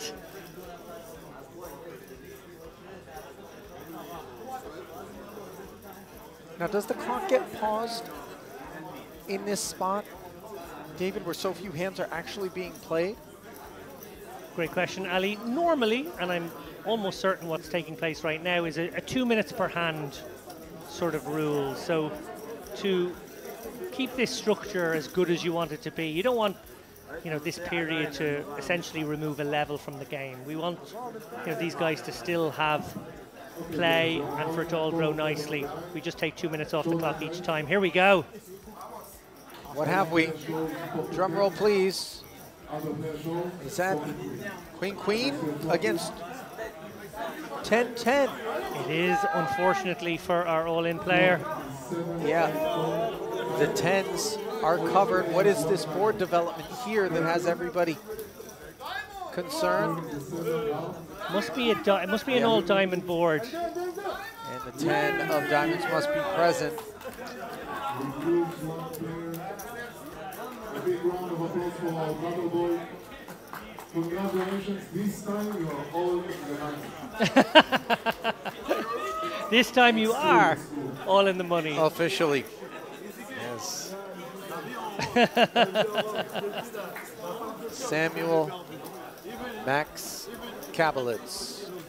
The dubious distinction of being the bubble boy and leaving behind 143 players, all finally, at long last, 3 full days of play, at a minimum, in the money. That money, $4,390 across the next 44 payouts, as players will make their way back to their tables for what one would anticipate will be a bit brisker action from this point forward. The likes of Alan Hodge can feel considerably more comfortable getting in their stack, and we've seen it many times where you'll get that sort of protracted run down to the bubble, and then once the bubble bursts, all of a sudden free flow the chips. Yeah, and it did happen. The short stacks got shorter, as you would expect that they would. The aggressive, bigger stack players, particularly Damien, made hay while the sun shone there. But it feels now as though, let's just say, normal service has been resumed. Yeah. We return to our regularly scheduled programming. 20. Let's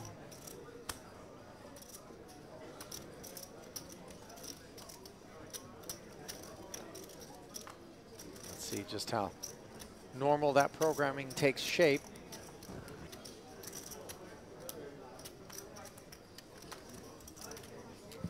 Yeah, a player like Damien doesn't strike me as someone who will take his foot off the gas too much. Obviously, he was able to get right into 5th gear there for a while, but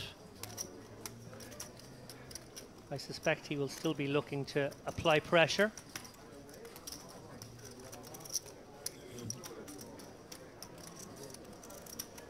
$130.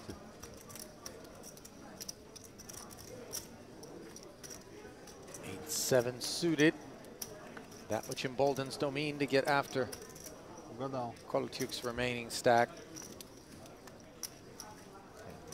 Kolotyuk making sure to show the 8-5 offsuit as if to say, hey, I could have fought, I didn't really have anything with which to do so. Don't want you to think I'm out here nut peddling.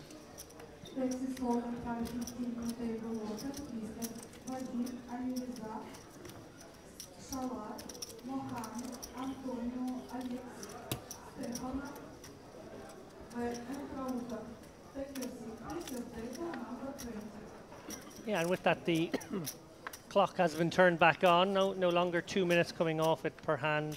We have just over 40 minutes, I believe, maybe 45 minutes of play left on this level. Does seem like quite a while ago we announced the level up, but I think we only played maybe 5 or 6 hands in that protracted period. And as we discussed, we don't play with just a continuous clock during that phase. As we see the Mad Turk, nothing mad about jamming ace-jack suited. Gambly sort of spot here, presenting itself to Haj. Oh yeah. Probably should let this one go, but as I said, sometimes in this post-bust out phase of play, people do decide to run free. What can I do? Not this time. What? Recep abi. Ne yapabilirdim? Az-çok suited.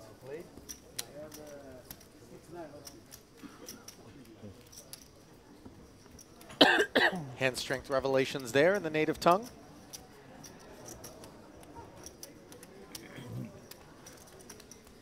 Not close. Secret.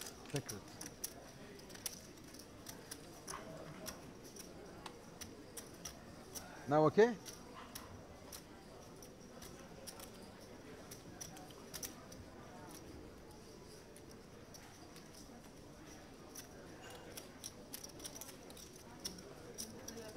The Fold Brigade continues here.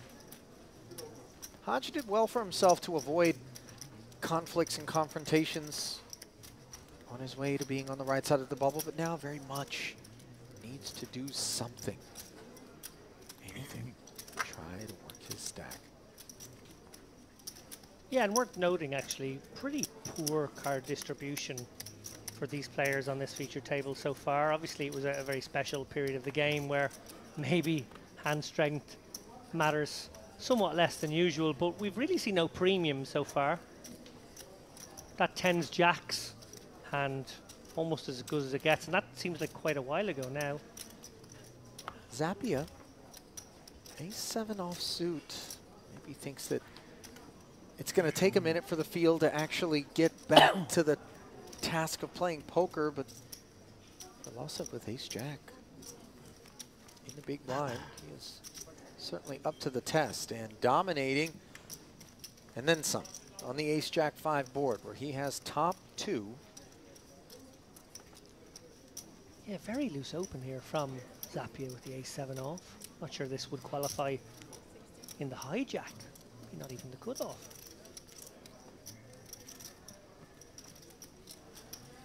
Is he about to get punished?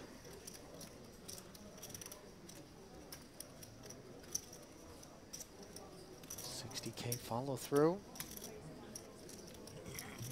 Indeed. In comes the punishment.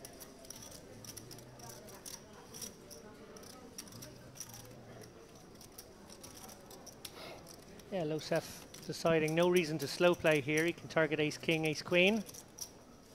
That ace is going nowhere end of the day, so really that's your customer. You could play possum, call, and hope that an opponent with some sort of Broadway stuff would fire again. Maybe a small pair that stepped out would fire again, but actually it serves you quite well to fast play this one. Zappia with just 665 behind. Neat fold from Zappia, recognizing that he did step out a little bit there with the A7 and got put back in his box pronto. Well, perhaps these are some of the arguments against opening a hand such as A7. Right. David, it's not the type that is particularly heat resistant.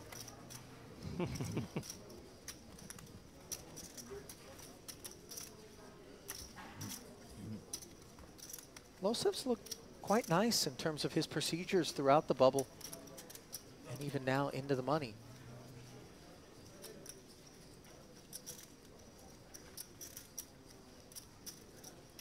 Yeah, sharp operator. Haj will have to put a lot of his stack in now next hand, or maybe in 2 hands' time.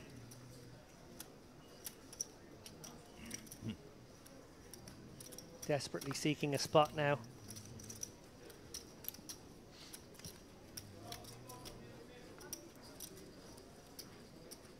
Well, we know that Domine doesn't need the quote-unquote spot. He can turn them all into spots. 6-4 offsuit, though. Deemed too ambitious from the hijack.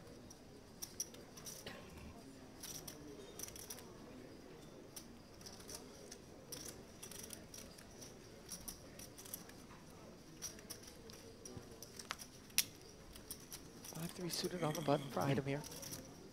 He's been fairly snug in this passage of play, but he is going to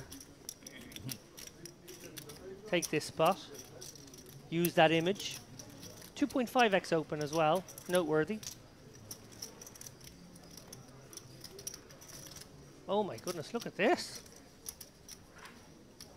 Just said he could exploit that tight image. Well, Losev, no interest in letting a button opener, tight or otherwise, and note the kid sneak one through. Sorry, Ali. Decided to do that. No, I don't mean to interrupt, but I mean 9-5 offsuit, not really the candidate, and yet he does dominate Idamir's 5. And this is just proper identification that Recep cannot, short of upper part of range and pretty narrow upper part of range, responsibly get himself involved against another stack that is slightly deeper than his own. Yeah, definitely not the hand selection one would recommend, but real show of strength. Heart. Always 10-9. 10-9 heart. No.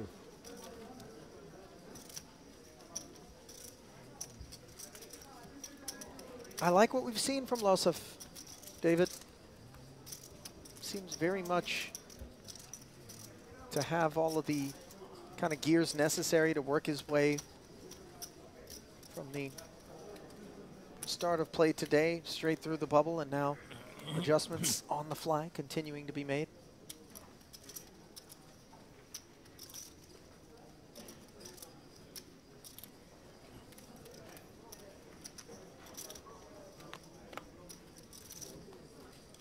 And next hand, Haj will have 40% of his stack committed. So he lets it go under the gun. Action folding round to hijack here. Kolatiuk with a unenviable spot here, but probably a must take it nonetheless. No, he does let it go. Okay. Yeah, you don't love it better there. one. And the deuces. I thought the fact that we had no pay jumps around, it was maybe a time for a spin, a time to gamble, would drag those twos over the line, but perfectly fine to let that spot go. I think folded around to his small blind, maybe we see the rip, perhaps even the button, but a little bit too much distance to cover in terms of players behind. So we see the ace-7 offsuit, a raise to 260,000. Wow. To cover the Turks big, and Let's go of ace-8. That was a prime opportunity. I'm not sure that I'm letting go. No, nor should you, Ali. I think that's too tight from Mad Turk there. It's sort of a dream spot. Your opponent, okay, yes, they're going to get in there with hands that have good equity. They'll be in there with their Jack 10s, their King 10s, their King 8s maybe. You will see it. But they'll be in there with their baby pairs just as often as they'll be in there with the bigger ones. So you will get great spots there. Really surprised by that fold. Shocked, in fact.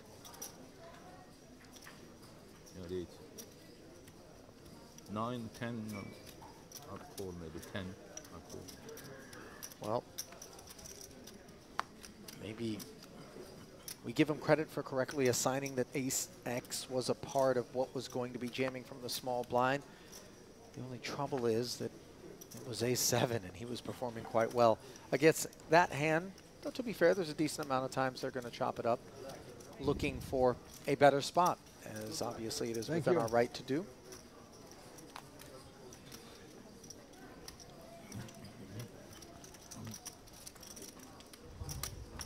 As we see the pace of play really increase now.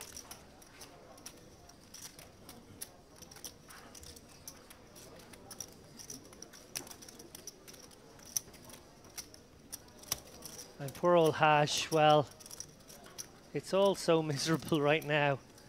He's facing a 2.5x here from Losef in the cutoff. He's going to let it go, and with that says goodbye to 40% of his stack. Obviously, that is pretty heartbreaking. Yeah, obviously 20k if it was dead, but still. Very much on life support now. We'll have an orbit to find a good spot, an above average hand with which to gamble. I mean, the life support, trying to milk the nub, David, is just not in service of us in the same way it was when we were on the bubble, given, as we've mentioned on multiple occasions now, the next 44 payouts, and that's a very large band, will be flat at 43.90. Yeah.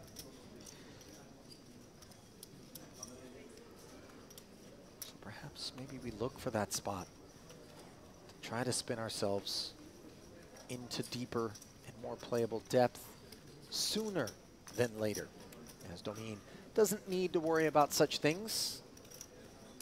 Putting 50,000, this whopping 1.7 plus to start things off. Toward the middle, Queen 10 into the muck. Ace 8 for the Turk. Into the bin.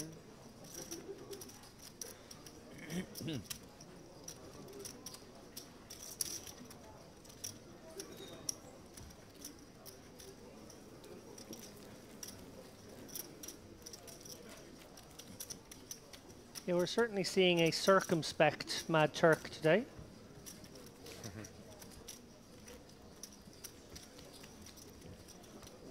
A sane Turk? A sane Turk. Well, I think it's a playful designation, the Mad Turk for Eningbolu.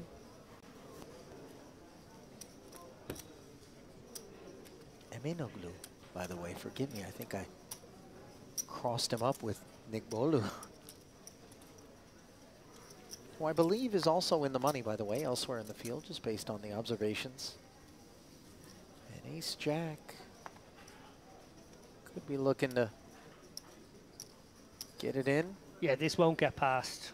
The twos borderline, this one slam dunk.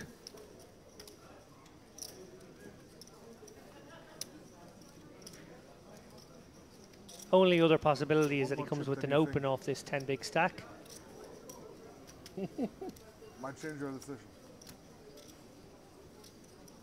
I think it's going to be a shove, but maybe he opens off this stack depth. Some do.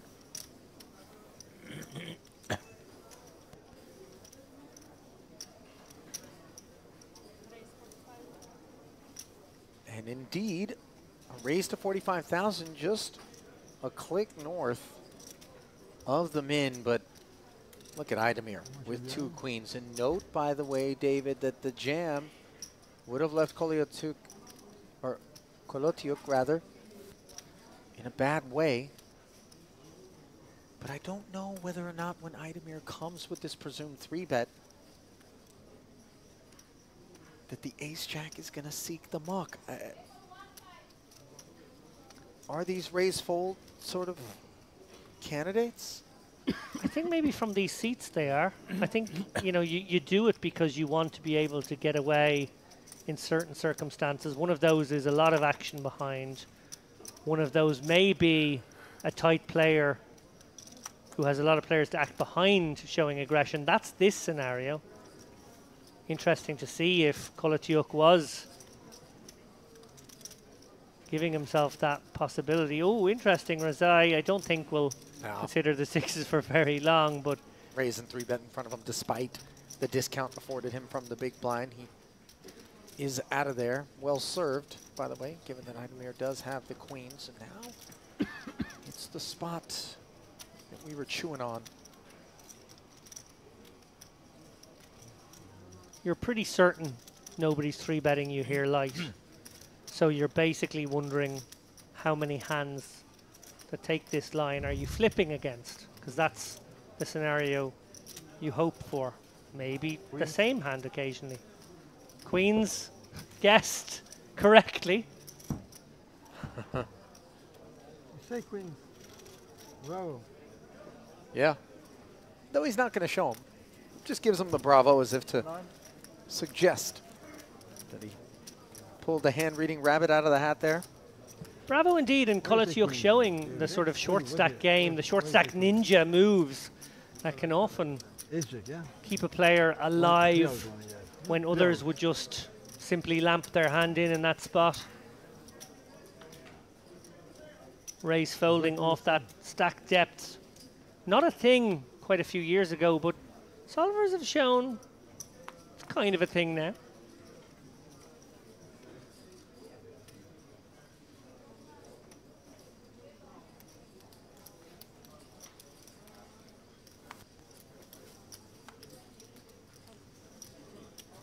I'll tell you one thing. In terms of armament, Kolotiuk definitely choosing the chisel as his tool of trade.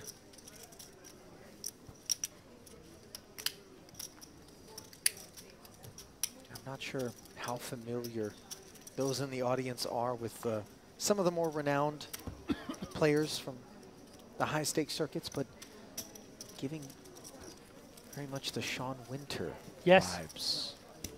Even Kerry Katz as well. People that just take 3, 4, 5 big blinds and chisel away and perform very well. I thought you meant in terms of like who he looks like. Oh no, not so much. But now that you mention it, sure there is. Maybe a touch of McLean Carr. Oh yeah, I could see that. Stature-wise in particular. Haven't heard much from McLean. Is he out? Did he become a chef? Don't think he battles anymore. No, yeah. His wife Tatiana is a fabulous chef. Not sure what McLean's up to these days. WPT winner. Shooting star, if I recall. Back in Bay 101? Yeah, I think that was it. Maybe 2010, something around there. 2009, 2010. Boy, how deep the archives go with Mr. Lappin. As the Matt Turk looking to entertain himself, perhaps, if nobody else, raising to 45,000 off of just 220. Sort of a mid-position suited one gap.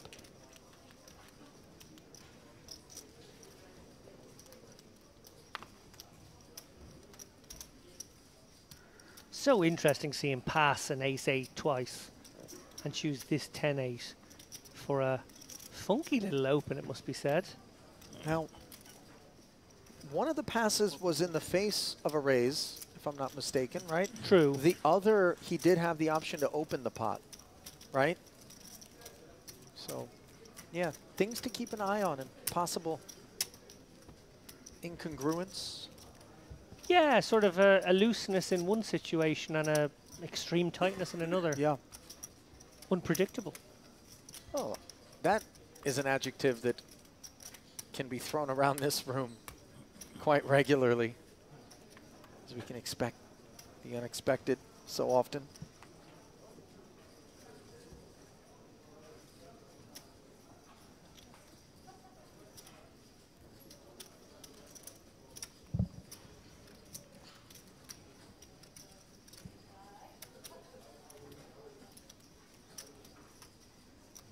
Another spot here. Just going to do a little tally of the stack before committing. 75. Interesting sizing here.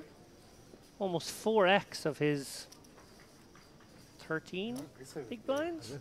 So third of stack roughly. A little less, maybe a quarter of stack. Only with the good cards. It's going to work. More unorthodoxy. A lot of times. Yeah, you're right.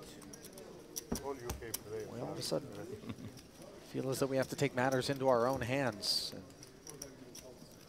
perhaps that's what this sudden activation from the Mad Turk has Passport, yeah. Long time. something to do with. I've been Big there yawn 40 there years. from Resides. A bit early for that. Long time ago. Tell you what, I'm a couple of coffees in and still struggling as my day began early with a delightful visit to the Turkish hammam Well, tell me here more. out in the spa. When I was there, it's different. Now it's different. The Full service 5 bathing. years you have to take They were onto something back in exam the and days. everything, you know. And Let's those bring that back. exams. Were you hit by ropes or leaves? No, or eucalyptus, that's and then more you of have the to- you have to banya speak good English, Okay. and also you have sort to of take an deal. I exam. believe here it was And just that a exam that if people delightfully like fragrant go to soap the university, and English scrub? people, half of them will fail on the exam. I would venture to guess a They layer will- of my dermis they'll is now ask them, like, exposed that 18th century wasn't Queen earlier of this the morning Name, prior or to these that. things like that. Not many Confirm people will baby's know. bottom It's very level difficult. Yes. of dermis here. Absolutely, boot. powder away. Long time ago, there wasn't an exam. I'm like also that. losing That's a why layer of it's skin very right good now, for but you. that's because of a very poor choice to stay in the sun too long about a week ago. Well, It is not very difficult. the Irish dermis is not quite as resilient as from Yeah, but my part of the England just world. become now. Yeah, It Very was resilient easy ace I jack. get that Suited before I though get for Kolotiuk, not one that's going to put him into the blender. Folds in very front of him and difficult, you're right. No, I up did we it go. Like 4 years ago for the permanent. Makes it Now I did it for 100,000 the and note citizen. the precision with That's which very he hard. is operating even in this spot, David, where he recognizes that if all of a sudden Idemir were to jam and Lusov were to jam right behind him, Yeah, I he would asked my maybe be daughter, well and served now, to fold. And keep Take that 5K one back? chip. Yeah, I'm just Ah, saying. no.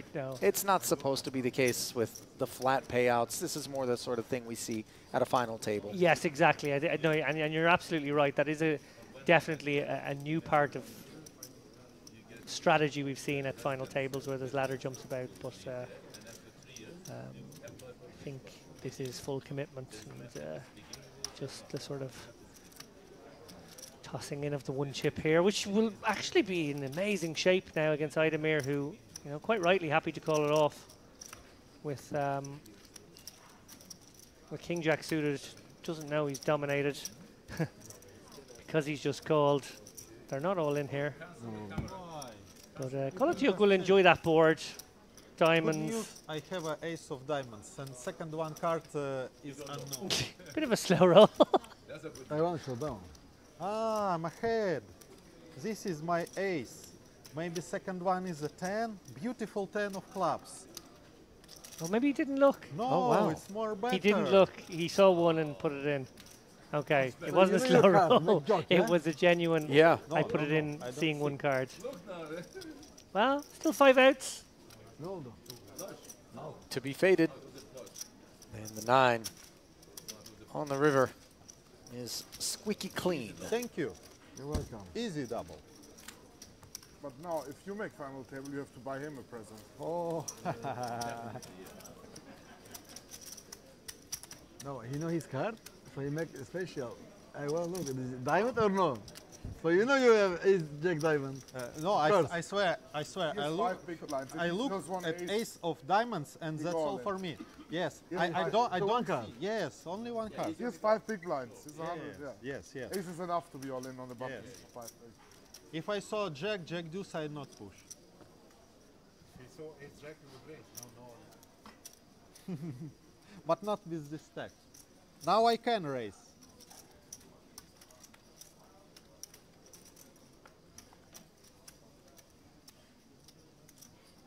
Desperation mode now for Haj. And a gift from the gods for Razai. 2 kings, and he won't be yawning anytime soon looking down at that hand. 250K in front of him. Oh, he's got some 12 chips and a now. half bigs. Pulling Oh, time we on have a people. same stack. It's your time now. I thought he was calling time on people now. Since he's got some chips. Not this time. Very intricate passage of play here with the short stacks post bubble. Keen to extract maximum playability from their short stacks, both with hands they intend to raise fold, and now a hand which is clearly an induce.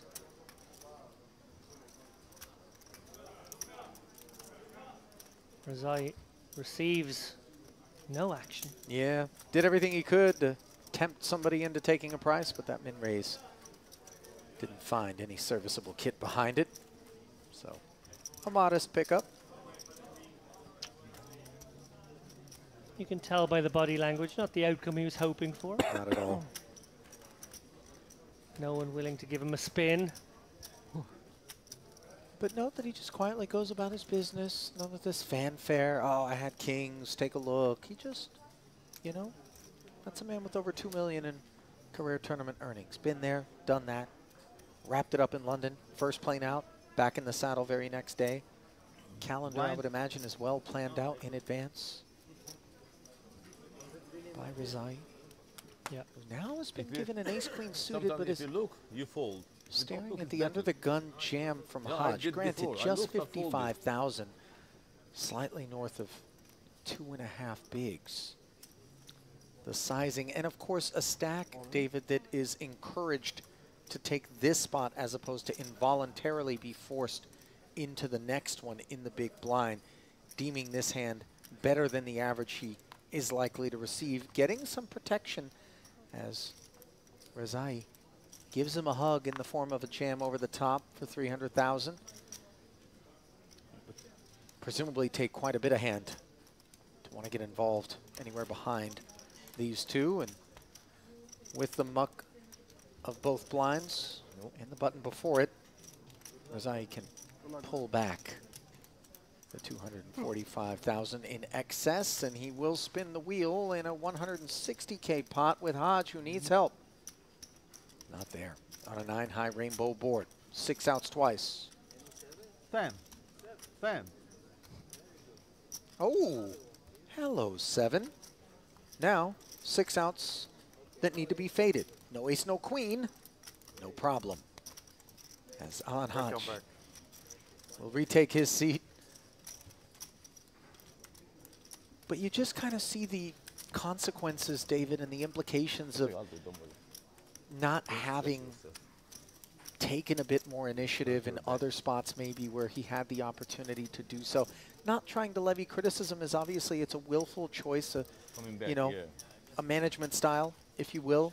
But here we are, we double, and we're right still back in a very difficult stack depth, and just a thumb pressing down upon us in the form of each successive orbit's worth of blinds. Well, 2 strategic points there. One is he had to go with the under the gun hand there. Obviously the big blind ante about to get him. Once that's removed, it's just not in play anymore, so you can't match that part of your stack. So you really have to go with anything in that situation under the gun. So he did that correctly. Second strategic point, he stood up and looked fairly resigned to his fate as a player being eliminated, and that's very important to do as well, as we've seen historically. Superstition abounds, obviously.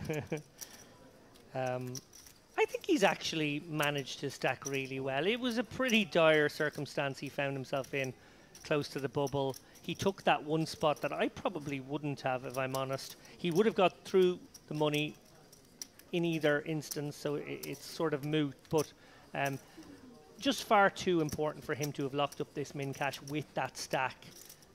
He's done that, and now he's got to figure out a way to spin out of this 3 big blind zone where he found himself a moment ago, and maybe, just maybe, get back to a playable stack. Well, Kolotiuk, a stack manager as well. King, Queen.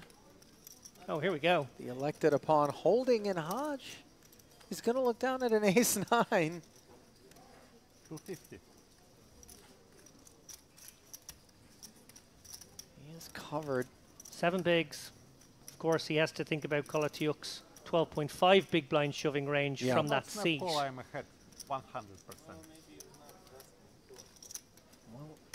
Oh, wow. King, queen. Kolotiuk, I'm not sure whether or not that was a sporting bit of encouragement designed to grease a path into the muck for this ace-9, or if it was true belief that king-queen was the best hand, but let's see.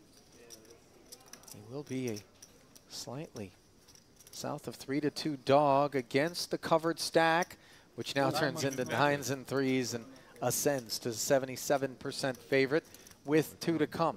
The diamond. Keep it paint-free was the thought. The diamond is not an issue, but the presence of the gut shot. Jack, just be Jack. Now means all forms of paint could be useful, and instead it's aces and 9s on the river as Hodge, a double-double. Good luck. Yeah, tremendous bit of cockroaching here from Haj. Love that. I have Queen Jack. Flop. You need to have 10-9, you would have one. See? I mentioned at the top when we knew he was going to be at this feature table, his performance in the warm-up where he final table, I think finished 8th. Could be mistaken on that. I think he finished 8th in that one. But it was an extremely competent performance. 3 tables out, 2 tables out, where he was on the feature table all the way through. And he stood out to me as a real player. Darrow Carney too noted him on commentary as someone who hadn't put a foot wrong. And I do believe he has played this short stack impeccably. I can quibble about that one spot. Here we go again. But really, here we go again. Well, a gem and a rhyme out of Kolotiuk 1 and 10. is wounded. Ace 4. He decides is enough to proceed. Yeah. Enough here. 110K jam, and he's going to run into an ace king in the big blind for Domenico Zappia. And this is an awful 1-2 blow here, David. yeah, He saved me, I think. He doesn't push, I push king 10 ahead. he has been so resilient as well.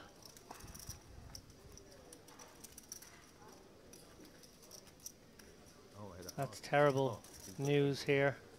Ace 9, 5, 3 hearts, both players hitting top pair.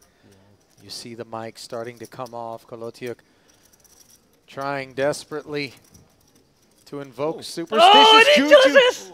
He does it! All the short starters doubling, huh? I mean, I don't think any of us believed that the 2-outer was going to come in. And yet there it was, and you can see the deflation on Zappia.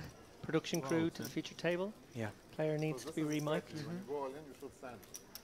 Needs to be reseated, is what he needs. That was next level. If you're going to take, you know, you put your jacket on, you Right, stand up, but if you of actually course. remove equipment, that's really taking it to an extreme.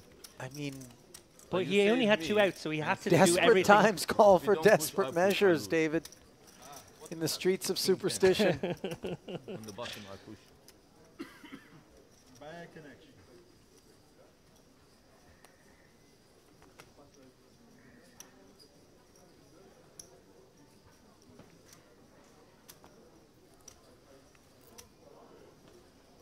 about that?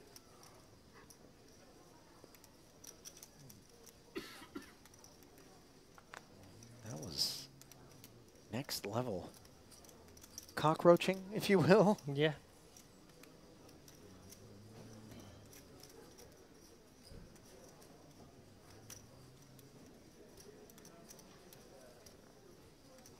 Thought about it, but now a little bit deeper in the ace-8.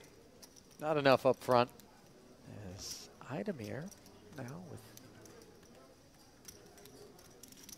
red ducks.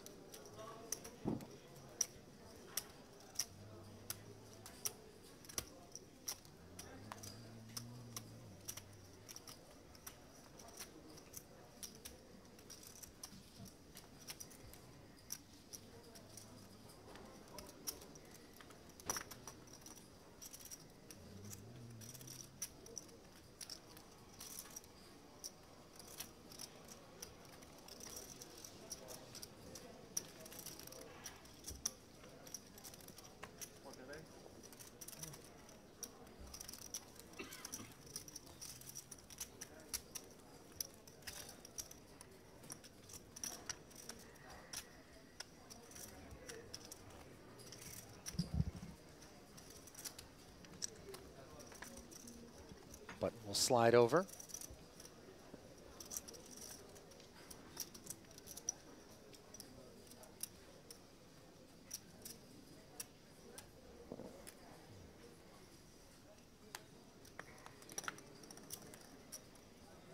Now the ducks roost in front of Kolotiuk under the gun, and you see he has a complicated relationship with this deck, which does appear to be trying to tempt him into taking some ill-advised spots, let's call them.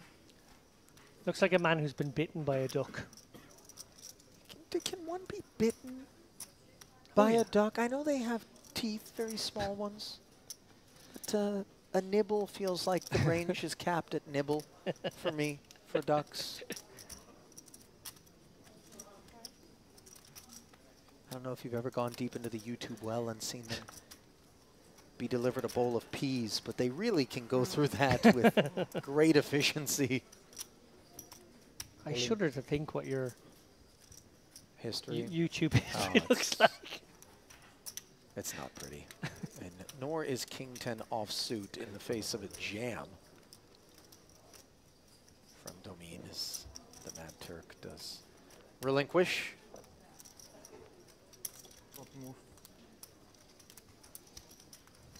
And it is a bit curious, David, the way that this 44 payout band is beginning to take shape. I wasn't certain how the feature table would react to the bubble bursting, and you know, whether or not these short stacks would feel relieved and just looking to get it in, but they are continuing very much to demonstrate preservationism in a bid to kind of spin it up, but not without merit in terms of the actual holding warranting the decision to get the chips forward.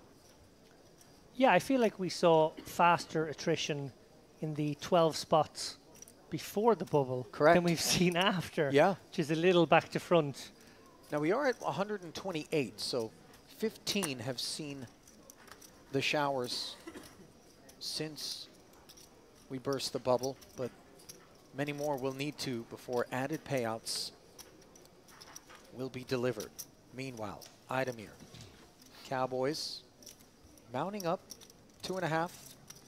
Note that the 5s found the muck, but 7s in the cutoff for Zapia, who of course ran into the ace-4, which was a very deflating situation.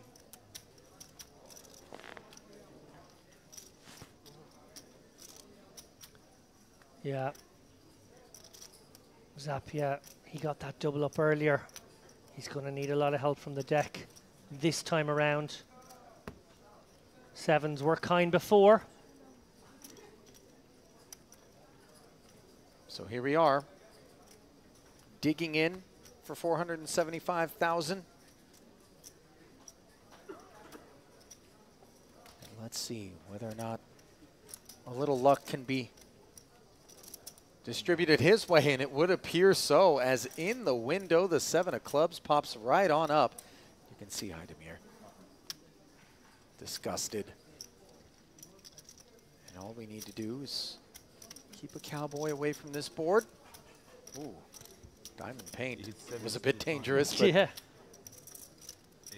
for the Aussie, the double, and he's thinking this is just. Four.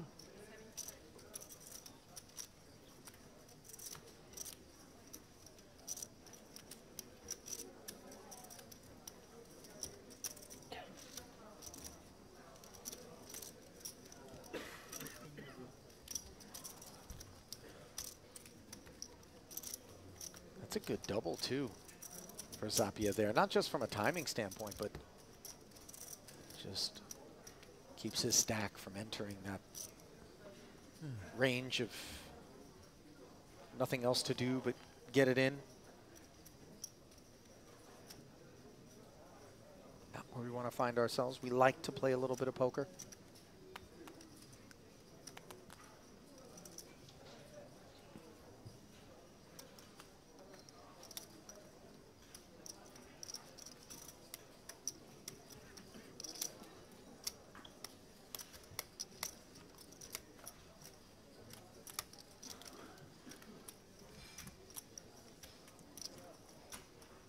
Ace Jack. The first bit of promise of action. Popping up for Kolotiuk. 10 bigs on the nose. Yeah, versus an aggressive opponent, it's almost good enough to limp trap. You feel like your opponent is the type of guy who's going to pounce upon any show of weakness, but I would have expected, again, someone like Idemir, it's definitely a little bit snugger. You want to just stick it in here, and you know, as is his want, he always keeps a few chips back. Likes that move, does Kolotiuk. Don't know what Idemir has yet. I think he knows.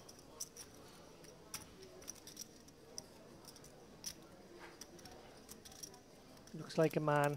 Going to put him on a weak ace or maybe a good queen. Ah. Suited. Almost connectable. Hits the muck.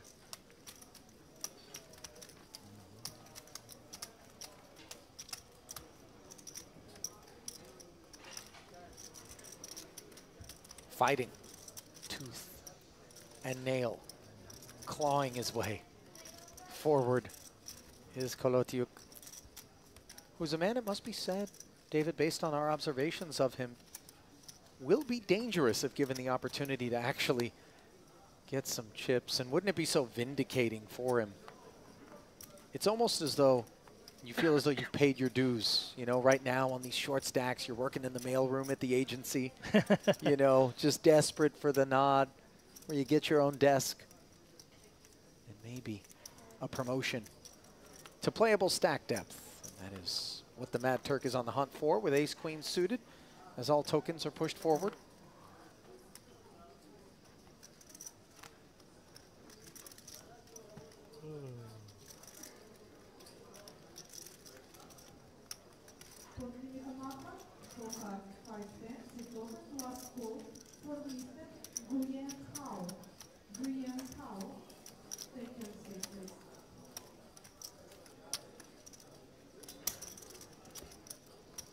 No takers.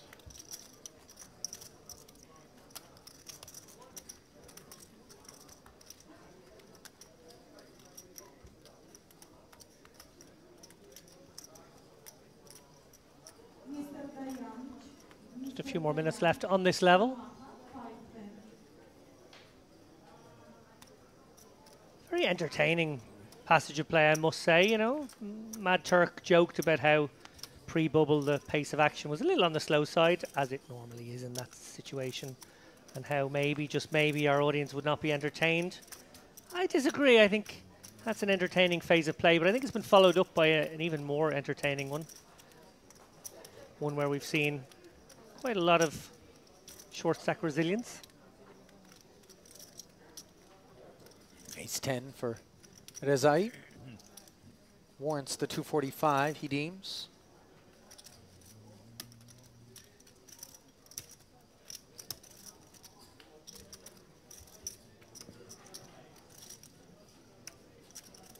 Not quite sure what this tank is about.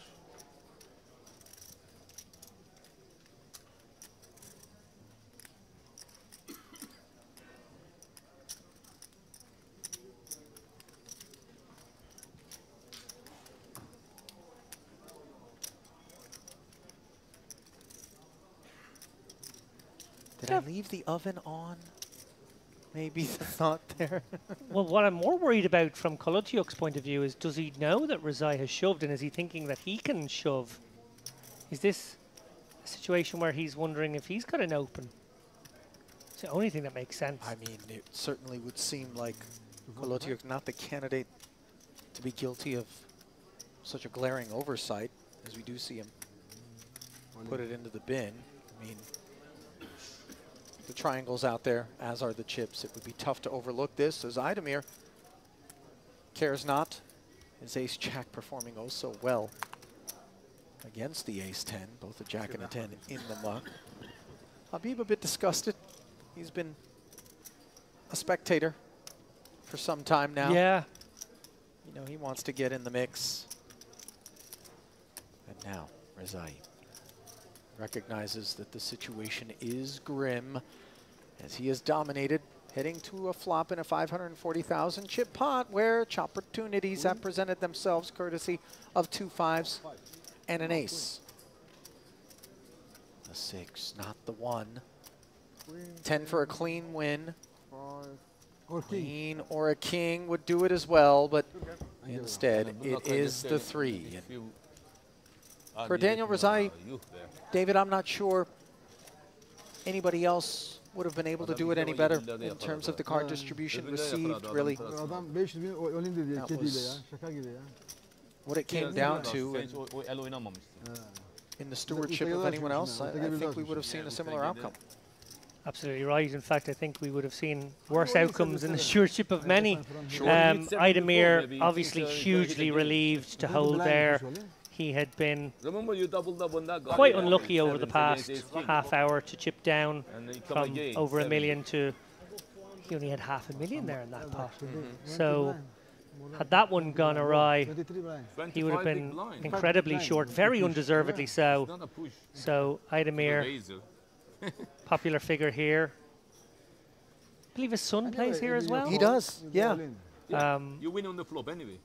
And has made some deep runs himself, so runs in the family for Idemir. I remember at one of our prior festivals, after playing a cash game with some of the staff into the wee hours, roaming about the poker buffet area, and he and his son were seated and I do remember that now. Having a bite, had a chance to chat with them. Genuine love of the game is very much present, coursing through both of their veins. I will call you this time. How much you have? Matt Turk saying that he'll call him blind. I know, I'm just saying. A little bit of games and chip there. I have a good hand. No, I'm just saying. I will check if I have. No, I didn't say what I have. I said I have a good hand. I will not fold. I will not raise anyhow. I was just checking. I'm calling you this time. Yeah, no, I'm just telling him I'm going to call him anyway. No, I check. You check.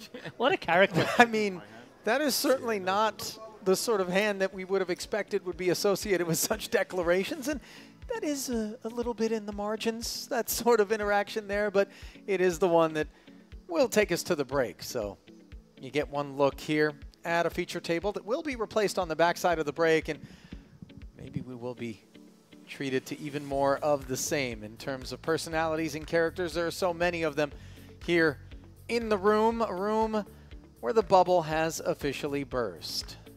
As everybody's still going to be receiving that $4,390 payout as we bring you to the break desk. Ali Nejad, David Lappin, and of course, a very happy remaining field, relieved to be on the right side of that bubble. And as we kind of digest what we saw there throughout that frame, David, I know you have some thoughts.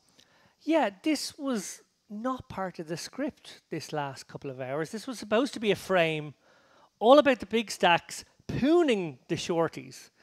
sending them packing. But no, that's not what we saw. This was actually a frame for the little guy, more a story of resilience, of spot picking, of canniness. And then, of course, as we saw on quite a few occasions there right at the end, of the occasional bit of good fortune. Yeah, no question about it. And I would agree with you wholeheartedly in terms of what we might have anticipated prior to having actually observed what took place and the manner in which it played out, very much deviating from what one would have expected. But such is the case here inside the walls of Merit. Very often expect the unexpected, and more of that will come your way, obviously, on the backside of this break as Mr. Lappin will head off for a frame, and then we'll bring Mr. Dempsey back in here to the booth, and certainly hope to welcome you back as well as you continue to soak up this Day 3 coverage of the Merit Retro Series main event. Don't go anywhere. Continuing coverage in just about 10 minutes' time. Keep it close.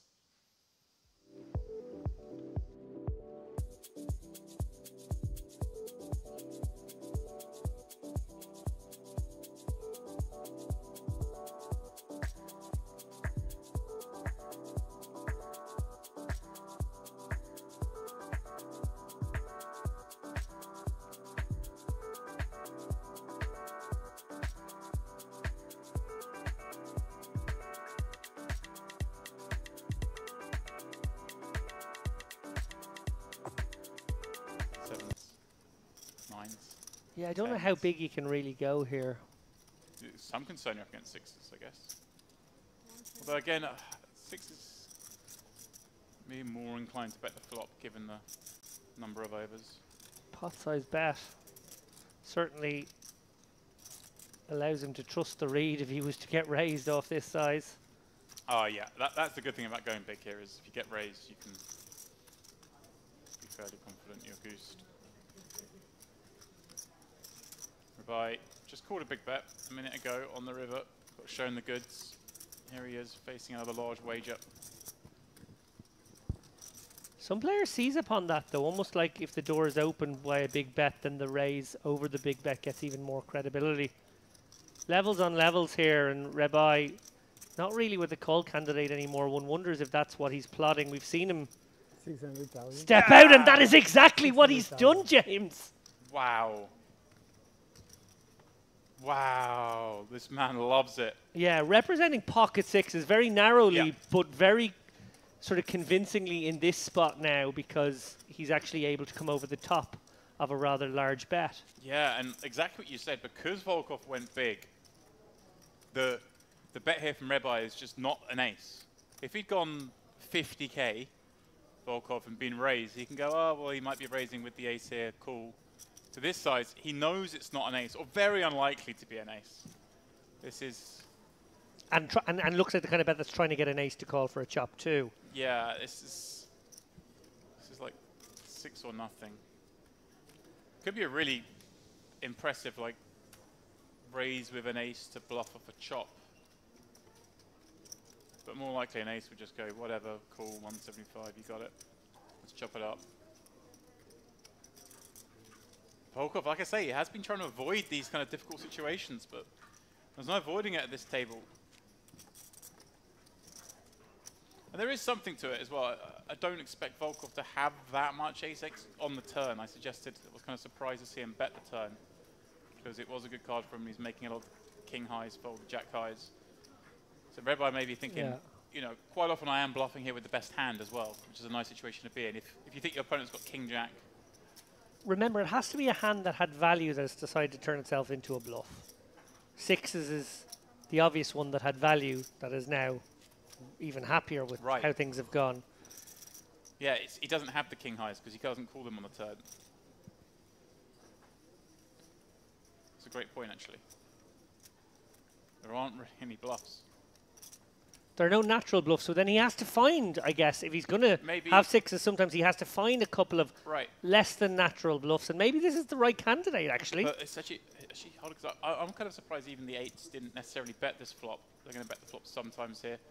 Maybe looking at, you know, a 7-5 suited.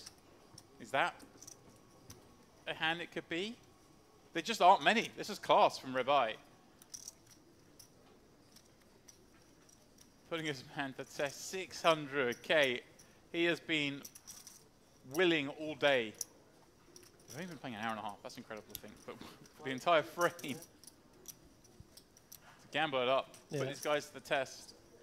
Yeah, it's kind of like pocket sixes or maybe, just maybe 5-6 suited. Yeah.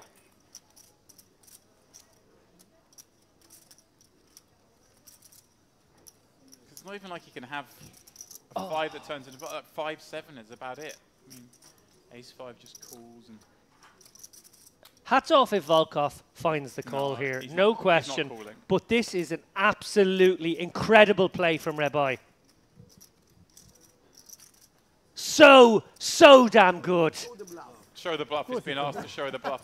Everybody knows me, right? Show the bluff. Of course it's a bluff. I know you have an ace, right? It's a bluff. For sure he has an ace. So he has to pay 600,000 to see. Don't see their faces. Can I check them just out of curiosity? Oh, I always fold. Just fold out of turn. Just the hand.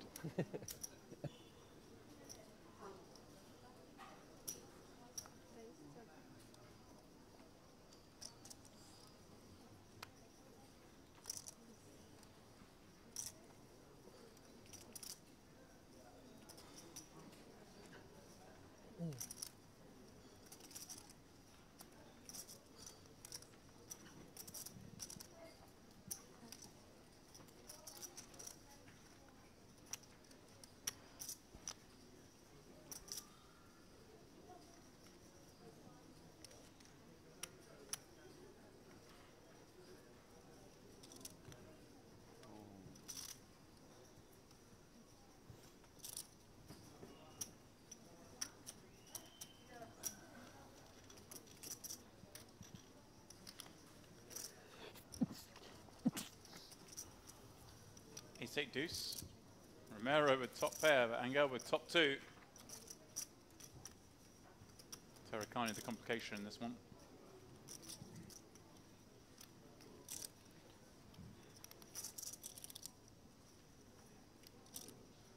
I can't get over that last hand. Volkov just thrown in the bin, but a delayed bin. Right now he's sitting on a cloud thinking he's made a great fold. Yeah. Just flatting. Makes sense. Romero's going to be blasting all these ace-high boards and will continue to do so. Yeah, very casual call there.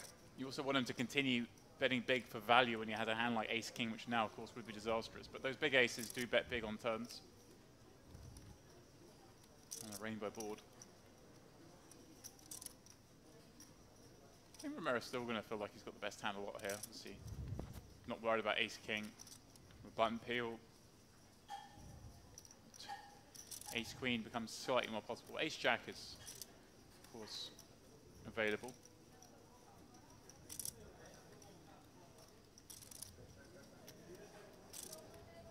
But Romero's going to have some hands like to bluff here. The backdoor heart combos. And this ace-10 is not like a disaster one if we end up having to fold it on a later street.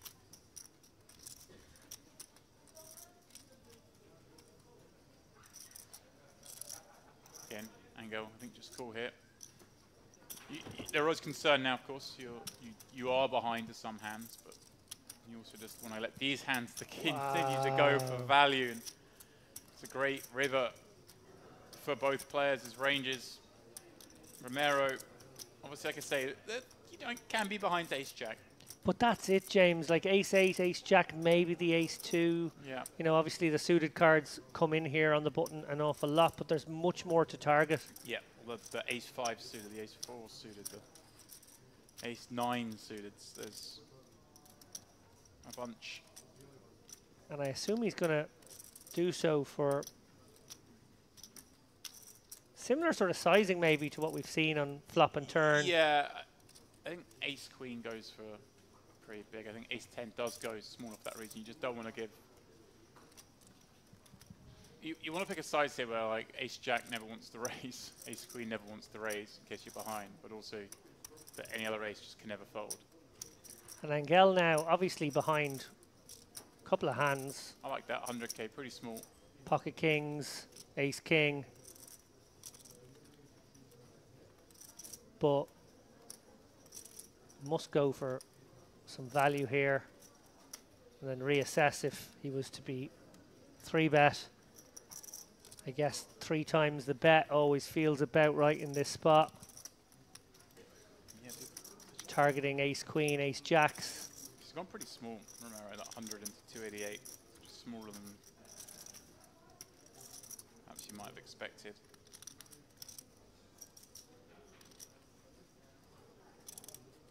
Very much representing a boat when you raise in this spot. Yeah, and he does have them all. He has deuces, he has eights, he has ace-8 suited. Ace queen presumably would just call, so it has to be boats. That's the thing. I mean, it does, but I'd go slightly larger for Romero on this river to kind of stop myself getting in as many different situations. But yeah. So we talked about finding bluffs, unnatural ones in that previous hand. What are the bluffs here, James? 8x of hearts. Yeah, Seems 7, like 8 of hearts. That sort of feels like the type of hand category. Yeah. And 4, 5 of hearts. yeah, Is that I mean, a thing?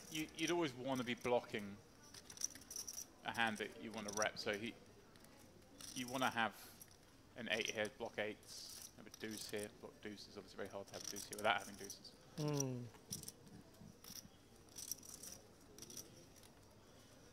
Obviously the 8, if you have like 8, 9 with the 8 of hearts, obviously that's, you can't have ace 8 of hearts. Well, I mean, you can't have that ace 8 suit, but you can have ace. But it's so dangerous to raise in this spot into your opponent's range fold. when he can have all of it, and he has bet 3 streets. So credit to Romero for recognizing that fact.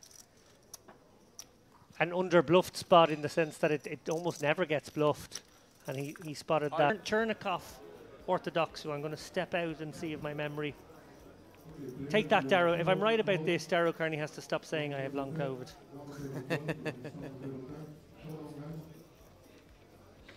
Hands are tabled. He's got ace king. Looks like he's up against queen jack. That's pesky. Lots of equity for the covering player. Oh, queen in the window. Oh, and that is a dirty development. 2 pair now, only a 10. Not there. And Orthodoxu will not be repeating the performance that we saw from him at our prior festival, as the Cyprus Bear has gone into hibernation here on the bubble, busted by Razvan Sabao, we observed. Oh, and we have another one in. Yeah, it would appear that way, efforting some intelligence on exactly what is afoot. Is an ace. No, this is queens against queen 8. Queen 8 deuce was the flop. Yeah, the queen should be safe enough here. Top set against top 2. Cold deck for the covering player, but great flop there for the all-in top set. And the beneficiary in that one, Randy Hoffmanner, who doubles up through Oshri Lamani. So the short stack proving resilient on that occasion as the stone bubble is upon us, courtesy of that elimination of the Cyprus Bear. Hoffmanner.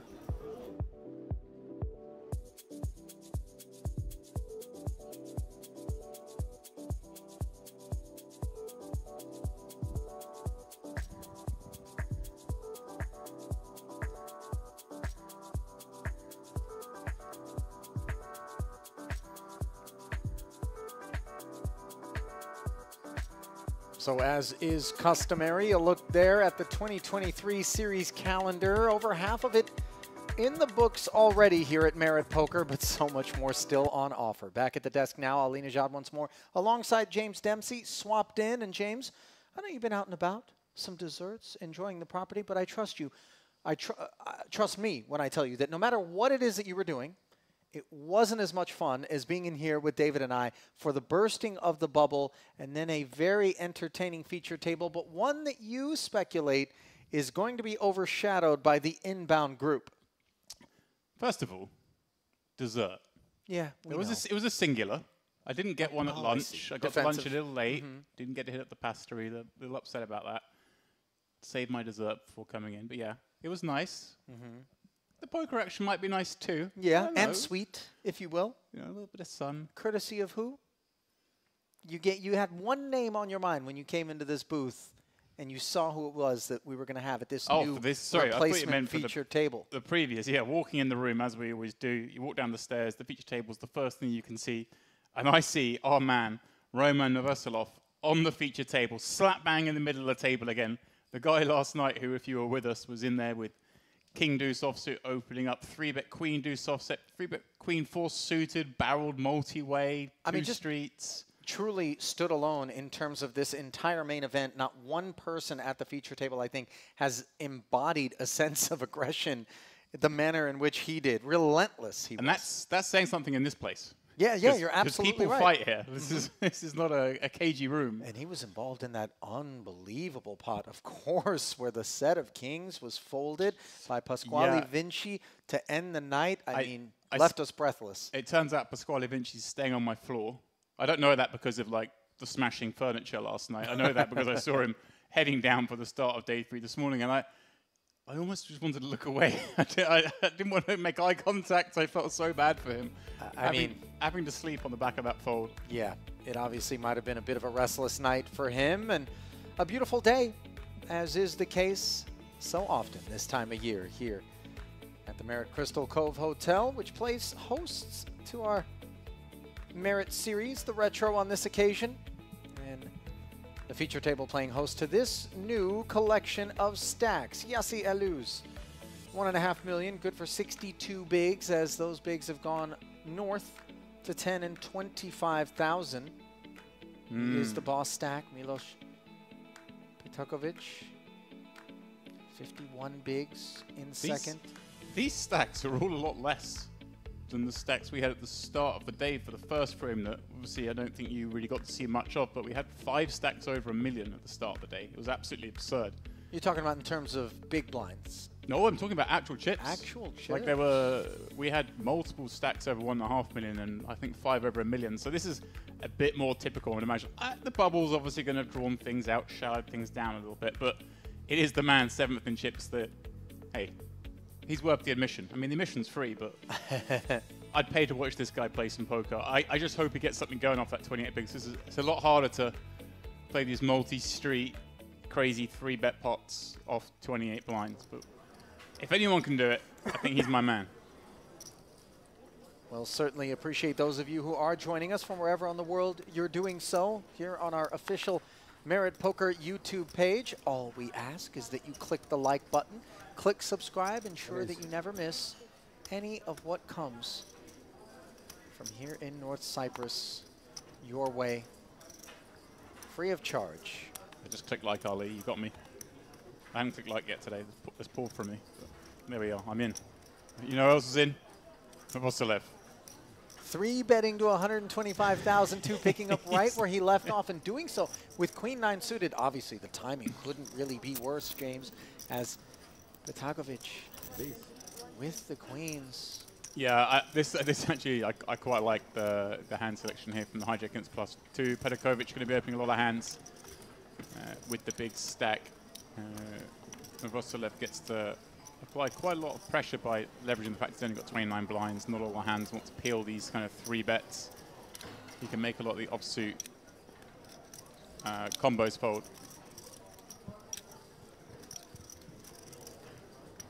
Obviously, this is an offsuit combo he's not going to make fold, Ollie. No.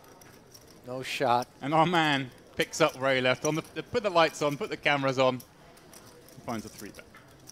Well, I certainly hope that what he's doing, he's not doing for our sake, as obviously it is a high variance and hazardous manner in which to proceed, a double-edged sword, if you will, but Milos Petakovic will take it down. He finished 4th in the high roller here for $117,000 just last week at this Retro Series.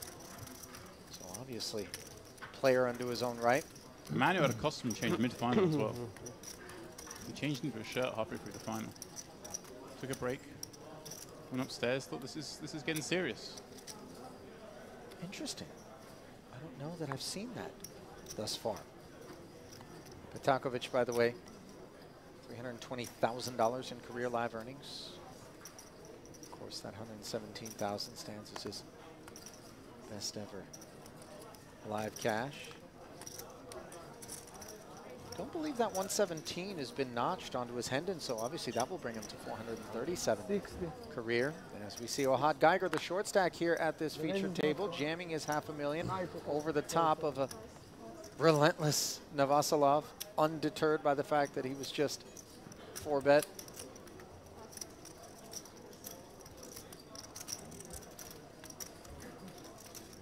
Yeah, 0 for 2, not without trying. What a great start. Geiger, by the way, really knows his way around this room. James likes to play the big cash games. Also, never one to miss these high-value tournaments either. Unless, of course, those cash games maybe go around the clock, as they've done and been known to do. I've heard rumors of that. Cash games around the clock, that is.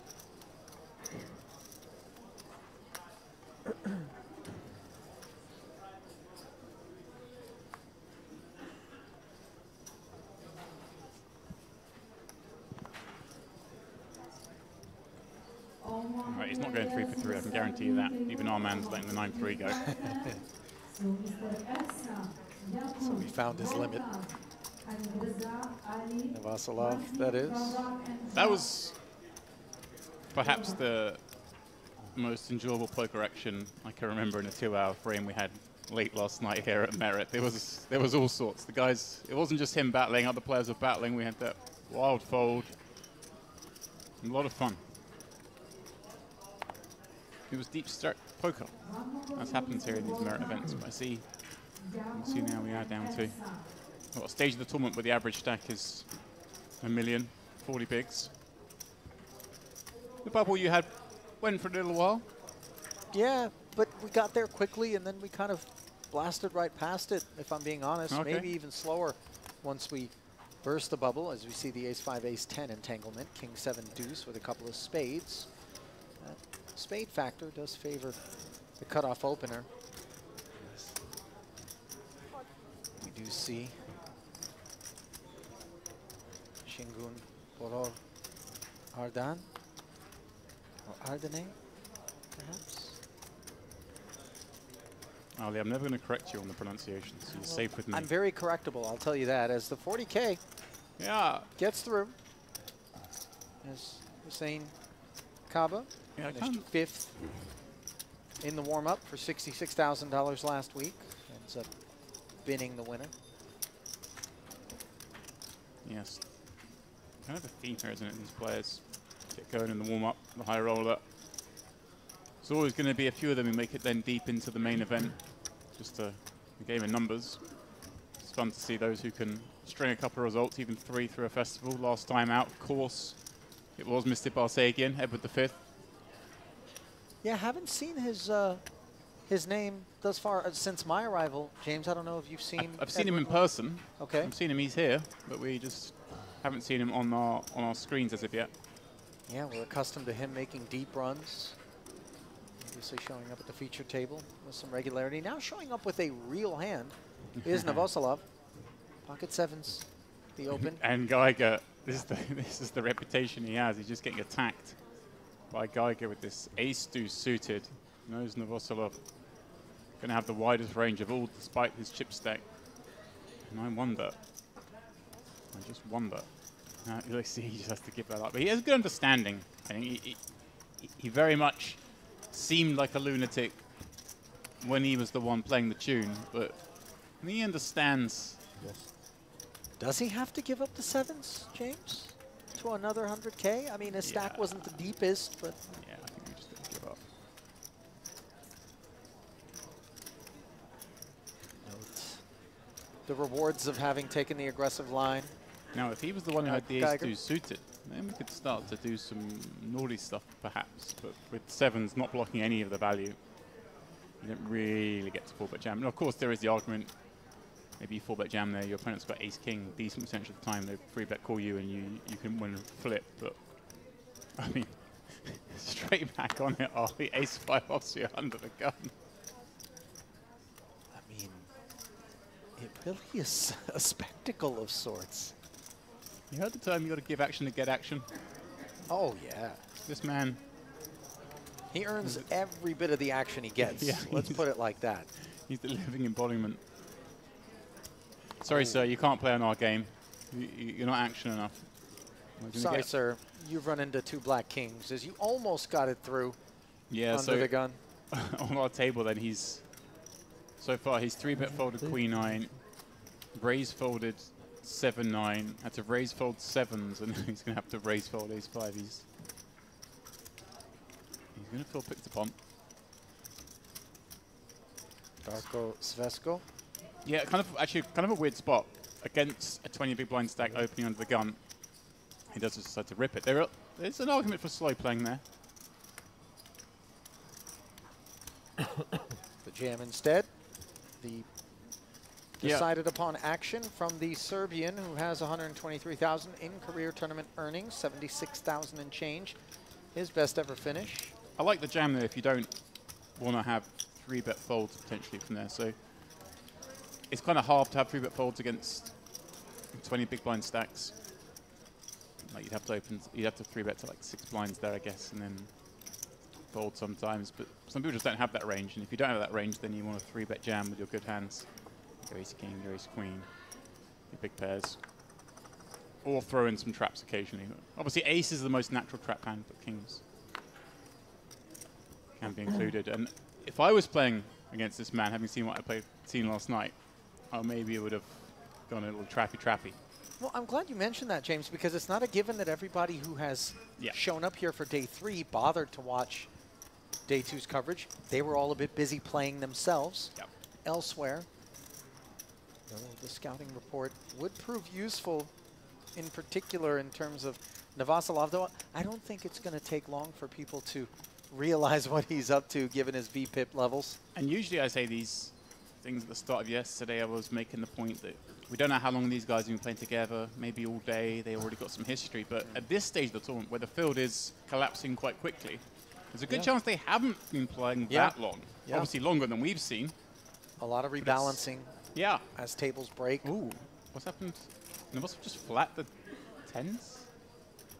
Yeah, wow, kind of surprising. This was definitely a more than good enough spot for his stack in his hand, but it may work out nicely because he's flopped the overpair in a spot where he's not supposed to have one. It is 3-way though. I'm very surprised, Ollie, that this didn't just see a jam pre, especially because we've seen how he plays his queen deuce and queen 4 type hands, but it should work out nicely here. Pocket 3s, firing 65,000 after Geiger did not follow through, and Navasilov just pounces. 210 more. Yeah, this isn't one we can really do much about. Sure, you can be ahead. There's a myriad of draws on there, but you're in pretty bad shape to the draws, and you're just dead to the 8x that might check jam here. 300. But if I were to call, I would not be expecting to see 10s. It's a hand I don't give him credit for. Yeah, you're very right about that. Yeah, but the 2 3s is just not enough kit to dig in with. So Vasilov able to take it down, and this guy didn't waste any time picking up where he left off during yesterday's coverage. 138,000 plus in career tournament earnings for the Russian, who has 48.6K. This is largest ever cash. Doesn't have a ton of results, but there are some isolated tallies dating all the way back to May 2012 from right here at Merit Poker. Another one, 2015, also during the RPT Cyprus and Turkish Poker Tour event. 2012, eh? And all the results from 2018 and beyond have happened on home soil out in Russia.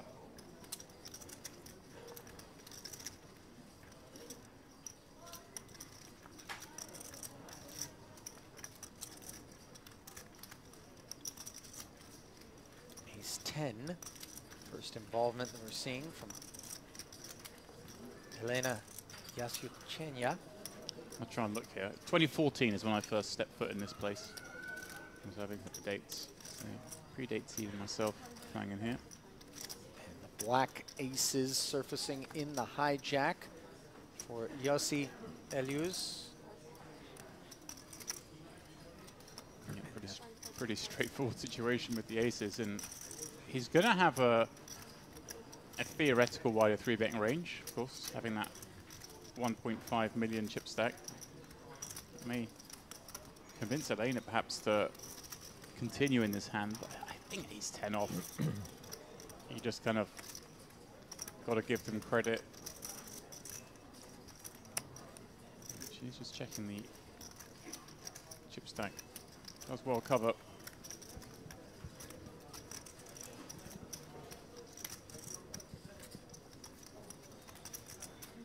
Again, though, I'll say it. It's my get out at the start of every frame. We don't know what's gone on in the previous couple of hours. Maybe this has been a pattern. If that's the case, she may decide to just rifle this back in. They elect a flat in a vacuum. I think we just got to get this one into the muck.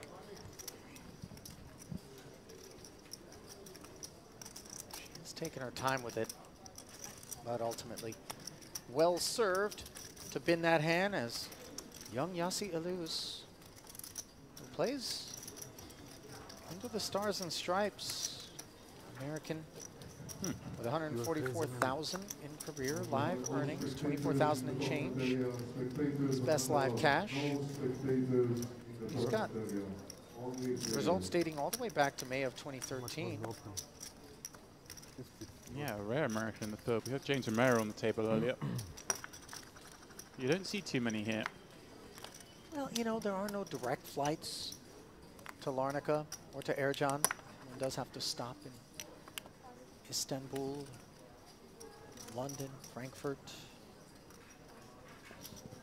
Athens. The options, depending on which airport you're flying into.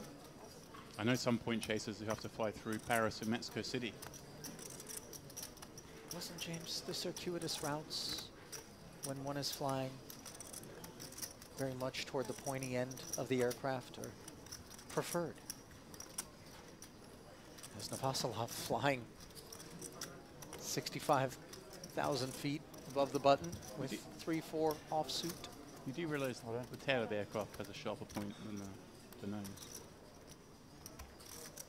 Yeah, well, I I didn't because I'm not back there, James. Ace-9 for Geiger. Touche. 620K. And Ohad, by the way, one of these guys who is not going to be run over by this Navasilov behavior. He's going to be very happy to play back. Yeah, he's going to like the seat he's drawn as well to his left. If you're aware of absolutely how the man plays, you definitely want to be on that seat. Best place to be. Like I say, less of a factor now. He's, you know, sub 30, but yesterday when he was wielding a, what was it, 250 big blind stack, it was pretty ludicrous.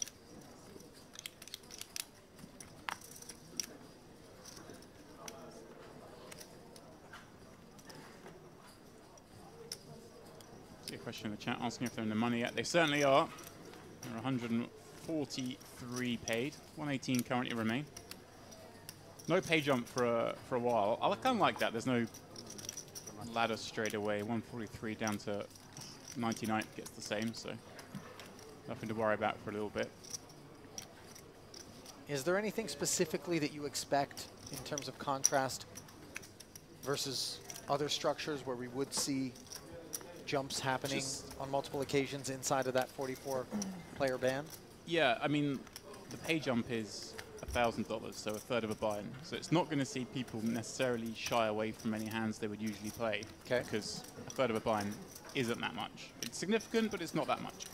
But what it should do is not encourage that stalling you see from like a 10 big blind stack when we're 2 away from a pay jump, Right. Because they don't need to. But stalling is definitely worth it for a third of a blind. Just playing a couple less hands than another table. Maybe you bust after hand 6 instead of busting after hand 4, as it were.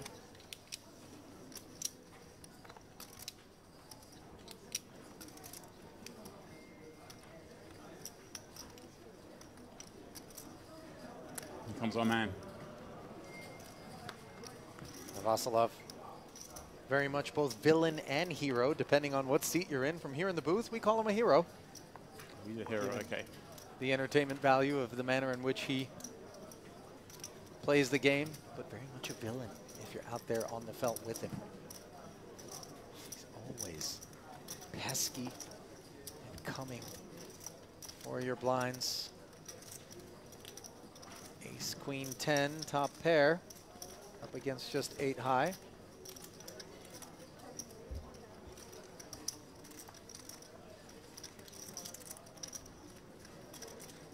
Trip aces now for Novoselov. Having checked it back, by the way, on the flop, James, just trying to tempt Kava into stepping in it. We did see this a little bit yesterday, where he went blasting with it and played. Sorry, went blasting without it, went pretty coy with it. This is certainly a board the 3-pot raise is supposed to bet ace queen 10. Interesting to keep an eye on that if that's how he continues to play.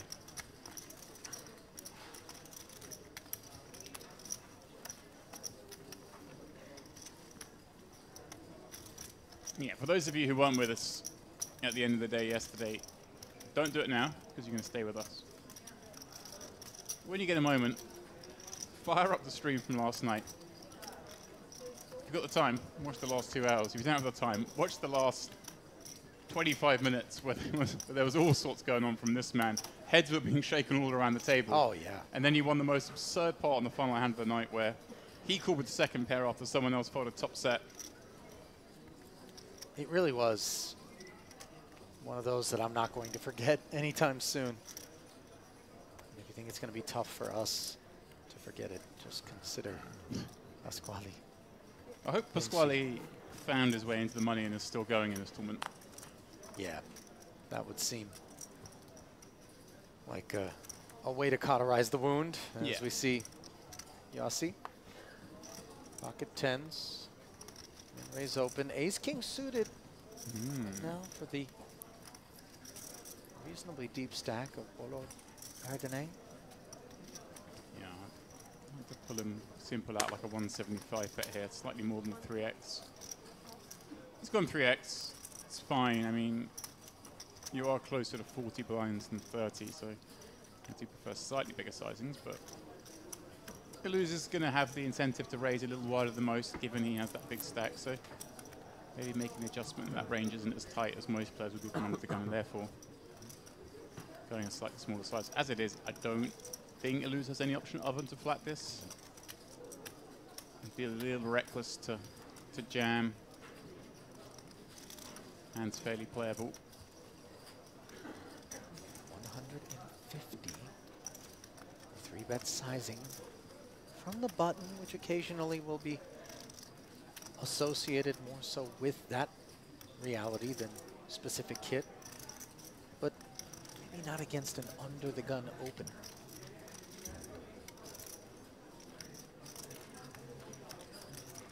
I'm surprised he's thinking this long.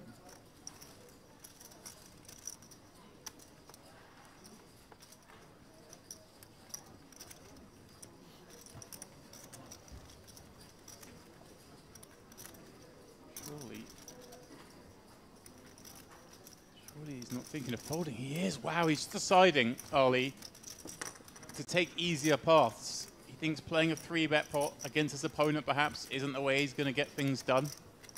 And obviously he recognizes that there is some percentage of the time that the 2 10s were the best hand, but didn't want to find himself out of position in a bloated one. I'm still surprised, but again, we haven't seen how this has been playing out, but perhaps Right action? If he's been playing pretty tight, Luz hasn't been opening too often, then maybe he's just giving Golo Erden the benefit of the doubt. He doesn't want to play a sticky spot.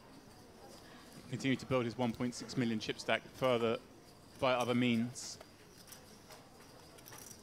What the kids call an edge fold, Ollie. If you think you've got a big edge on the field, you pass those high variance marginal spots. Stick to the ones where you know exactly where you are. Kind of a, well, not an old school thought, but the sort of the old new school. That was where everyone played it, you know, the sort of Daniel Negreanu thing of small ball poker and avoiding these big confrontations and feeling his way through hands. Sure. See, nowadays I think players are aware they have to just take kind of any spot with an edge because the game's a lot tougher. But if you feel you've got a big edge, Sandman's spot in those kind of hands is okay. We see Phil Hellmuth do it quite successfully. Yeah, very much. As we observed another ace-king taking a pot, Darko Svesko.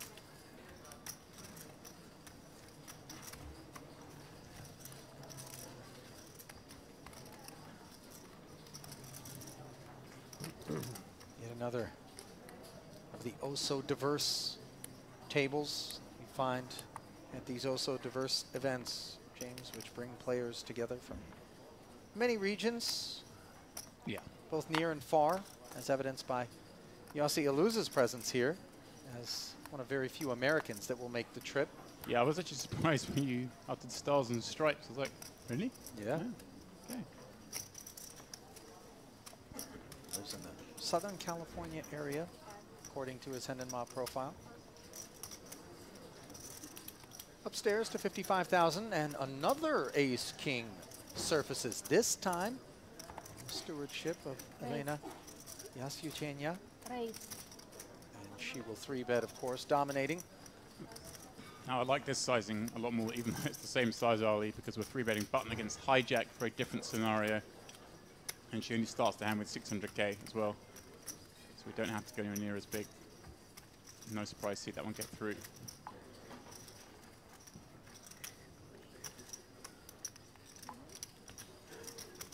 Ollie, I don't think I'm done with desserts for the day. I had that one.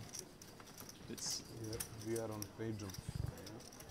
I think I'm going to hit up another dessert in the next break. Now, this is a strange sort of. I'm not Catholic nor a priest, James, so these confessions, perhaps misdirected in the booth. Not a man of the cloth myself. I am a man of the dessert buffet. Well, this is what I'm coming to. Is a tablecloth, perhaps. I'm a man of the tablecloth, yes. It really does require tremendous amounts of self-discipline to leave lighter than you arrive here at Merit. And that is, of course, a compliment. There's too many tasty things to eat around here. I suspect that for Novoselov, though, nothing more delicious than other people's chips for him, as he does a lot of snacking in that way. Now then, suited one gapper. He's deliberating for Alper Kerim.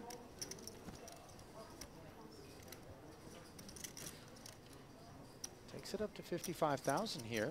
Yeah, a little liberal off the stack size and the position, but I'm okay with trying to sneak one through every now and again. I'm always of the mindset, Ali, you got to make. Don't assume people are going to fight back. You know, make them fight back.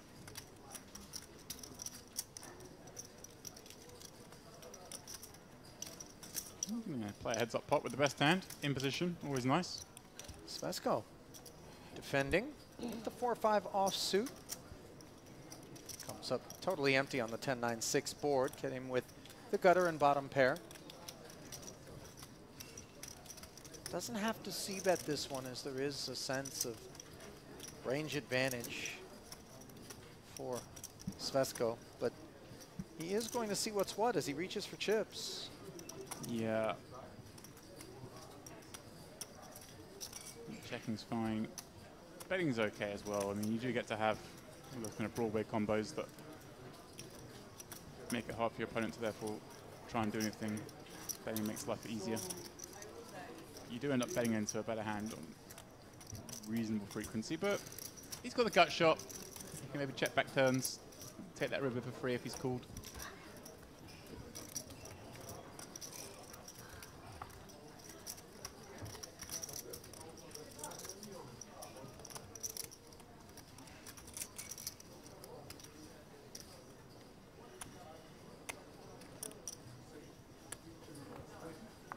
My earbuds aren't working, by the way. Thanks for asking. Your what now? My earbuds, they're not working, but thanks for asking. Yes, the update, of course, as James did have a search and rescue mission for his coveted Bose earbuds in the Spa Whirlpool yesterday. They did take a bit of a dip, and then awkwardly, James did dive after them with others in the Whirlpool at the same time. I got to tell you, if all of a sudden you went full frogman on me while I was in the Whirlpool, I would question the motive. Unless, of course, I had seen the earbud being dunked in. I would like to say I was subtle, but no, there no, was you some were panicked. Yeah, it was a little frantic at the time. Yeah. Oh, there's going to be a dunking here from Yossi Elyus's ace-king suited. A very ace-king rich environment here in this orbit. Yeah. As Kerim, understandably, opening the pot with the ace-5 suited, doing so up front. Yeah, got the 6-8 in last hand, getting the momentum going. Ace-5 suited certainly seems fine to me. Lose, deliberating. But I'm going to assume we'll go for that. Oh, he does go, yeah, that 3x again. See Kerim opens slightly larger. Again, good sizing. Pedakovic, king-queen suited on the button. Would have been handy. Certainly would have played to the open, but he may not be done with this just yet. Up against that cutoff 3-bet. He knows it doesn't have to be nutted.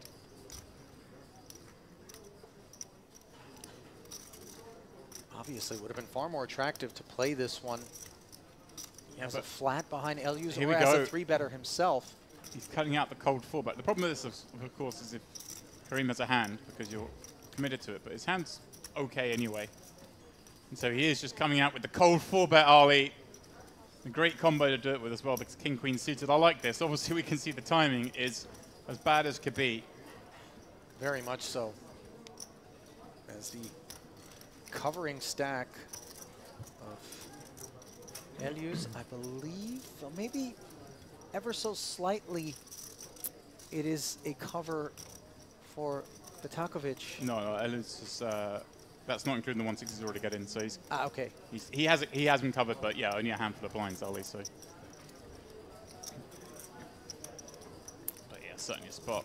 Well, I say certainly a spot. Obviously, we saw him fold the 10s earlier this orbit. Not quite the same thing. This one a lot clearer, albeit against a cold 4-bet. Because you can actually just make some hands that were value-y fold. If your opponent's got jacks, if your opponent's got queens even, they don't like it. And you block aces and kings. No. I mean... He was just looking at them. Does he want a flat? Is that ever an idea? I don't really like flat because it's just so hard to play. And but we like even less potentially having to play this massive pot unnecessarily. He does go for it. Love it. Figured it out. There just are going to be some light 4-bets every now and again, and like I say, even against the value, it's fine. You block aces and kings. You can make jacks fold. Sometimes make queens fold.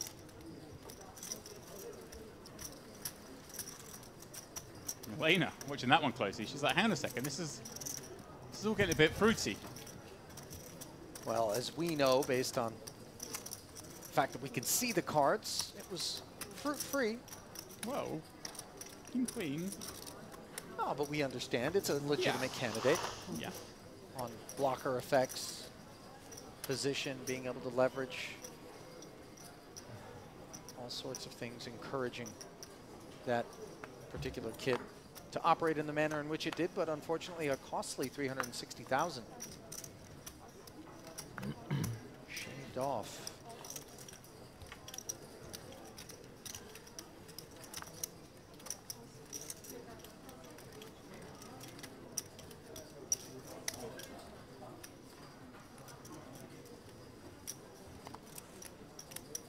Ace Queen, as the premium parts of the deck continue to pay a visit.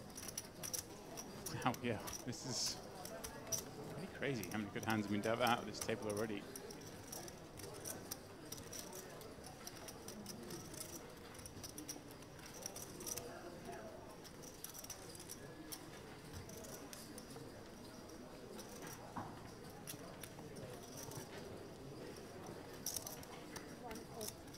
Cut off button again. I'd say sizing pretty much spot on.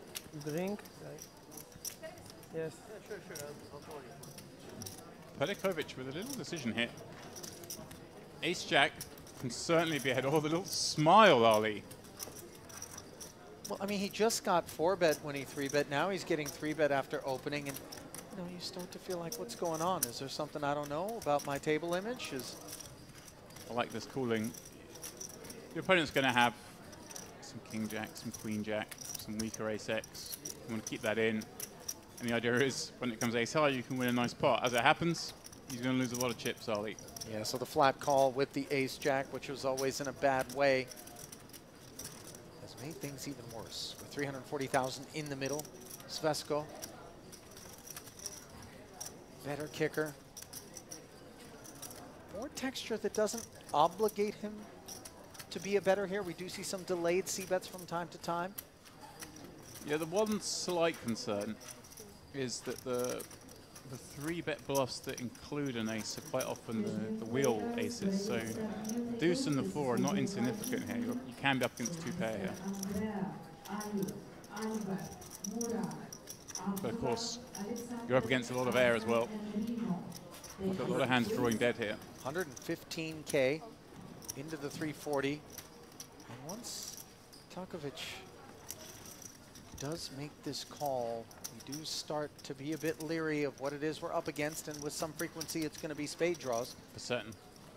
Especially given that we unblock the spades with the red ace queen. 570 in there. Yeah, when you've got an ace as well, you kind of want your opponent to have an ace when they check call. The other hand, they like to check call do involve spade rules, so it's obviously weighted slightly more likely, and none of the spades are the kinds that kill the 3-bet right there. The King Jack of spades, the Queen 10 of spades combos that would have stuck around are all still in there. So may let's see him check back here. It can also bet though, because he doesn't really ever get raised, and then he gets to get to showdown. He will check back.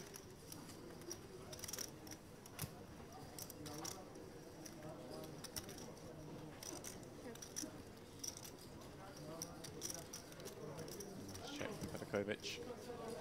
Understanding that he can definitely be behind here, despite that check back on the turn. And of course he's going to have some hands like 7s, 8s. Really want to get to showdown, so you want to protect that by having some strong hands as well. Ace Jack, a pretty good one to have in that range. Ace Jack might be the strongest ace he has, because I think he may just 4-bet Ace Queen pre, and certainly does Ace King. Might be the strongest 1-pair hand you can have.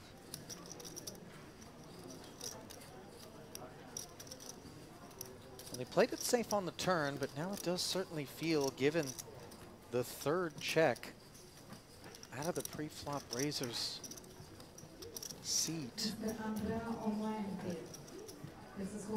value to be pursued. And cutting out some chips, it would seem that Svesko does agree. Mm-hmm. Yeah, you're pretty sure you got the best hand here. It's just trying to work out what size you can get called by worse. Of course, there are some traps, Ali. You'll do this sometimes and get ripped in on by that flush. Those fears alleviated instantly. Takovic responds to the bet.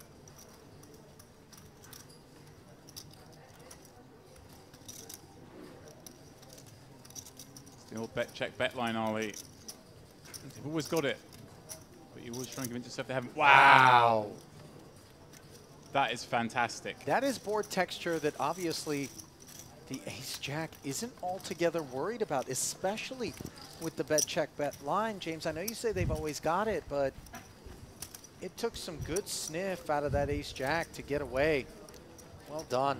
Protakovic he's in my camp, Ollie. He's in the club of yet to call a bet check bet line and showing a bluff. They just always got it. Well, there's only one way to be sure that they've got it, and that is, of course, to click call. And one would not be critical of that ace-jack for clicking call in a spot like that.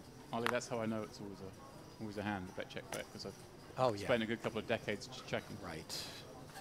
Made a career out of calling down. Is that what you've done? Was it the famous Chuffy line? Richard Ashby? Yeah. 2 weeks into the World Series was asked, how's the summer going? Sort of looked a bit upset. Said, terrible. Losing money everywhere. But on the plus side, I haven't been bluffed yet. Can be expensive to be able to mutter those words, as it will be expensive to dance with Yossi Elyuz, who has himself 2 aces. Oh, And this is where Navrastilov's ambitions really are ill-fated. From the button, Jack 5 offsuit, 3-betting here. Again, Ollie, I'm not just saying this so I can see the cards. If he's any inclination of how Navratilov plays, just flat these aces. Give the man the rope.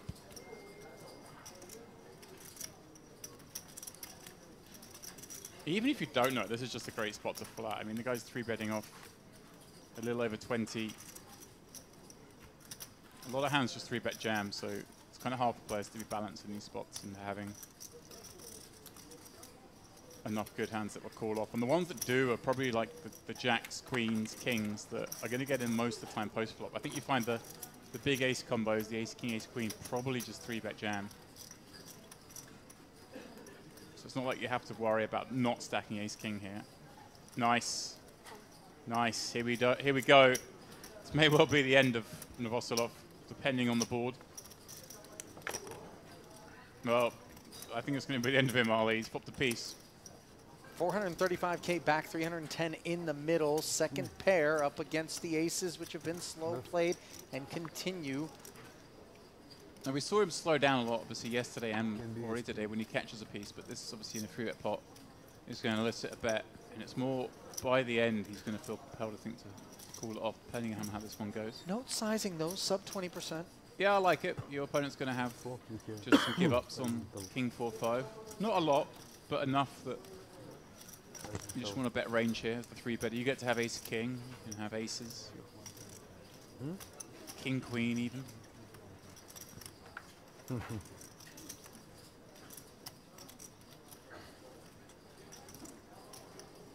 Anytime it's very unlikely you get check raised, like I'm like betting with these weak 1-pair hands in these spots.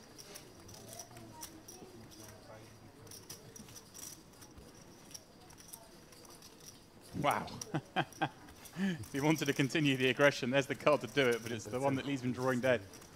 Ace on the turn. Top set for Elyuz, and he continues to give rope.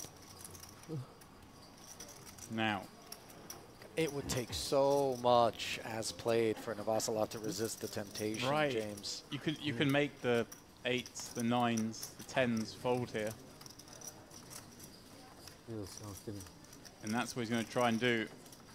Bets 125, Ali. Elyuz just has all the board. He's got to feel pretty confident this is a bluff at this point because he can see 3 of the aces. Right. But is there any need? I mean, there are 3 wheel cards out there. There are 2 diamonds out there. Some Broadway combos might get there. Yeah, there's we want to be doing our raising here and now.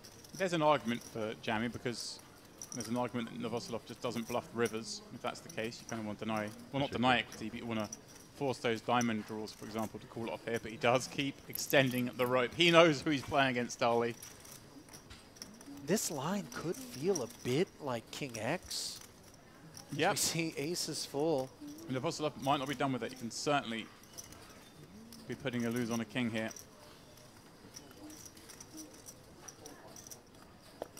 Can he find restraint? I think he may. Not. Oh, this man doesn't have restraint. Jams into aces full. He went out the way we knew he'd go out. Disappointing, obviously, to see the departure of Navasilov, but credit where credit is due. Yassi Alous played him like a fiddle there. A big smile and a big infusion of chips to the American. Waiting for TV table. No, I was doing it all day. All day? It was regular time for it, huh? There we go, Ollie. We had Geiger, had been sat there all day and seen him doing that all day. So it wasn't just for our benefit.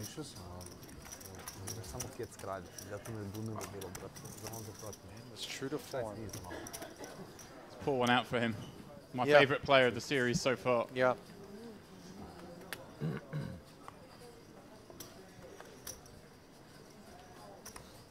His departure should restore a sense of normalcy here to the proceedings.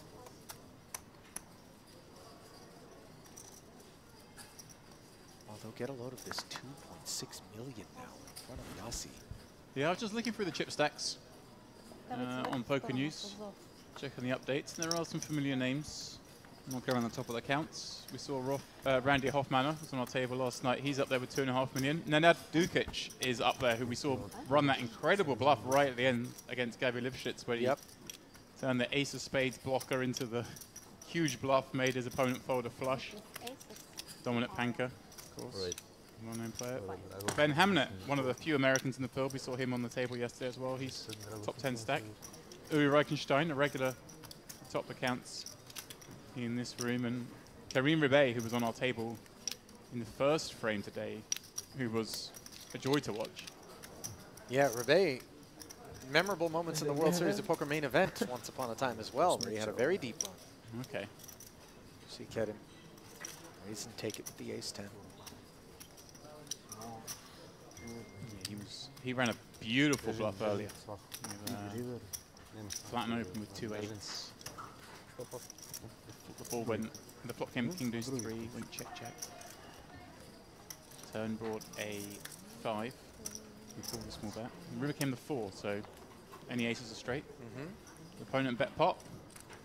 And he 3.5 x'd it with his 2 8s. Oh my god. Made his man fold an ace. Wow. The whole Make table it look like was, sixes. Yeah, it's just amazing. There's so much discussion at the table about the hand. But annoyingly for us, it was just under half an hour before the end of the frame, so they were going to find out during the break rather than. Oh, we didn't get to overhear them We lose wanted their them all minds. find out together that it was a bluff.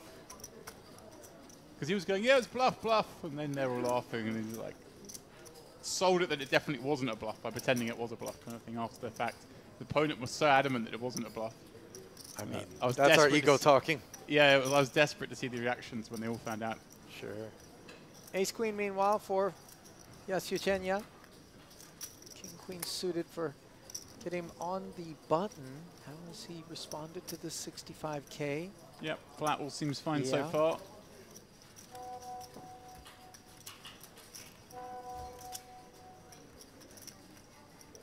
Ace-8-4. There's the king-queen of diamonds. Really disconnected. Yeah, it's not quite the flop you're looking for, Ollie. You have dreams when you peel with king-queen suited.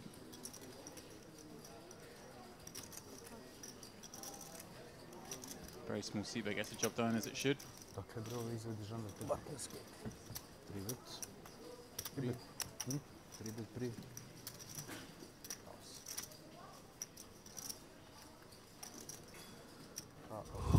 Elena's quietly gone about her business here thus far. On the day, 52,000 and change in career tournament earnings. Her best live cash, just 7,600 and change, James. The bulk of her work has been done on home soil, but she's played a bit of poker out in Belarus, most recently in Italy. That's a lovely part of the world. There's no secret that, of course. Italy. Belarus or Italy? I'm saying Italy. Lovely part of the world. Can't say I've been to Belarus, Ollie. Okay. I'm sure it's beautiful. Minsk, I believe, capital. Oh, hello. Hello. Trapper. We got a trapper. Ace 5 suited from the big stack. And a flat calling Takovich with the aces. I wonder if he was looking around to see if there was a sort of stack that might be interested in 3-bet jams. Takovich gets... I'm torn on this one, Ollie. But each one of 3-bet guns under the gun. Under the gun's obviously showing a lot of strength, but it is the big stack doing the bidding, so obviously gets to be worried the most. And Yasuchenya continuing with 9-4 offsuit in the big blind. Wouldn't advise this against the other two spots, but does flop some interest on this 5-3 deuce board, as does Iluz, and of course Petkovic has the same wheel draw as Iluz, but also backdoor spades. This is, somehow everyone's got a piece of this with players coming in from under the gun and +1. 3 of the needed aces in terms of Yasuchenya's ambitions are busy, accounted for. I lose the pre-flop razor with the 5s and the flush. Prospects for Petkovic. Those aces face this 80K.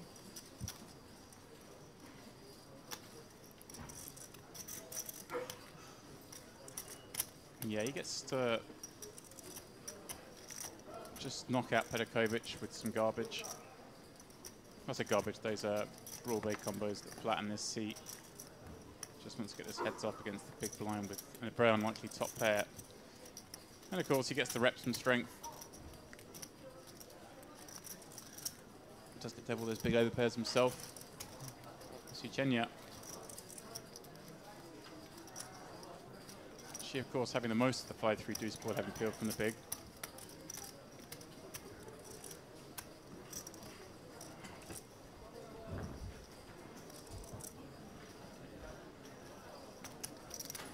Wow. What have we here? I love this. Now the ace-5 is able to escape, James, but Elena has now really put herself into an awkward position. I don't see a fold, at least for the time being, for Petkovic. I mean, he's hating life. Ollie, he's got trappy with the aces, allowed the big blind to come in. I don't think he's expecting too many of these 9-4 offs to be in the range. This feels very much like a set for me in terms of her having closed the action from the big blind, flat call of a min-raise open, and then recognizing the ace-X range, drawing to the wheel, and the vulnerability subsequently of a set, check raising us to 225,000. Nevertheless, Petkovic does fight on as the pot grows to 715K. Yeah, certainly some 2 pairs in there, Ollie. Certainly the set could be a flop straight even. Oh, the 4 showing up. Sweet relief for Petkovic. And actually an uninteresting card, but Elena just jams it in there. 540K. Now, hang on a second. Well, now it's, okay. We hold 2 of the aces, James. Yeah. Is it like, he's thinking, is it a type of hand like 4-6 or anything like that? I thought maybe there would be a little bit more deliberation from Petkovic, but he just decides, no, I'm digging in. You've got a call, yeah. And now, Yasuchenya drawing to nothing more than a chop. This is a very implosive spot for her. And you see him rubbing his hands. Wow. She's left with just 85,000, so the good news for her, of course, is that she's not showered, but definitely. I will gladly accept it. Drained of chips. That was pretty wild, Ollie. Wild, and not at all what would have been expected. Yeah, he's thinking he's up against a couple of spades here, or like you say, the 2 pairs that upset. Maybe even a hand like 4-5 there to turn 2 pairs. That kind of range. The only hand he's worried about really, I guess, is the 4-6 or the 6 extra spades, which have got there. But I mean, the 4-6 for me is not going to be check raising as much as it is check calling. I really felt as though the effort to represent was the set, and I also felt as though jamming on the turn after the check raise gets called. Very ambitious. Yeah, the turn's a. I kind of like the flop because you put. I mean, you saw the ace-5 just instantly hit the mark. You put a lot of hands under pressure with the check raise on the flop. I'll tell you what, based on what we've observed at this feature table thus far, that is absolutely not the seat from which I would have expected that sort of pot to come to fruition. And well, Laura down here opening up when small blind has what, 2 of her 3 chips invested. 7-3 offsuit. Now, there are 106 players left, Ali. There's a pay jump at 99. She's going to run the 7-3.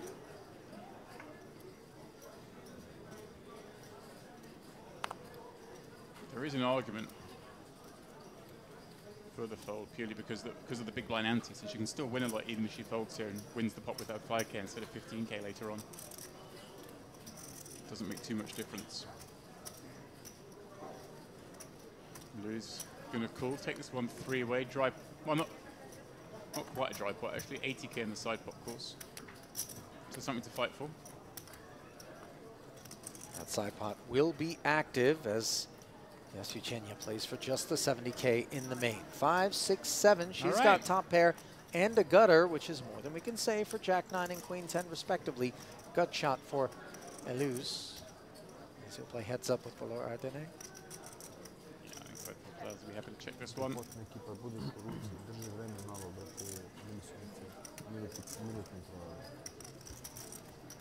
It's not like either of those hands is really ever likely to be good. There's some, you might bluff sometimes with like an ace-high here because you can beat the small blind hand, but we've got to beat so many cards. Board pairs and goes 2 tones after both players check. Heart draw acquired to go with the gut shot that was already in place. And strikes me as perhaps a nice opportunity for Eluz to throw something in there. Yeah, maybe like a 1 big blind bet, given that there's an 80k side pot. I mean, this he's going bigger. I would have maybe preferred like a blocky and a bet that 1 big blind. This will, I'm sure, get the job done for the side pot. Queen 10 can't continue here. For the table the hand after all. So the 85k fired. Queen 10 into the bin, and they'll be on their backs for the main, 70,000. Yasuchenya does stand to better than double up. Just gotta dodge the 8. Gotta dodge a heart. All right. And she's done so. She ends up with the 7 high straight. 15k to 70k. Spins on. Sure.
Five-3 offsuit on the button and the freshly doubled stack.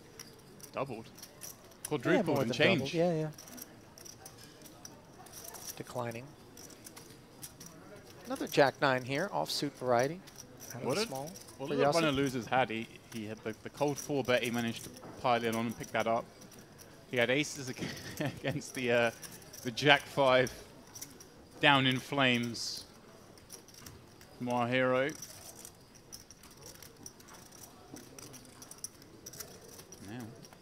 in with this Jack 9 in good shape against Potapovic's Jack 6 offsuit. Will knuckle behind and find the 8-5 deuce flop. Not particularly interesting for either of these hands.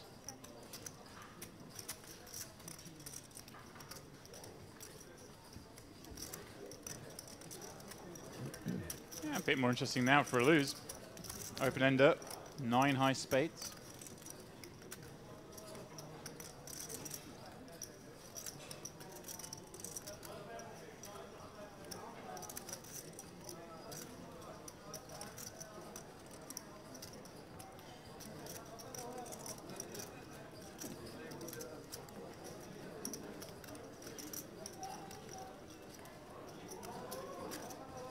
Into the 75K. On account of that development comes an overbet to 120,000. Jack 6 was always going to fold.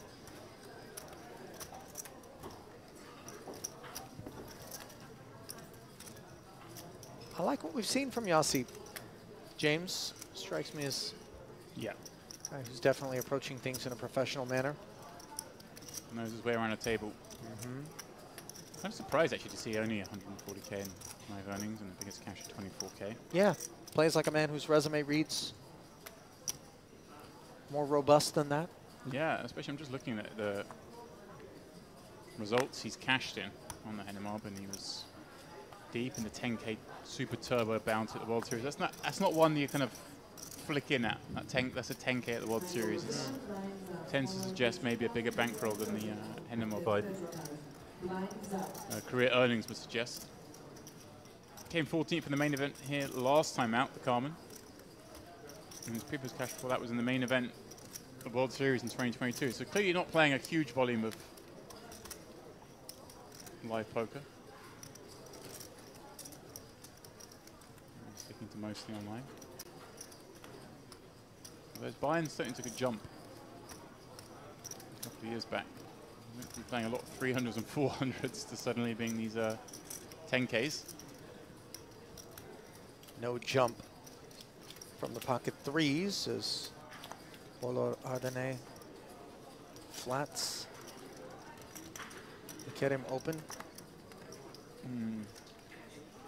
A little hopeful against the 22 big blind stack, but you do get some protection in that it's from +1 and +2, so squeeze less likely. Maybe he's just hoping to pick up some more players along the way and make the set mining that a little bit more attractive as it is. This one, Kareem, especially with the ace of clubs, Ollie. Oh yeah. Top two. Just further interest, one would imagine, from Kerim. By the way, is not obligated to bet with this much hand, but there is some coordination out there. We want to make sure that we're charging a price to those that would seek to be drawing with certain combos. Yeah, Kareem gets to have a lot of this board, and the times he's missed quite often include the Broadway gut shot draws, maybe Queen Jack, but it's also interesting carrying on, so does bet. But again, he's betting into that kind of solid, similar range. Oh, what's going on here? Ollie. The unexpected. As the flat call of 80,000, leaving both of us a little mystified, but go on as the nut flush draw materializing for Kerim. When you call with threes here, you're not just calling to hit a 3. No, you're right. You've got an idea, and that idea might be if it gets checked to me, I can activate and try to take this one away in the event that I'm up against an aceless holding. Yeah, or even up against an ace holding on this board. Yeah, that's a good point as well. And that's surely what we're going to do here. He has a club as well, which is nice. So even if he goes blasting here into some strong hands, can be drawing live with 3 of clubs. Kareem, I like this check. Got so much hand.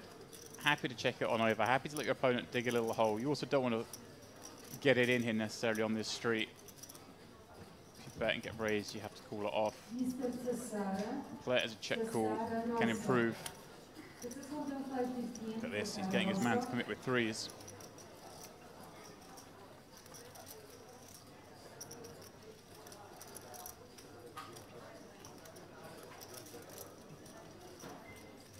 Like it's a little scary when you're in Kareem's shoes. You shouldn't be up against too many flushes when you've got ace of clubs in your hand, because he doesn't get to call like 5, 6 of clubs here from +2, right? The most likely flush he'll have is king, jack of clubs, in which case straight flush, okay, or the ace, x of clubs, and we know he doesn't have that. But there can be some ace, queen in there, and then of course the occasional bluff. I do like this line from Kareem. Note that he's Perfect. been able to induce the 130K bet. And obviously he knows he's never drawing dead, unless of course it's the king, jack of clubs specifically, or the jack, 8 of clubs specifically. And a very dry river. And narrowly missing the 3s, by the way, is the deuce of spades. Yeah, and below then I don't think you bet the turn here to then give up rivers. You're betting into a range that includes a lot of hands that are going to check call turn and have to fold river. So buckle up, Holly. I think he's just going to blast off into it here, and Kareem with a pretty easy call because of the fact he has the ace of clubs in hand and the queen 10 and 9 of clubs are all on board. It'd be different if this was 3 low clubs on board. Wow. I mean, one of the issues is that we do unblock the king, jack. Yeah, king jack could be a part of what we're up against. But so's queen jack, maybe king queen that go bluffy. But it's actually a good point. There aren't a huge amount of natural bluffs here. Yeah, this is a very unnatural bluff. Just doesn't get to have many flushes. We've got aces up.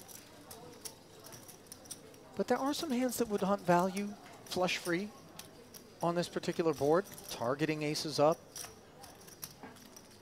Yeah, I mean, Kareem's in a horrible spot if he's got a hand like ace, jack, ace, king here, but I think when we've got aces up, we end up calling. But actually, I mean, it's a lot harder to find bluffs than perhaps I gave credit for, just purely because I was looking at a bluff volley. I was looking at such a liberal one, kind of wasn't thinking about the hand from the other side. Easy to do.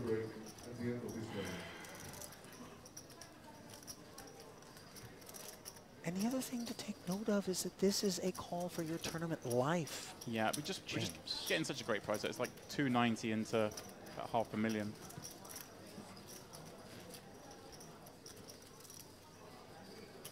And if we didn't have the ace of clubs, wow, this would be a real tough spot.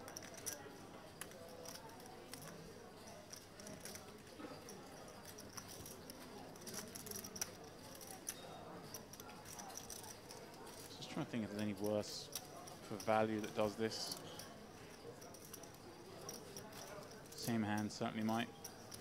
Certainly would. If there's like a queen 10 combo that maybe does this, if queen 10 of diamonds. This is one of those situations where those sitting at home are screaming at the screen, saying, Kareem, just call. What are we waiting for? You have aces up. But we can see that we're up against the pocket threes. Put yourself in his seat as played. Whoa. Yeah, you're right. It's much harder than I gave him credit for at first. Whoa! And he folds it. Cannot beat the ace-queen. Can't beat a set. Can't beat a flush or a straight. This heavily textured board lending to Balor Ardene, able to bluff what he knows undoubtedly is a hand that had him crushed. It's kind of what, he just doesn't have a flush. Bar king jack of clubs. It's just, it doesn't feel great, but just got a call. Well, Wow. truth is, he didn't need to have a flush, but he needs to be taken note of. That much we know for sure, James, as you see his ascent up to third in chips at the expense of the man who is now 7th of 8 runners and just 10 big blinds remain in front of him.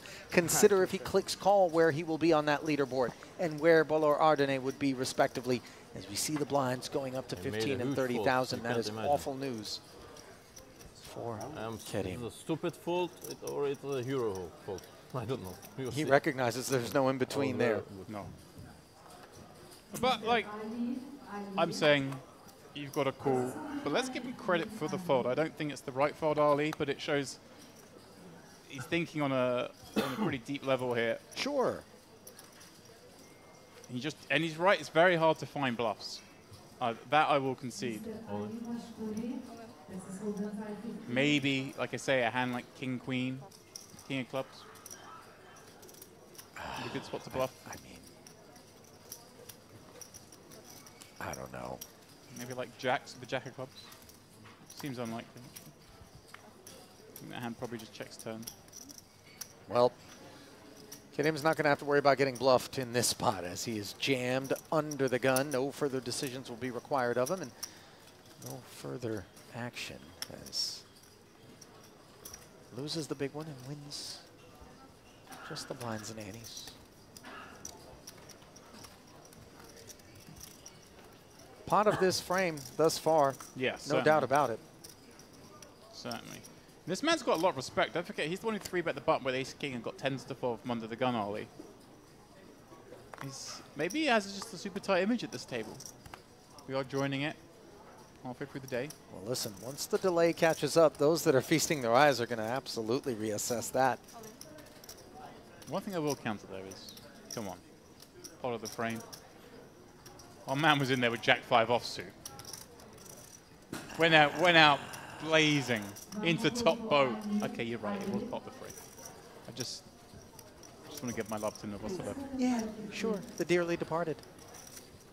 As we see Elena, she also definitely gave all she had at one with the 9-4. Look at this, she's getting action for a two and a bit blinds. 70,000 flattered by the Queen Jack. Now an ace-3 suited, we know that this class of hands specifically does like to get up to some shenanigans. Yeah, obviously you can see a loser's going to have a lot of hands here peeling, and he's going to isolate a lot as well, a lose. So this is the difference, Ollie. You see the situations where maybe someone open jams 7 blinds and there's a cold call in between. That range is a lot trappier. When you're calling a 2 big blind jam, it's a lot more weighted towards the kind of mediocre hands because you do want to ISO. Whoa, that's a tiny ISO. It's like a click, take position. But is that right? Because he just got a snap fold as well. Yeah, it seems as though it was enough of an ISO to... No, it was more. There's more white chips in front of him there. Yeah. 125, that's for sure. I was going to say, there was no way he was folding Queen Jack from the 50K. He wouldn't have liked it. Yeah, but Yossi, out of the way, as the diamonds are smothered, and now the King 10 is in horrendous shape. Ace 5-3 board, ace is up. It's going to take something very special on the turn just to draw live. Now to a chop. It's the wheel that did the damage. Yeah. That's that for Elena Yasyuchenya. She will notch a cash here. 99th place finish. It was worth just a click north of... She got the bubble. She got the pay jump. What it would have been.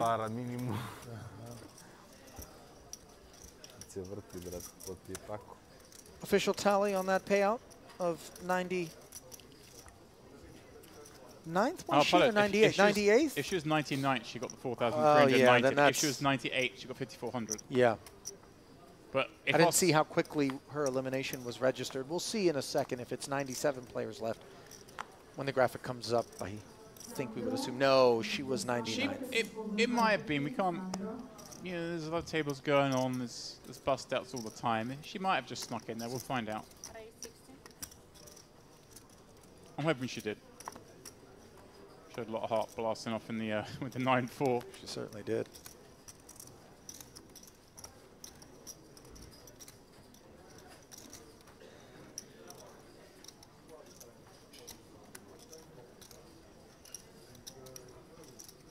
Petkovic. He's 10 suited opening the hijacks. Vesco finds the same hand he 3-bet him last time, the Queen Jack. A little different hijack to cut off. Last time cut off the button, but range is not dissimilar.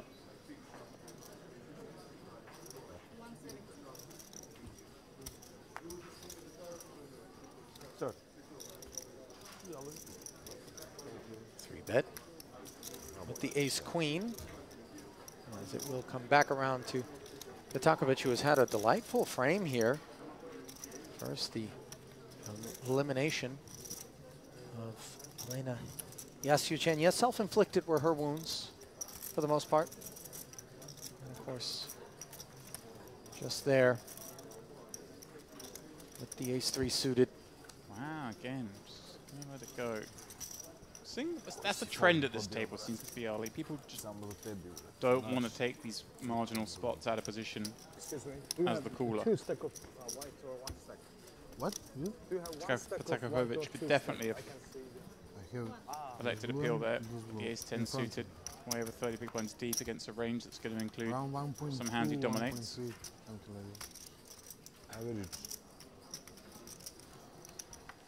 The majesty with which he played the ace-jack before, managing to just check fold the river on the ace-side board for the second bet. Oh, yeah. He knows what he's doing post-flop, yeah. so I'd be trusting him. If I was him, I'd trust my own game enough to take some more flops in those spots. Yeah, the instincts seem quite strong. Just having a look at some of those who have busted. Oh, they busted in the money, that is. Payouts are starting to form on Poker News. And I see Daniel Razai, one of those. Andrei Petachuk. Gabby Lifshitz did get into the money. We saw the sort of terrible end to the day yesterday. He did make his way in. Ashkan Fatai and Corey Korkmaz, also 2 regulars here who've cashed but since busted. King, Queen suited for the lion-hearted Ardenne. Rode pocket 3s to glory. Here he is getting after the big blind of Mr. Kaba. So he's brought them to glory. You have to drag them to glory. Yeah.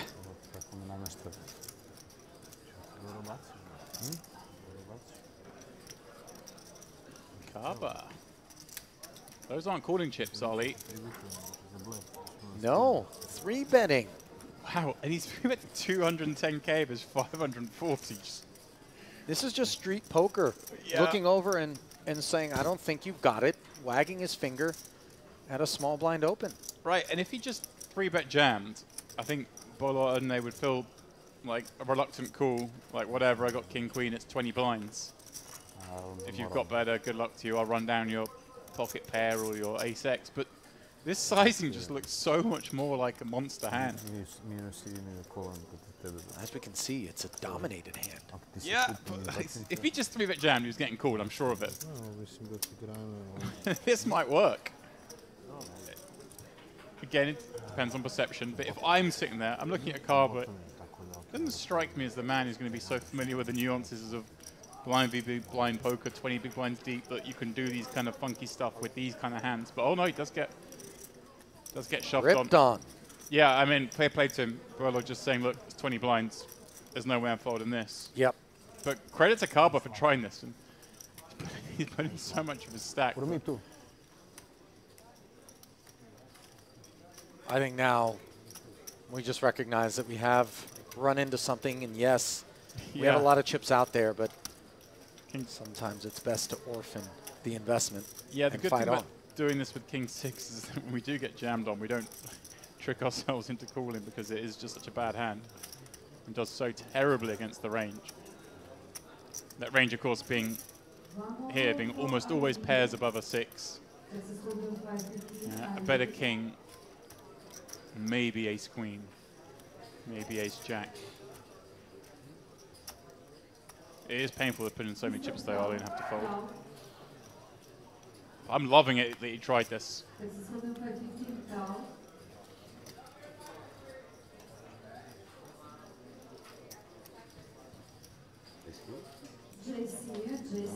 Ace king.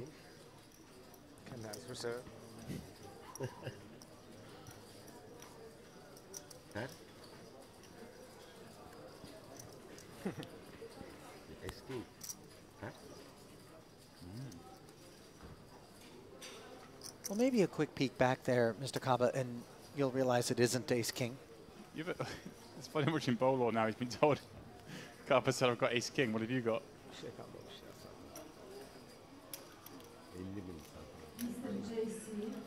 Mumbling to himself here, lamenting the fact that he's placed himself in this spot.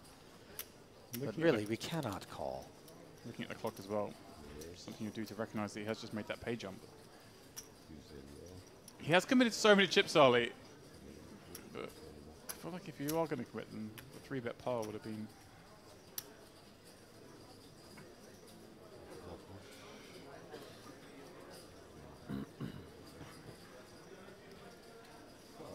Wow, he does cool.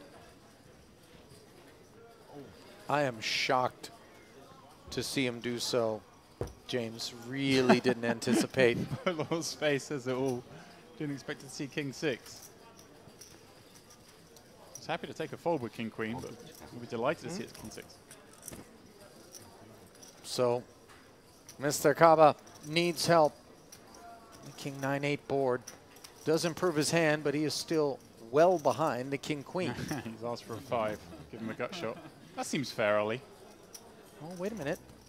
Can chop. Now the 8 means any King, 8, or Ace.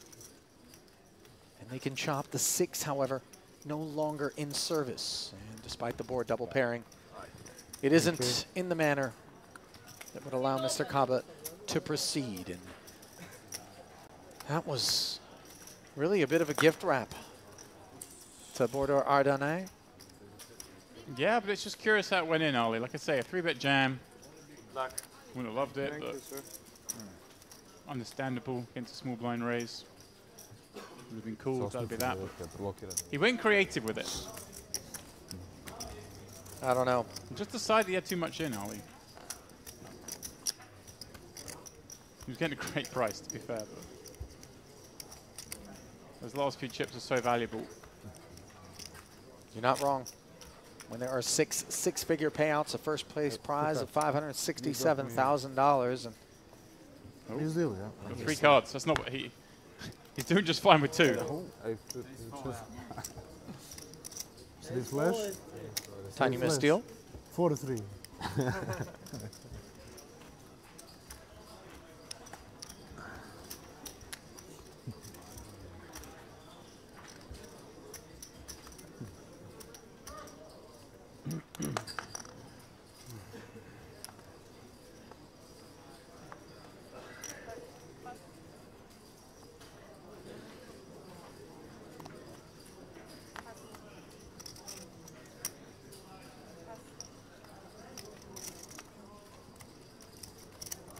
Jack suited now for Alper Kerim, who made that big fold. Bordeaux Ardennais, who is really ascending. All in. That fold, one that is going to be haunting him. In particular, if this Queen Jack suited ends up being his last stand. How much? Quite possible, as Yassi looks down at an ace 10. Okay.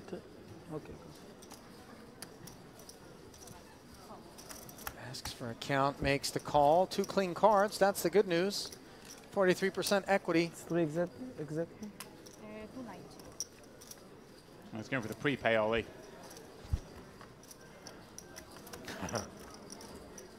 You got to decline it, of course. Top 2, but double gutter for Elius. Kings and 9s need to be dodged for the time being in a 610K pot. Or double pairs, and now the aces are added to the equation. You see Ohad Geiger flashing a grin over at Elius, who does have a lot of ways to win this one. The deuce of clubs is not among them, though, and Kerim will double and begin the process of reclamation of the tokens he lost. Not bad. Not bad. His review of that outcome. It's fair. Underwhelming, perhaps, but fair. Quite good.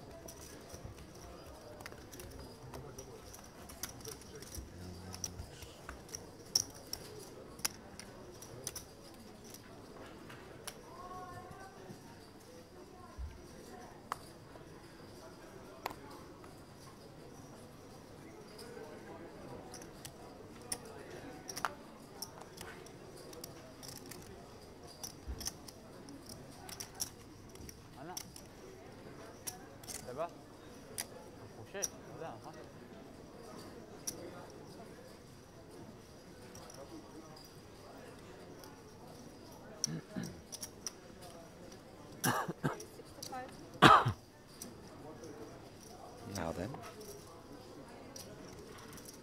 forwards we march. We're getting a lot of action, Ollie. That's the good news. Yeah, you're not wrong about that. With hands that maybe we wouldn't have necessarily anticipated that would be providing us.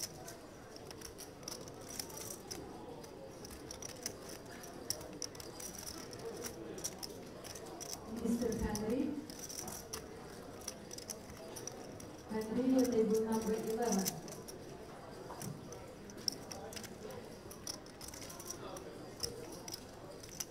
You'll see action on him. Currently showing him as 5th overall in chips, neck and neck with Randy Hoffmanner.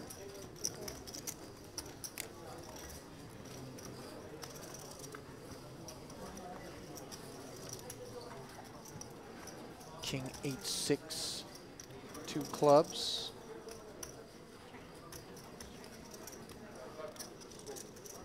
Unsure what the holdings are. There it is. Here we go.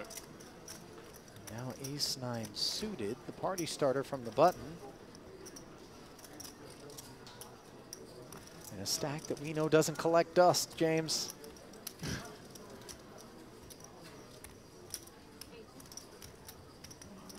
Yeah. Fires the 80. It's scary firing to the small blind on this kind of board. They certainly get some connectivity. No fear, no problem. Yes. The 5s, no set, no call, no bet. And the Queen 10, not enough either. So really that has been the theme of late. One of Paolo Ardenne.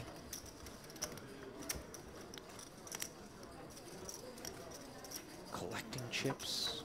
About every opportunity. 620. Forgot the 300. Yeah.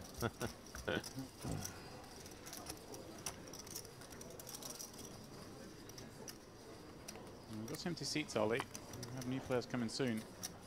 Yeah, table's going to be breaking. Rebalancing efforts undoubtedly underway elsewhere in the room. See what little live ones get thrown into this mix. 65.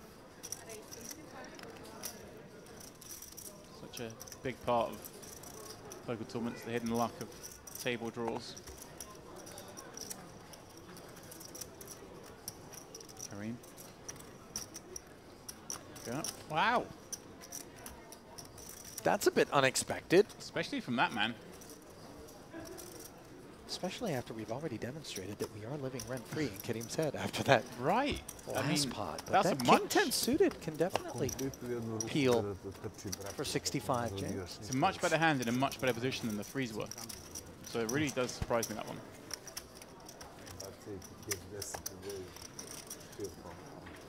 Mm.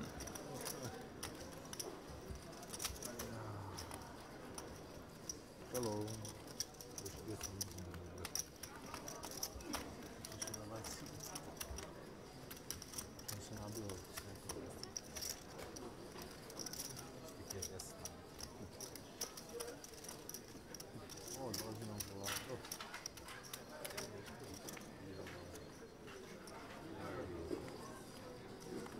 We do have a fresh face, Ollie. Martinas Vitkauskas. Gather an online MTT pro from Lithuania, and I'm sure I've done a really terrible job with that pronunciation, so I'm looking forward to hearing the correction. Well, we do rely on you for such things. I'm known for it. Shows your creativity. Give it a few more years and it'll be endearing. How much do you Stick with it, huh? Let's join us in the big blind for this hand, bringing around 700k it looks like.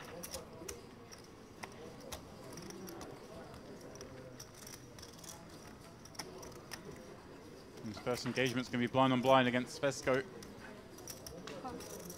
He's going to complete with the ace-6 offsuit.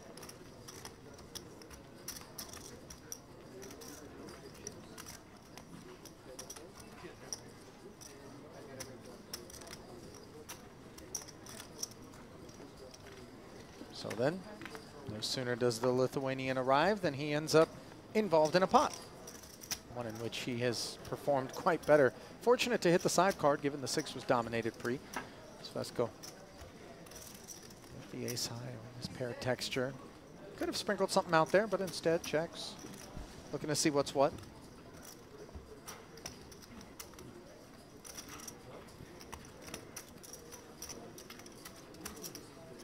Okay, okay.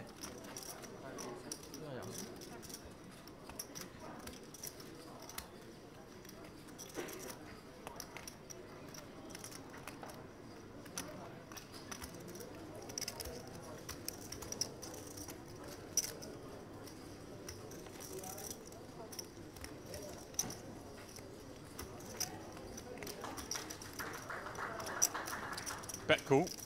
That's 993. Pot up to 150,000. Again, Svesko passes it over.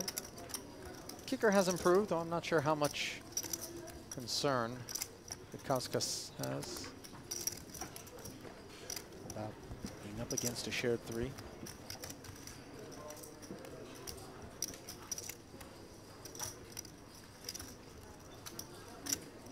Yeah, not too much. Happy to check it back and be very happy to see a brick form of a red 5 that's not a heart.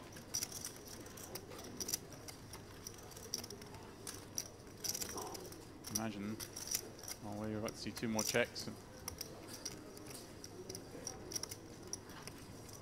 4 cards hit the felt face up. Certainly feels like a reasonable expectation after neither player wanted to bet the arrival of the jack.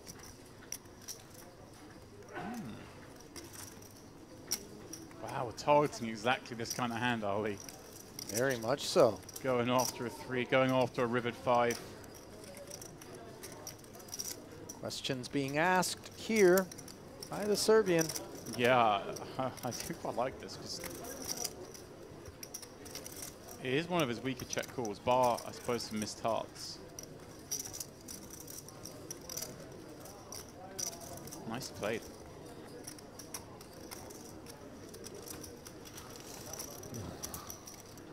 It's one of those where you're bluffing quite often there with the best hand, but you can go after exactly that kind of hand, a 3x and any rivered 5x. You know your man doesn't have a 9, you can have a lot of them the way it's played out. Yeah, so credit to Svesko for activating at the right time there, and a bit of a unwarm welcome to Vitkauskas as he gets bluffed in his first pot. And again, you know, people are thinking, well, why does it matter if you're beating bluffs?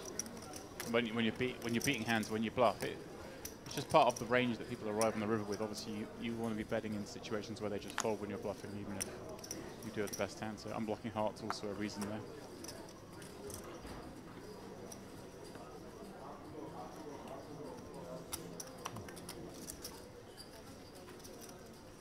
Another fresh face. Dado Venisevic joining us in C8. This table does indeed fill up. Dado, I feel like I had a lot of chips there. 2.3 million. There you go. So the composition is changing here as Stakovic opens up King 5 suited from the cutoff, and Vitkauskas Ace 10 suited in the small one, just 21 blinds, Ali. We may see him ask for all of it. Alexander Volodovsky, Aram, and Tikhomir. Looking up at the clock. Pay jump at 89, pardon me. Currently at 94. Alexander, Texas Hold'em, 515. Of course, Ali, in this modern day. I like this, so he's basically committed, but he's allowed himself the chance. So our graphic on screen, Ali, is suggesting 94, but the graphics on the screen is the one that their players are looking at that might be slightly more up to date. So if we're only like 1 or 2 away from that pay jump, he commits for most of his chips there, and then when jammed on, he gets the tank for ages and ages and ages and before calling it off. Interesting nuance and subtlety. Yeah.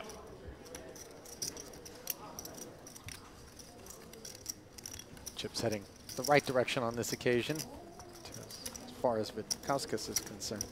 But that's something to keep an eye on for those watching. If you find yourself in these kind of situations near pay jumps, whether you're playing live or online, it's just allowing yourself to burn the most amount of time, maximize the chance of taking that pay jump. Because, okay, it's not huge, but it is $1,000. It's a third of a buy-in. Nothing to bat our eyelashes at. Right, I mean, $1,000 for 2 minutes worth of tanking, that's, you're approaching our league wages. Black Nines, as the other new arrival at the table, announces his presence, understandably, tethered to the middling pocket pair. Upstairs to 60. Just a min, and let's see how Svesko reacts with King-Queen. Note that he's not looking up at the pre-flop raiser so much as he is surveying the landscape behind him in terms of the button and the blinds. So that will certainly inform his decision as much as any other aspect. Also respectful of the depth of Banisevic's stack.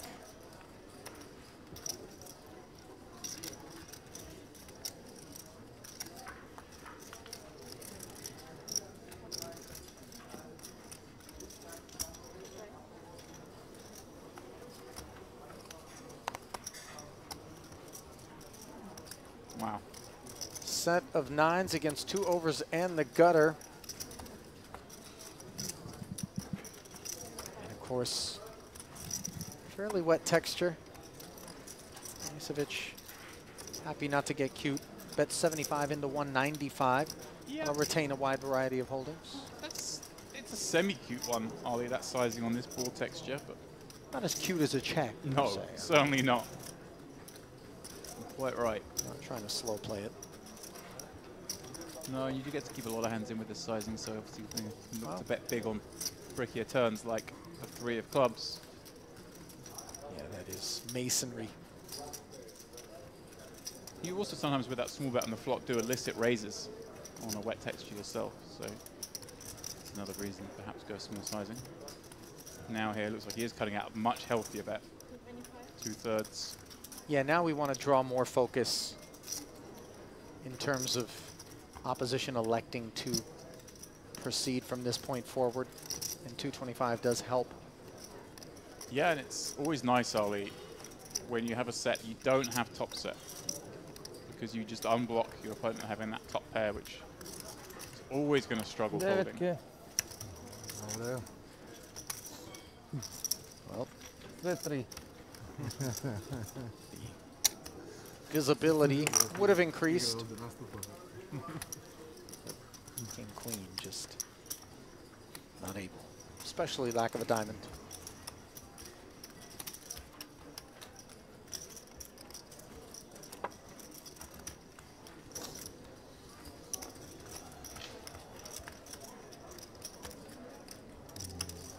Let's talk a little bit about Vlado Banisevic. Man's made over $1,150,000 over the course of his career. Plays under the Montenegro banner. Best live cash, 101,000 and change. EBT Monte Carlo, his most recent cash. Stays in and around Europe exclusively. Wait, Cash is in and around Europe exclusively, Ollie. He might be doing his brain somewhere. Fair. 2010, by the way, first recorded cash for him, so Vlado's been at it a minute.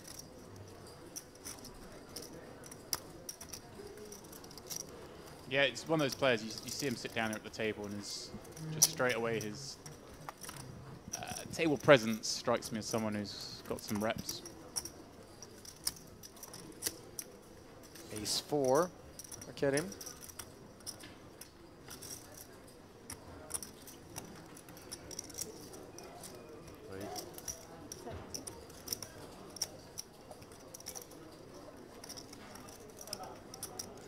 Upstairs we go to 70,000.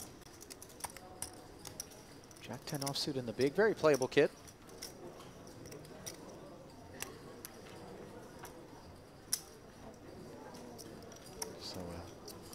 shot at revenge for Karim. Yeah, it went very small sizing here, right? Open to just 2 and a bit blinds. Wouldn't necessarily advise this because you're going to get called so wide and ace forward. Very tough to play post. Yeah, on this Jack 10-7 board, in particular when we're up against top 2 pair or otherwise, so divorced from this board texture. And you can understand why Karim not looking to plow forward for more. Checking it.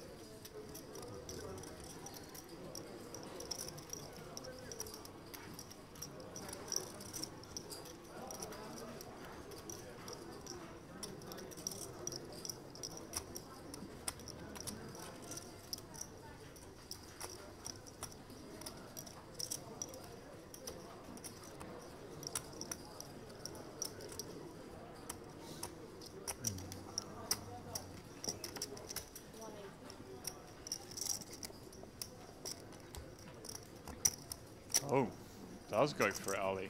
That was pretty big as well. I am a bit mystified by this particular decision making. Yeah. And it's going to be fruitless, James, for the time being, for certain. As he has run into a Jack 10 and picked a really poor hand combination to do this with. The one thing I'll give him almost credit for is the small raise pre-flop does mean that a lot of really bad hands have continued that this bet will get folds from, but and even, you know, some of the 7x, the garbage ones that have to call 40,000 more don't like this, but the Jack 10-7 certainly is one that his opponent's going to have hit with a decent frequency, so they're in with a slight misstep there against the man that he seems to just be frazzled against, perhaps. As you could see, there was no desire to just be a flat caller. Some pushback and a prompt muck from the ace-4. Another fresh face. Luca Triosi joining the table, filling in that last vacant seat, bringing 600k-ish. One of a group of Italians that make their way down to merit for the series. Just 14,500 in career live earnings, 6,200 of it coming courtesy of his best ever cash. Results dating only back to September of 2016.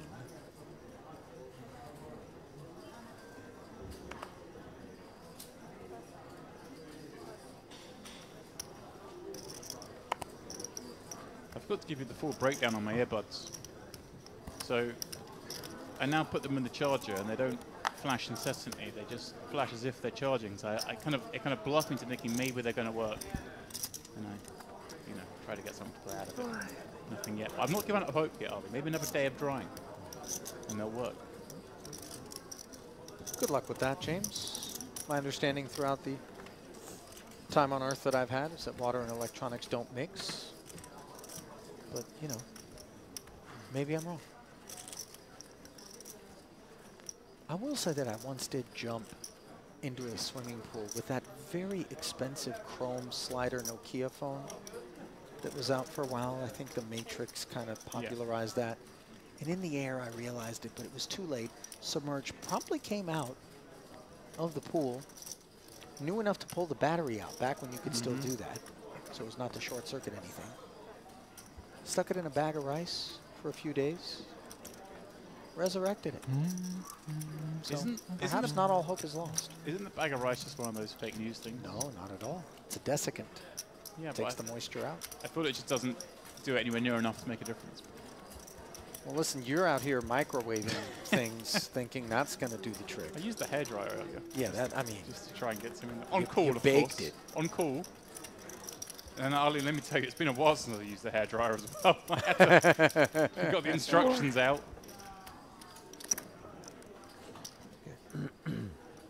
We'll see. Well, good luck with it. I'll be the one laughing tomorrow when I certainly think everybody at home is rooting for you and the Bose earbuds to come back to life, as there is plenty of life in this stack of Yossi Elyus. A lively player under the gun, taking a pass.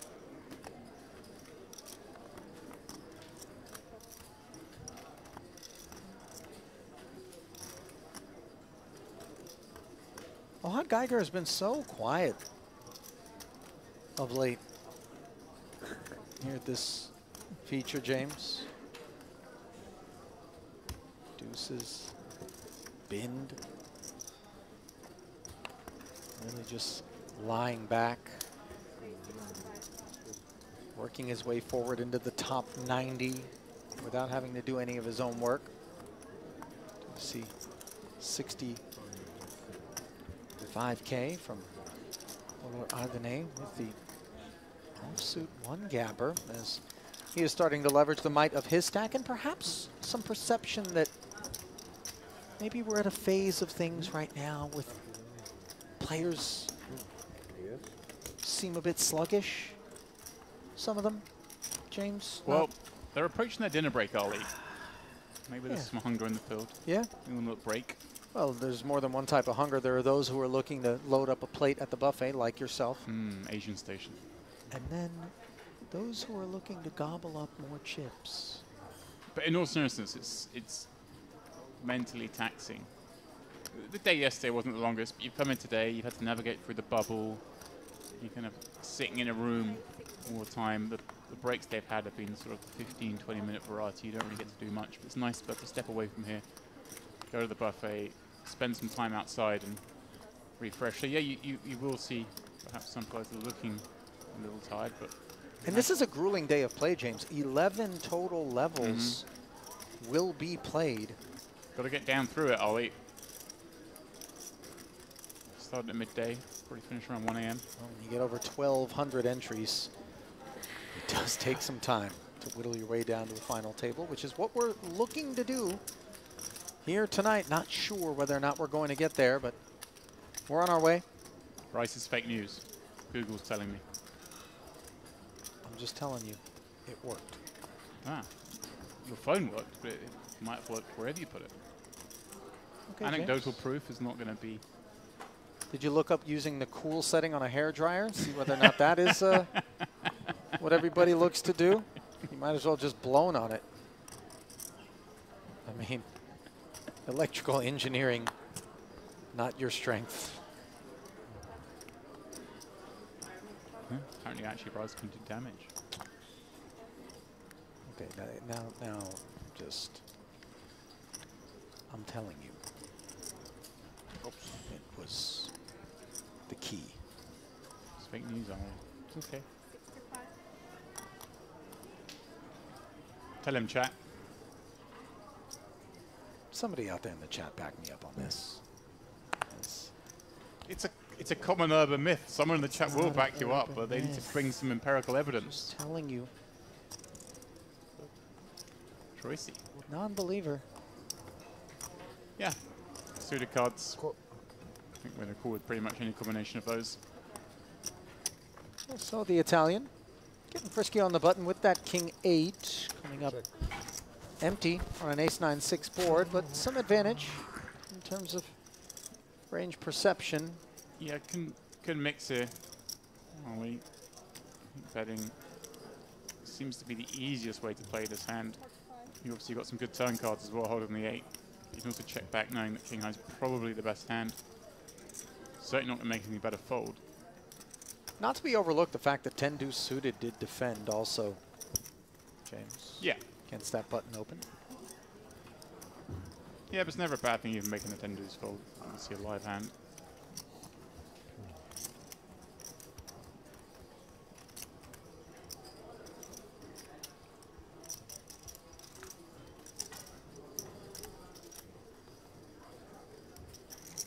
We're at the business end of this one, James, with roughly 6 or 7%, 7% let's call it, of the original field still remaining.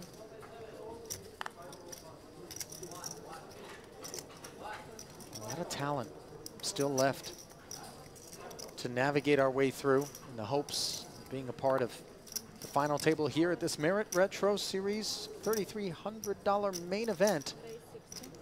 Day 3 coverage. Yep, just looking at the chip counts now across the room.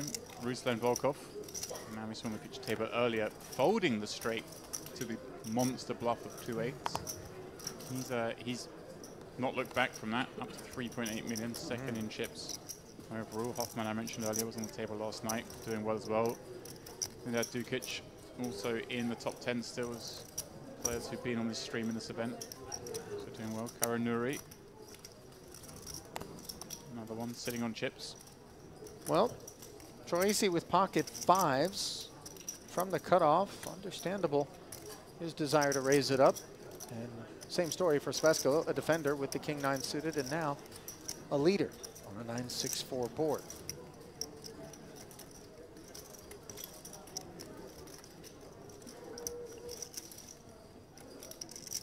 Waiting Troisi's orders. Nestled in between the 4 and the 6 with the 5 of hearts. He decides to fire 60K into 165.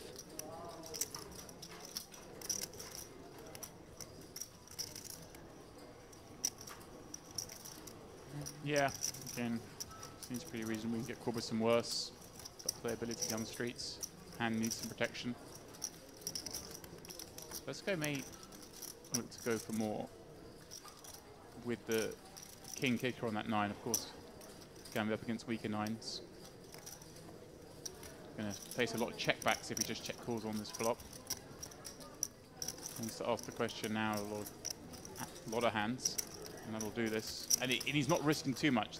The max loss here is obviously 565K. It's not a huge disaster out of his stack.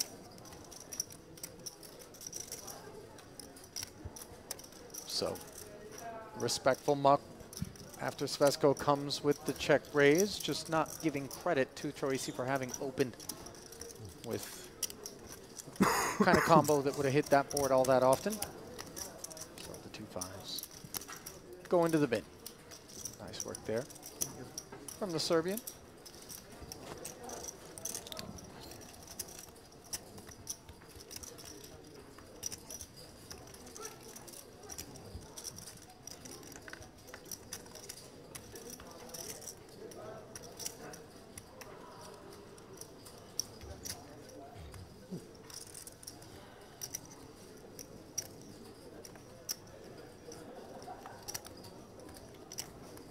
You know what rice is good for?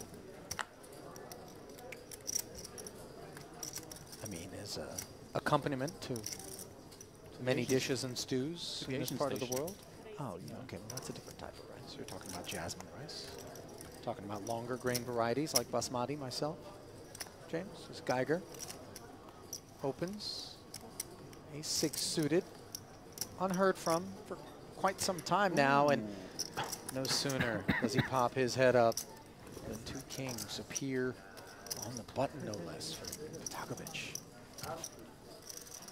Yeah, and up against a very small stack opening from under the gun. What is this, 17.5? You can 3-bet really small here. Could even flat. I think I like a small 3-bet. The player opening off 17 blinds just has a lot of hands they want to go with. Like this is that 135. Be 135. 140. Love it. Really small. You don't have to go big again. You don't have to go even medium against a 17 big blind stack. Great stuff. This man's really impressed me, Ali. I know he's obviously had a couple of fortuitous situations, but he did get a big beating with the king-queen when he found the cold 4-bet, but it was a great spot to do it. Every hand so far I've seen from him, I've been impressed. Yeah. This is a guy who knows his way around this phase of a tournament. And I would imagine the phases that preceded it as well, which is in large part why he finds himself in the position that he's in right now here at this feature table.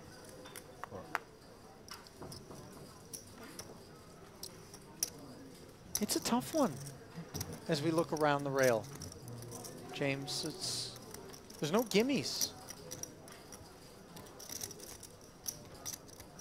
Jack 9 suited. Misevic makes it 70.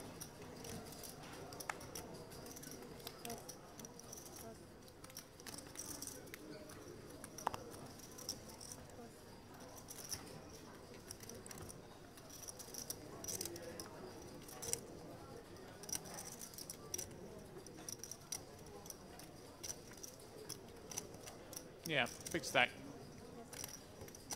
Big pseudo connectors. Or one gappers.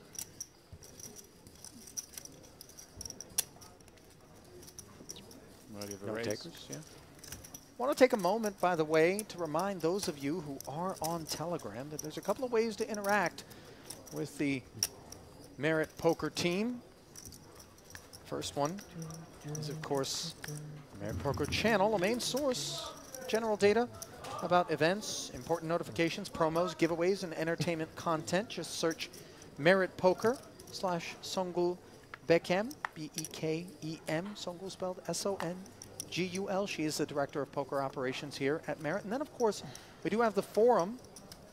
That is where content is generally focused toward the current event and series. Live reports with chip counts, seat draws, photo albums you can download, links to the broadcasts, player chats, rules and schedules. And for that, you search Merit Poker Forum. Hope to see you there.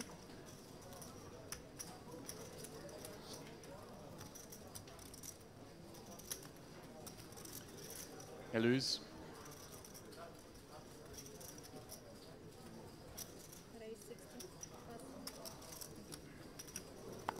Min raise, ace-9 suited, +3.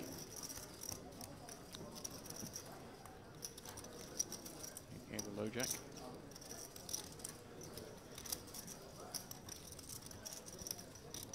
Koskas. Queen jack off on the button. It's a hand where, if you really want to get aggro, you can slip in a 3-bet. Obviously a higher variance approach. Yeah, you'd need to know Eluz is perhaps opening wider than he's supposed to, or be in an impression you've got a tighter range than they realize.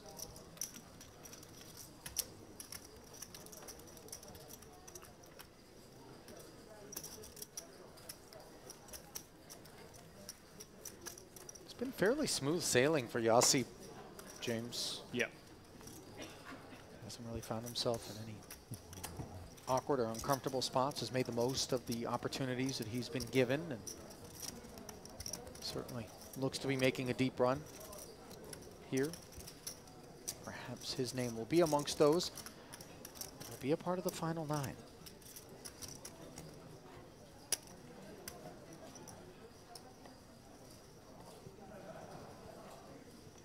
Milosevic. Again, with a hand worthy of an open.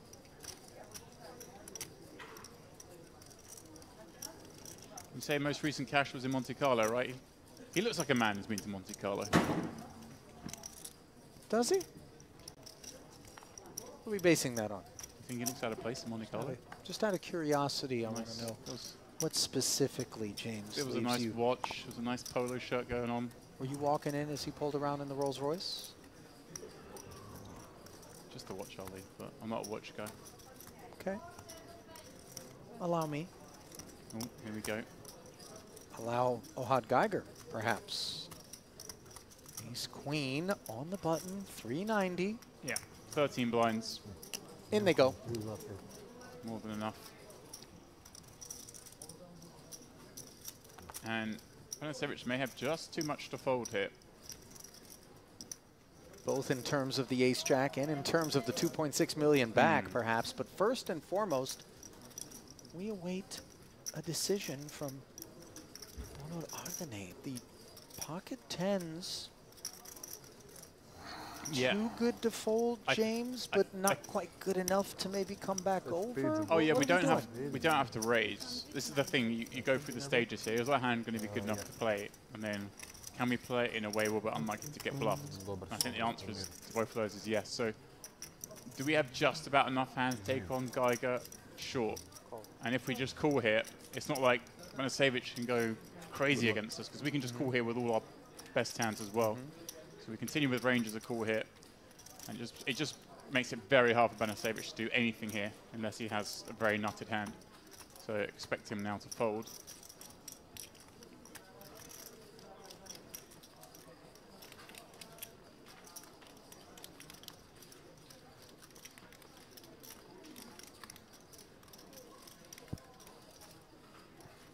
I mean, the flat reads quite strong and trappy from time to time. Yeah, he's willing to put 13 blinds in cold, so he's got a very good hand. And he knows that the under-the-gun opener can still raise, so even more so. So then, Geiger will show the ace-queen. Would have certainly preferred to have been up against the ace-jack, but as it were, 2 overs against the underpair. Very classic spot. One in which Geiger does have 43% equity. Note, however, that one ace is already in the muck in an 885K pot that needs to go his way and hasn't thus far. 9, 5, 4, the 10s, an overpair. Wait a minute. Wheel draw acquired. Any ace, deuce, or queen would all serve Ohad's purposes, but instead, the 7 of hearts on the river will leave him showered in 84th place.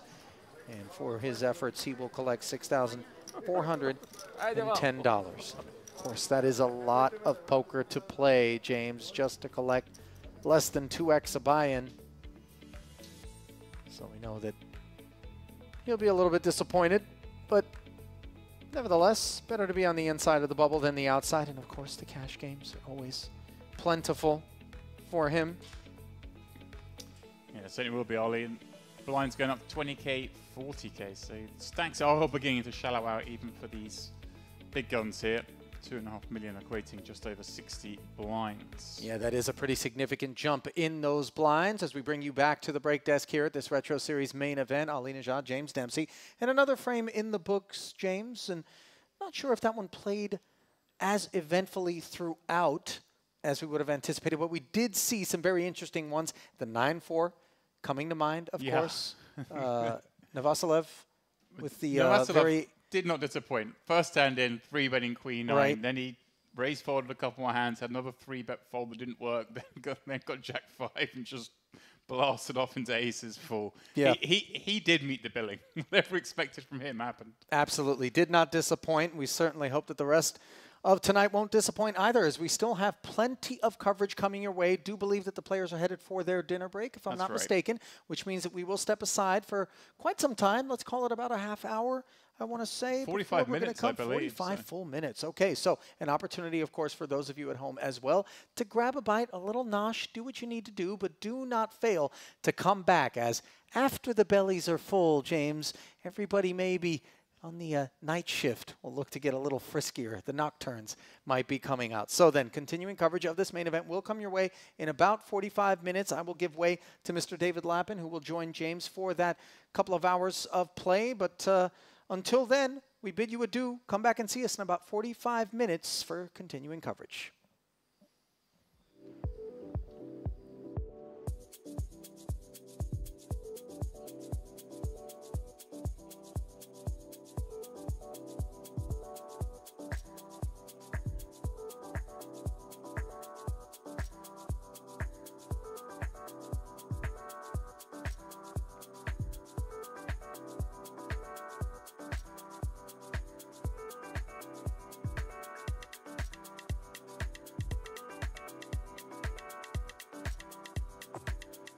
Sneak one spot further. Nice. To get 4th. It was Mateus out in 5th, and this man, Kanan Terakani, would lose heads up to Jason Kuhn in that 20K. What's your nationality? French? Picking up No. 450K. Yeah, French. Let's say, yeah, French, Algerian. Great spot now for Kisu to get the double up. Oh, well, this could be a 3-way affair. Yes, Angel, interesting hand here. He's got a player who covers the original opener from under the gun, remember? Yeah, This is a little awkward. I wouldn't begrudge him for just pretending he didn't get dealt this hand. Yeah, 2 ways to go, I think. You could definitely just toss it away, as you say, maybe just repress the memory of such a hand. Or you could flat. Yeah. And you know, that's pretty strong in and of itself, and that probably gets, you know, a lot of hands out anyway, and you can fold to the shove. Yeah, one of those two. Good luck, buddy.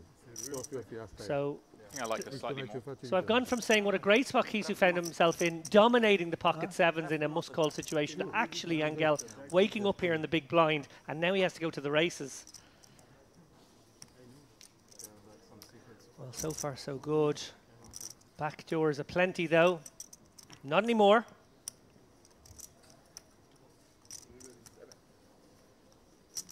And Kisu will secure the double up, and there was a little bit extra in that pot, so more than a double up, 321k now. Yeah, that's, I mean, it's never a bad time to double up, but obviously as we're pretty near the money now, suddenly that gives him a lot of, he's very likely to make the money now. Yeah. Yeah, Kisu, quite a famous man in Romania. He's a screenwriter, TV producer, and regular on the poker circuit. I think that's what we'd know him from most of all, but I think a pretty familiar face in the celebrity world in Romania too. Are you well known in the Romanian celebrity world yourself? For all the wrong reasons, James. I don't want to go into it. I was young. I needed money. It was a different time. It was yeah. I'll say no more. One more. Volkov flicking in the peel. Ace-5 suited against Can Ribai. Discount so fort. Gotta say, Romania, one of my favorite countries, both to visit and holiday in, Bucharest especially, and also to play poker. I'm gonna confess, I've never been. Well, I'm very much looking forward to a Unibet Open in December there, at the Marriott Hotel. It's a beautiful country. I'm sure Kisu testify that as well. Really is a special place. Lovely people.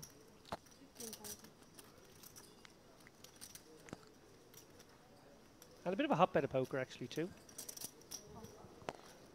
And here's a good stat. Oh.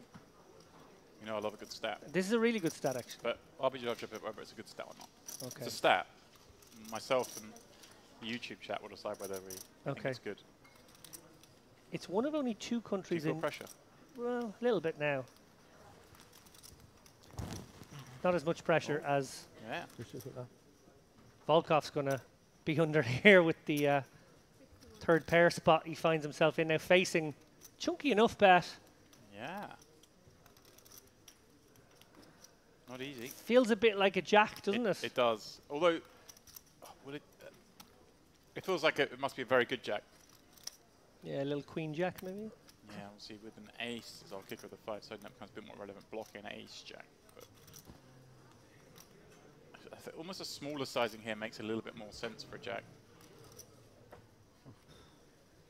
Yeah, it's going to get the job done. Yeah, Nice. tells a good story there, Ribai. He does. He does. Credit to him. I don't blame Volkov for that foul. Okay, so my stat. It's hard to bluff as well when you got caught 4-bet bluffing for 323k on the second hand of the day. Oh, put a little face. Where's the pun on that? Okay, well, it's going to be a HR meeting for you now, James. Hi, Robert. Kisu, 8-6 off on the gun, 40 points. Won't be seeing action. Has the stalling commenced? Yeah, I was just about to say. Obviously, under the gun, it might take you a split. No, it has. It has commenced. Me, I'm big blind, sorry. Oh, was it on me? Oh, was the action on me? I'm terribly sorry. Like I'm sorry. I actually believe him. I do as well. I believe him. I saw it in front of him and it confused me. No worries. Yeah, it's a bit early for that move. I've done that. I've done that move myself. To save time. If any man but I'd have to be 20 off the money for that one. Yep. It's great. Viz popping up ace-4 suited from +1. Romero with a very nice hand to call with from, I think, did Ribai? It's just cold call, but he motioned to tap the table like I'm just checking. Oh, has there been a raise? I'm just going to check. Oh, go on, I'll call the raise. With. Oh my goodness me! Would you believe it, Wow, Ribai? you see how slowly he checked there as well? He sort of went, what's happened on this flop? Deciding to stab here with backdoor spades. Yeah, and he had such a squeezable one. Yeah. And a man who obviously loves a squeeze. I think it's probably a good thing he didn't, just because his image has been a bit crazy, and it's like you could get a really tough spot with the 2-10s. Yeah, ace-4 might have gone for it. Anyway, as played. Oh, well, Biz picks up the 4. That might actually just keep him honest. Oh, but the lead out from Ribai. Changing gears here. Trying to sort of take a I've got an 8-9 or Jack-9 kind of line now. Gosh. So much of this. No draws complete, so great spot for him to go. Big sizing. Well, I was going to say, what if he goes blocky here, like I've got a 7? I think I might go pot if it was me. Might get really greedy and think I'm taking a... Well, he's followed your advice. Yeah, because all the draws miss, and I think that sort of call flop lead turn will be a 10x, but it will also be draws, and that's sort of how you'd balance that one out. Could obviously be maybe some clubs as well, maybe, I guess. Yeah. Jack 9 of clubs. That might be the kind of hand that would take this line as well. So, actually not an easy spot for Biz. I'm sure you guys are looking at this one going, well, he's got bottom pair. He's facing a very large bet, and his opponent called out a big line, so can have a lot of different hands. But actually, as played, this is a tricky one for Biz. Yeah, and the queen's a napkin, effectively, because his opponent's not betting a queen. If his opponent has sort of queen 9 of clubs that bluff the turn, never goes this size on the river. Absolutely. So he really is, as David says, polarizing to a 10 or misdraw. As we can see, he's got all the 10s. The only thing going back in this favour here, I think, for Biz to find a fold is this pot was 3-way. James Romero did call on the button and Biz bet flop, so he does have a tighter range betting into 2 players. But oh, he's on the knife edge here, you can see, and it makes sense. This one is so polarized. It is a very binary sort of situation. He either has it or he doesn't. Got to look at your man here, try and get a read. And he's seen Rabai obviously 4-bet to 323k pre-flop, have to snap fold, been in a couple other pots. Pulled a funny face when he got a bluff through. Just a minute ago, had to flatten open and then fold to a squeeze. And he may think, hang on a second. And I think you'd rather have a hand like ace-4 here than queen-jack, for example. Actually probably makes a better call in a way. Good fold. Well done, Biz. Do you agree with that? You'd rather have ace-4 than queen-jack in that spot, if you're going to find a call.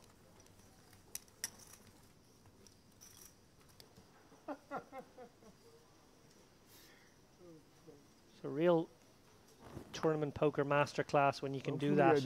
Obviously, we like to throw the laurels at the winners, but sometimes the guys who make the most of a short stack to get up those spots have maybe done better in some sense. Yeah, it can certainly. The winner's not always the person who's played the best. Well, that goes without saying, obviously, in poker, but yeah, sometimes the best performance on a final table can be the one who navigates the shortest stack with 7th left up to 3rd with not much ammunition. Tarakani, ace queen, way good enough to raise Romero. Going to flat with 2-8s, and Angel going to come in from the big with 3-4 suited. A bit more of a standard hand, perhaps, for once. 3 big stacks, battling once more. And, well, the battle will continue. Queen high, 2 spades. Tarakani with the ace of spades as well. This could get feisty.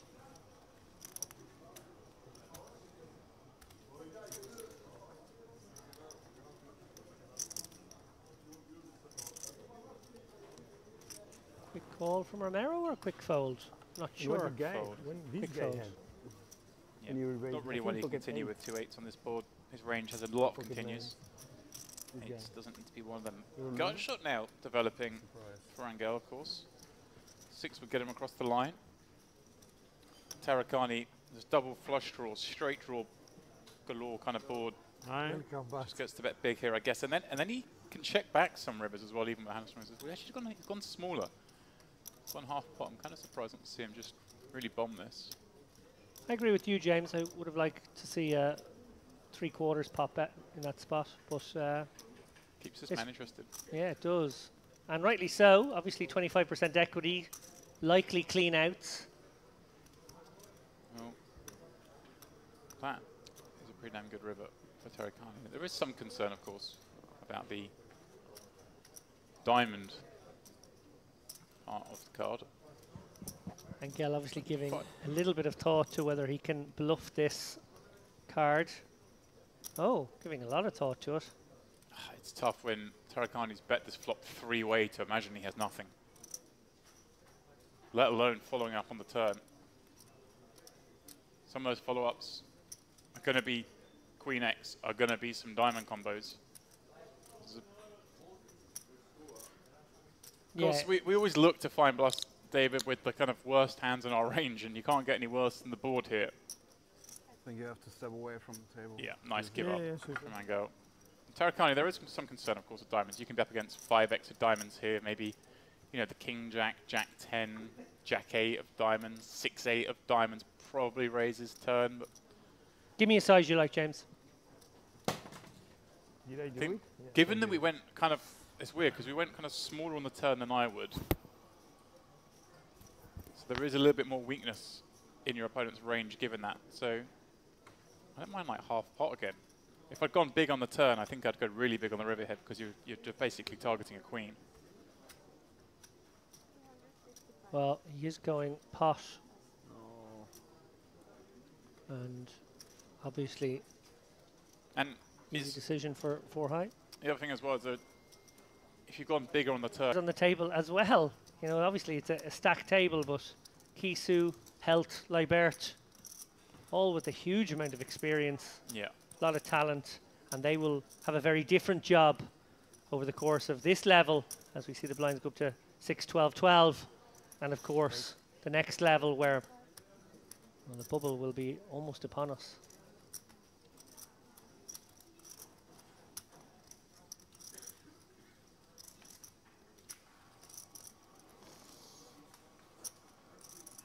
You've got me searching for the full EPT schedule now. Oh, Cyprus. see, this is what a good salesman I am. Yeah, well, I'm good at creating the FOMO in others. it's the buffet. Thought of just leaving the buffet here, unattended. Wow, look at this. Oh, snap all in Yeah. from Angel. That's so quick, it feels very ace-kingy if I'm in Tarakani's seat. Yeah, but this sort of spot could just be 9s as well, or 10s. Yeah. But I'm with you, it kind of feels like that. Absolutely no Not hesitation. Had almost made his mind up if this was going to happen. He was coming over the top. We've seen Tarakani as well 3-bet 6s a little bit earlier. Yeah. Now 3-betting 7, not the kind of hands you really want to 3-bet in these spots, especially the blinds just gone up, so Angel slipping below the 40 big blind mark. Yeah, he could certainly have taken a flop with this one and, you know, got sticky on plenty of boards, given that it's only an open from the dealer button. Yeah. Instead, this is sort of turned into a bloated spot. 428 is a lot of chips. Wow, that's like a 37 big blind shove, something like that. Yeah, but it's just against this man. He's seen him be pretty active. Throwing in some 3-bets. He knows he's going to try and bully.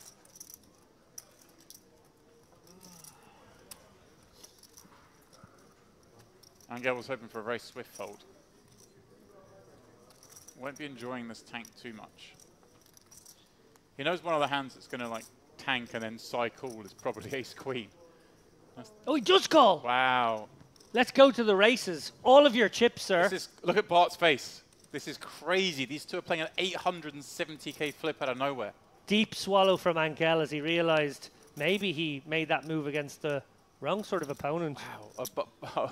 I want to go back and look at Bart's face when he saw the hands. Ace in the window for Angel. In the driver's seat. A little gulp. Still 2 cards to fade. That spade changes nothing. Still the 7 of hearts or 7 of clubs. We'll see Tarakani take this pot. Not to beat. Huge double up. I'll talk it to Buddy. Horrible moment there for Angel as he was forced to race for all of it. Or side attractions that might be available. He wants to put his name down.